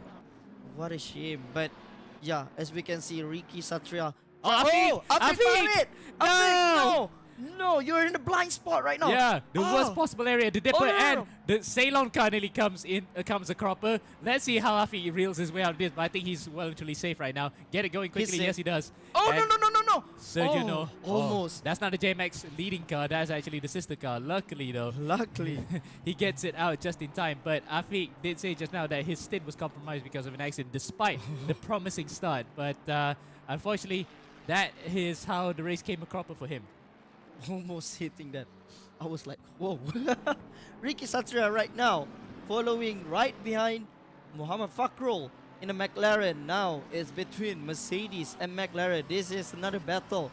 We can't forget a little bit about the battle in front between Tasbih and, Dylan Tan and Rahul Riaz. Right now, we are focusing on Ricky Satria and Muhammad Fakrul. Yeah, let's see whether or not Malik can defend hard here against Ricky. Ricky, though, despite the mistake a couple laps ago, he's fired up again. He's ready to take positions left, right, and center. This is a battle between an M-class driver and a Pro-Am driver. Ooh, very close there between the LOR Ascent car and the Pacquiao car. But they both kept it clean. Out of Murray's, they go into Hell Corner now. Malik defending on the middle of the track. Ricky tried to go on the outside, but looks as though no way through just yet. He'll have to fancy his chances here coming out of Murray's. Oh, Okay, look, Griffiths. Ricky Satria trying to find his way, but Fakrul is very good at defending right now in the McLaren. But Ricky Satria, can he make to the front? Goes on to the outside right now. Who's gonna get the first one to exit in this corner? But still, Ricky Satria is in front. He just pushed away Fakrul. And right now he's pulling away. Fakrul is trying to get back to his position, but I don't see any possibilities of that in the time being. Well, looks like Malik had to concede that one. And once again, Griffin seems to be a favorite overtaking spot for some drivers once they could get the move around the outside stick. Because inside, obviously, is going to be an advantage anyway. But yeah, great move there from Ricky Satria, recovering after that slight spin. And now he moves up to P15 overall and P5 in the Pro-Am category. Now, there's Afiq Farid chasing after Sergio. No, this is for position, of course, because Sergio regained that position exactly where Afiq spun there in the previous lap. Let's hope that Afiq can actually make a clean move stake to get up into the top 20. But again, little consolation given the fact that he is not fighting with the same category. Yeah, he's not fighting with the same category, but look at that. Look at the map as well. Look how many traffic is there. Yeah, well, A lot of driver, like you said just now, early in the race, before we even start the race. Oh, hold on, Afiq Farid. Yeah, he- almost hit somebody's in the No, car. no, in no, the back, that was. but no. Yep, Sergio nearly hit the back of the Ceylon car. Here comes Huffy on the outside as we have another accident for another Ceylon car. 514 at Forrest's elbow. Huffy though smelling that he has an opportunity here. Afik just closed that gap on the inside, but right now Ferrari trying to make a move, but not quite yet. But maybe this is the straight. Oh, somebody just spun out also by that's Ceylon. the car that I mentioned just now is Nuwan Hashana in the Ceylon's car. He's actually completely in the wrong way. Let's hope that he can get it over with quickly because right now the rest of the field are coming through. Yes, he's got a clear bit of track now that he can recover it. Here's Afik already outside, coming out of Griffins. He's trying to overtake Sergio, but Sergio is well equal Not to yet. it. Not yet, say Afik Farid. Not yet. No, I mean not yet, says Sergio. Oh, Sergio, yeah, Sergio. Sorry, Sergio said not yet. Not this corner. This is my corner. I'm gonna lead this race right now. You stay back. Yeah, fending him off here. Again, they have every right to race as Nuwan Hashana does get the car recovered, but looking very second-handed there, that Ferrari 296. So Too bad. yeah, but luckily though, he didn't get collected by anybody. Let's hope that he gets it away safely as well. So, unlike what happened to Ahmad Jusmin or whoever was driving the number 98 car when they clashed into the barriers. Yep, on the back straight. Now, that's Roy Rip in the pits. He's probably going to give it to Aldo Balagulan back with Tasby recovering from an accident that we unfortunately did not see on camera that really put him out of the way. Oh, speaking of accident, no. Afik he broke traction, came in very loose, hit the back of Sergio, and off he goes into the barrier backwards at Forrest's elbow. A little bit overexcited there by him, but it Oh, cost him. no. Oh, Malik. motherfucker! And Somebody, another spun out. Yeah, and that was in tandem as well. There goes Devon Ugraha passing both of them by. Oh, no. They're trying to pirouette. Oh no! Malik, don't! Oh, it's in the middle of the way there. Please, careful, Malik. We have to stay there. Where's he gonna go? Oh, luckily he actually 3-pointer right now. well make that 4-pointer. Oh, 4-pointer. Yes. There is the Stratos car coming through. Let's hope he doesn't hit. Oh, very close there. But again, some mistakes are the cause of the drivers themselves that caused them to become a live roadblock. That is what happened when you drive this car after the pit. Your tires is getting worn out, and then you get a little bit overexcited because you're getting close to your opponent in front, and then you spun out just like that. A little bit of yeah. a nudge, you get spun. Yeah, but in this case, it was just pure driving error. Plus the fact that it's been a while since the pit stop, so maybe the tires are starting to wear out as Afik does rightfully go to the pits to repair the damage to his car. As we're going to point out the closest possible action out on track right now. With that's Chris Sung chasing after Nabil Aslan. He goes around the outside of the WT Motorsport car. Well, after the highs of being in third place in Barcelona on the podium, the WT car have been brought back to terra firma here. Unfortunately, a very testing race for them. But regardless, at least they look highly likely to finish the race now as Afik does come into the pits, stops on his jacks, and, well, pretty tough race for him. What an endurance race today. Almost to the end of the third hour right now. Chris Sang, from Z Challenger Racing ERGP in the BMW. This is another teammate of before this it was battling with Nakib Aslan, Marco if I'm Wong, not yeah, mistaken. Marco. Yes, Marco Wong. Right now is the battle between Chris and Nabil Aslan, as we can say. No, not really. Not really? 8.6 seconds. He is Oh, trying yeah, to. yeah, that's he is quite far. Yeah, he's trying to reel him in. He is pretty much in no man's land. I don't know where Tasby is in relation to him. In fact, Tasby's now coming up to the cutting. He's coming through Reed Park and onto Solomon Park. But looks as though, again, spread out. It's 19 seconds the gap. So first, second, and third are not as close as they were compared to the previous race in Barcelona, where it went all the way to the wire with just 7/10 of a second, 11 seconds if you include the Z Challenger car there, as Tasbe carves his way through the field. Looks as though the car is a bit fixed. No, it's slightly fixed compared to what it was before, but make no mistake, that is another, a tough race for the number 44 car, despite being in contention at one point. Yeah, Pepega Racing not giving any space just now. Oh, what happened to Tasbe? He has a penalty go to drive through the pit. What just happened? I think he might have actually gotten it for a previous altercation because it looks as though he didn't cut a corner that badly anyway. So that might be, in fact, I can check the steward's report right now. It was, in fact, he hit the Bigo car, number 69. So that's why he got a drive-through for careless driving, apparently. So It might have been Aw. either Tusby or Alif making that mistake sometime during their stint. But whatever it is, that's going to set them back a little bit further than they would have liked, because they were at least within touching distance of the 878Z Challenger car. But now they're going to have to look behind again, because the Veloce Ragazzo car might be interested in taking 5th place away. And he's not taking the drive-through right now. I think he's trying to make a very big gap before he goes into the drive-through. What do you think? Yeah, it will help a bit, but Mhm. again, it's not gonna help mentally though, because you True. were in the swing of things, and in fact, as soon as the penalty was given, the gap went up to 20 seconds. So maybe it got a bit of a distraction for Tasby. Yep. Unfortunate for them, but it's one of those races, isn't it? Sometimes you win some, sometimes you lose some. Sometimes you lose. Sometimes you lose because of the penalty. Well, Well. the penalties happen because of, well, through their own doing. I In this mean, particular rules instance. are made to be racing. I mean, safe racing. That's why they implemented all the rules. But nevertheless, Muhammad Tasbih right now from Amigos Racing need to be drive-through pitting. But let's go to the race leader right now, Dylan Tan in the LOR Racing. Quite a big of a gap between him and Rahul Reyes right now on the second place. Russell. Yeah, Oh, you can Russell, see, sorry. Yeah, you can see Russell just about there. So Yeah. he is within earshot. Remember, the gap was about 4 seconds when he came out of the pits. He has maintained Oh, yeah. that gap right now. So 4.8 seconds here. There's the car number 29. Every single time we get a shot, this might be a good camera angle. Mhm. No, in fact, we didn't get him, but you can just about see the JMX Phantom car peek out when we go into some of those wide shots. Yeah, it's not that far between them actually.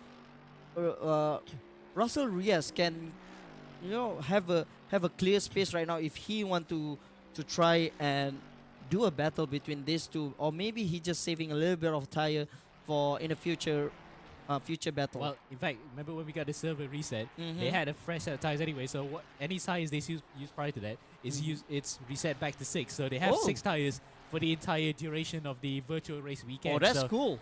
So really, they only need 3 sets for the pit stops anyway. They only need to stop 3 times. Only But three they- times. Yeah, but sometimes some of these guys don't come up for practice, and that saves tires as well. They need that, especially if they want to do it for the final push. In this case, the final hour is going to be very crucial for some teams to make up positions. Case in point, here's the number 77 Team Techno car chasing after the Veloce Ragazzo car of Aldo Balagulen. So Ilham Karim Shakil behind Balagulen by about 1.6 seconds last time out. But they're going to come across the timing beam as Chris Sangye might have actually spun it. Yes, he Oh, does. no, what He just actually- happened? He's actually stopped because, look at that, car number 514. Once again, it's the Ceylon car. It's Niraj Oh. Yeshan this time. Again. Hashana was previously the driver, but he got it right. Let's see a replay of what happened there of Oh. Niraj Yeshan. He is all by himself. Well, the car was well and truly wrecked. There is Chris Sung right behind. Comes through. There is... Oh, the rear wing was bent. no. Spun it out. Where is Sung in relation? Ooh. Oh. Oh, that's a massive impact, actually. The Yeah. front right corner of the car has taken a bit of a hit. Oh, that's too bad. And it's gonna be a lot of a lost time for him. Well, now we're gonna go back. I to the mean, battle. such a bad luck if Yeah. you can say. Right now we Oh. are with Aldo Balagulen on the 6th place right now on the Ferrari in the car number 5 with Veloce Ragazzo. Yep, we were gonna go through to the battle between them Sure, and let's the, go. the number 77 car, but the 77 car has pitted, so Oh, okay. never mind about that. Here's the other close battle on track, because we need to point out all the other guys that are involved in this race, because it's not just the guys in front, it's the guys at the back that make up the numbers too. Muhammad Bintang right now in the car number 420 on the 25th place right now by Pinta Racing by BEGO. Wow. Ego, yeah. I'm just only pointing out right now, it's close to the number 69 right there. Top Mhm, true. Randa Prasatya. Yeah, Randa Prasya. Oh, that's quite a name and a half. Yeah. So, unfortunately, we didn't get to say nice and blaze it, but whatever it is, Muhammad Bintang now, 1.5 seconds by. In fact, the moment we got onto him, he has a drive-through as well. So, many drivers are being given penalties here because we have a live steward, of course, looking after the action. So, what would have been a battle between himself and Afiq Farid up in front, he goes immediately into the pits to Very responsible racing Yeah. he did over there. very nice. Oh, Malik Fakhro again. Malik again, and this time, however, it might have been helped out. So, but we're probably just gonna get a short replay of that. How that happened. I think that's it for him, because he just comes into the corner. Okay, very nice. I think he got a little bit on the curb there to be sliding, Yep. or he just get a little bit nudge. That's Bardia on the inside. So Mhm. Bardia nicking the number 557 car. It looks highly likely. Yes, it is. Yeah, he got Bardia. nudge. Oh no, Bardia caused that one and nearly gets into the path of Afiq as well. Oh, that's too bad for him. He just lost 5 places. No, 6 right now. 6 Yep. places So, just like yes. that because of that fiasco. Yep. But now we have a battle on our hands here for the fringes of the top 10. But it's not a battle between class leaders, but this is the second place for Pro-Am versus the 7th place for, no, in fact, it's actually 8th place for Pro. It's Garneda versus Naim. So Amiro Naim and Brianado Garneda just fighting here for fringe positions. But points are still going to be important for them. They do not want to come a cropper here. Amiro Naim, who has been really improving a lot, has a market improvement compared to last season, now is trying to spearhead the Apex Racing Brunei team to great lofty heights. And he's got about 23 seconds to the good between himself and Odi Demograha. So it's still possible for a class win here for the Triple Tree car to maintain a perfect start to the season. But he's got Bernardo Granada right in front with the Team Techno car in his way. Wow. What a nice explanation you did there. There's a long explanation, but nevertheless, let's go back to Brianado Garneda over here from Team Techno. Followed by Amirul Naim right now. He's got his eye on that Ferrari right now, going into the uphill section, almost going into the uphill section. Now on the front straight, a very long straight. Can he keep up with Garneda in front? Yeah, but it looks as though Garneda is the better of the two that time around. As we come up to Griffins once again, looks as though it's ebbing and flowing between the Ferrari and the McLaren, but Amirul Naim does keep it within his crosshairs here, the Team Techno Ferrari right in front. As we now probably going to welcome Alex into the commentary box later, pretty soon, I would say. Pretty soon, yeah. Because we're into the final hour now of a race that has been sometimes hot, sometimes a bit cold. It wasn't as frenetic as, actually, scratch that, it has been very frenetic. We saw some major accidents all through the grid, and I think I would say there's a lot of major accidents. Yeah, I think some drivers have been pulled off into the side of the pits because they know that they've been crazy mobile chicanes. Yeah, even their car, we can see there's a lot of damage. Even the Ferrari, BMW, McLaren, most of it was McLaren. Well, we can't make sweeping statements like that because it's not dependent on the car, but Yeah. it's the teams that have been driving it. It's the driver itself. It's not the car. It's not always about the car. It's about the driver, their skill. Yep. But before we going to the last hour, we are going to have a short break. So make sure you guys stay tuned.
Hi and welcome back. Endurance Edition. This is round 2 of 5. My name's Alex Young with Ammo Hazik, and this is how it's looking on the scoreboard at the moment. See Dylan Tan, Legion of Racers. He's just got back in the car. He's leading the race. JMX Phantom in second. Rossa Reyes in the car of that car. Stratos Motorsports with Nabil Aslan now in that car. Z Challenger in 4th. Amigos Racing in 5. Our reigning champions down in 5th. They've had a bit of a busy second half of this race, and they've dropped from 3rd to 5th. Balaguer in 6th, Hasnan in 7th, Devangara in 8th, Garneda in 9th, and second in the Pro-Am class, Naim from Brunei in 10th position. Now, if we come back down to the actual cars, you can see there is our leader, Legion of Racers car, 889, Dylan Tan. Really have not been headed at all this race. Really doing a great job. Dika Malana was in the car for the first half of this race, and now Dylan's in the car. Dylan was actually the driver that put it on pole as well. Yeah. So really fast driver, eh? But the thing is, right, the big moment of the race had to be, again, I did mention at the start, there's been a bit of barb between the LOR team and the Stratos team, and it came to a head just now when Nakib tried to overtake in the opening stages of the race to get by Andika, but they both collided. The one who ended up worse for wear was Nakib, and it's been a recovery trail for the team since then. But somehow, through the hook and by crook, the 111 Stratos car has managed to get back up to the podium. But again, a case of what might have been had it not been for that crazy moment from Nakib and Andika. Absolutely. Let's look at that car that was, you just mentioning, Stratos Motorsports. That incident, they were side by side. Looked like a valid move to try, but you're right. Stratos Motorsports went off, and then they got hit with the drive-through as well. So that put them way back. So for them to be back up to third position has really been a great recovery drive for them. Yeah, and an elite lap too, because somehow amazingly throughout of all that, Nakib and Nabil are still, relatively within a shout of trying to get a win here, but that is a bridge too far, if I'm pretty much honest, because if something happens to Dylan and Andika, and of course Russell involved for good measure, they might be having a half chance, but again, that seems to be very slim. Yeah, I think they'll be very happy with third position. But of course, let's go back to the guy in second position. Russell Ray is a bit further up the track. And this has been quite interesting. JMX Phantoms have stayed within 5 seconds of the lead this whole race. And now, we're just under an hour to go, Ammo. Everyone's got to pit one more time. Do you think JMX Phantom can sneak the win? Might be, but if you look at the total pit stops, because we can actually get that particular thing right now, total time in pit for both cars have been about 59 seconds. So it's close in it between them. But the total time stop is the key point, because I think Russell or Fadli might have actually picked up damage. They had to fix it for 1 second. That 1 second difference was enough to actually cover them for about 5 seconds on the road. But it has been ebbing and flowing though, because when they came out of the pits, it was about 7 seconds, prior to that on the in-lap. 7 seconds between JMX Phantom and the LOR car, but coming out now is about 4 seconds, but it's come out to 6 because of traffic, as more and more cars seem to be having offs here. There we go. Case in point, there's the Bigo car off once again. Yeah. You're absolutely right. So it has ebbing and flowing. It's 6 seconds now for JMX Fanta. That's pretty much as large as it's been the whole race. But I think it's going to come down to the last pit stop, right? Because we know... Oh no. It stopped again, is it? Don't tell me because it's another server error. If that's the case again, that's really painful to see. Okay, well, we're going to have to see what's happening here. See if it's just us or if there's any other issues. Yeah, we're going to have to check back again because it looks as though Russell, I'm looking at our preview screen, he is still out on track though. Oh no, in fact, he stopped as well. So, okay, we're going to have to go back to the, go back for an ad break while we see what's happening here.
Hi everyone. Okay, welcome back. So we've had a server crash. We're just, I think, about 75% of the race over. We need to check back with that.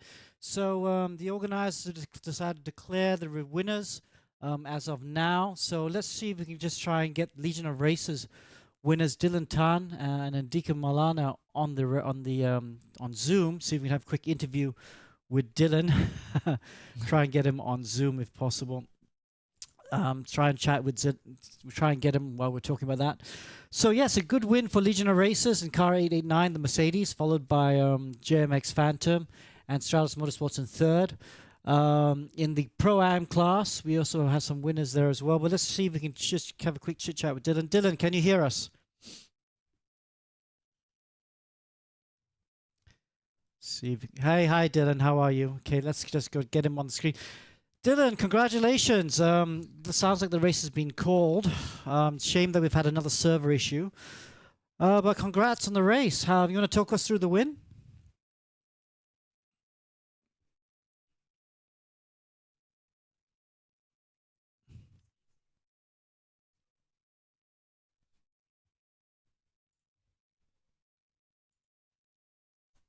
Yeah. Well, it was a really good race. Were there any your pole position lap in qualifying was phenomenal. Actually, that was a really good one. You want to talk us through that qualifying lap?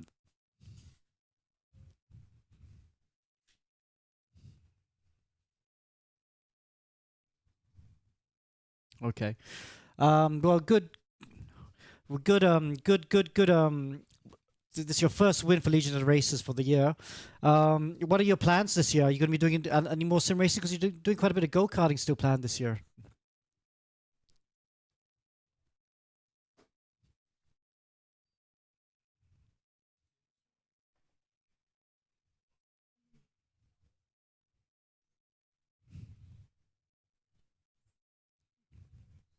Yeah. That'd be great, man. Okay, you want to talk us through also, they had this nice coming together in the opening stint between you and your teammate, Andika and Nakib in the Stratus Motorsports car. What was your reading on it?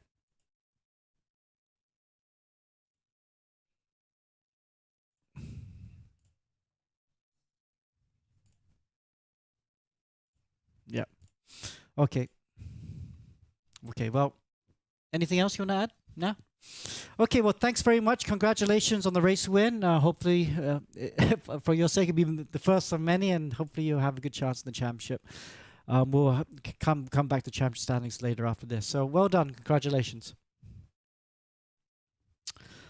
Okay, great. Good having, let's see who else we can chat to. See if we can get... Once again, you can say that Dylan's not much of a talker. We saw it even in SRO that he really is not a kid of many words, but he does let his racing do the talking. And he's been quite fast as well. So again, you don't really have to be too flash. You just do what you need to do to make the job to get the job done. Now, let's see who else do we have on board, because I think I heard a couple of people actually were talking just now. Who is that talking? That's Taufik's talking. Yeah, Taufik and yep. But Taufik, I think we want to try and talk to who won Pro-Am. That'd be quite nice to see who won Pro-Am class. Devin Nugraha. So it's the number 59 Java Sim car. So we can either get Andreas Yudhistira or Devin Nugraha if we could. Yes, Yudhistira is actually here with us right now. Let's see if we can get him. Oh, in fact, he's out of his rig. Oh, he's out. So maybe we can get Devin Nugraha then if it's possible. If he's here. He's the Pro-Am class, right? Yep, Devin Nugraha is in fact here right now with us and driving by looks of it on the canvas wheel. So okay, no audio. All right, I think we're going to wrap up the show then. Thanks very much for being part of our show. Some really great, exciting races. Yeah, any other further comments, Amo, before we go? Such a shame that once again we were building to a great crescendo, but unfortunately, things out of our control just happened. So yeah, well, we'll just leave it at that. I don't want to say anymore. Okay, well, thanks very much. This has been Endurance Edition Round 2. We'll be back with Round 3 in a month from now. My name's Alex Young. With me is Amo Hazik. And we'll be back later. Thank you.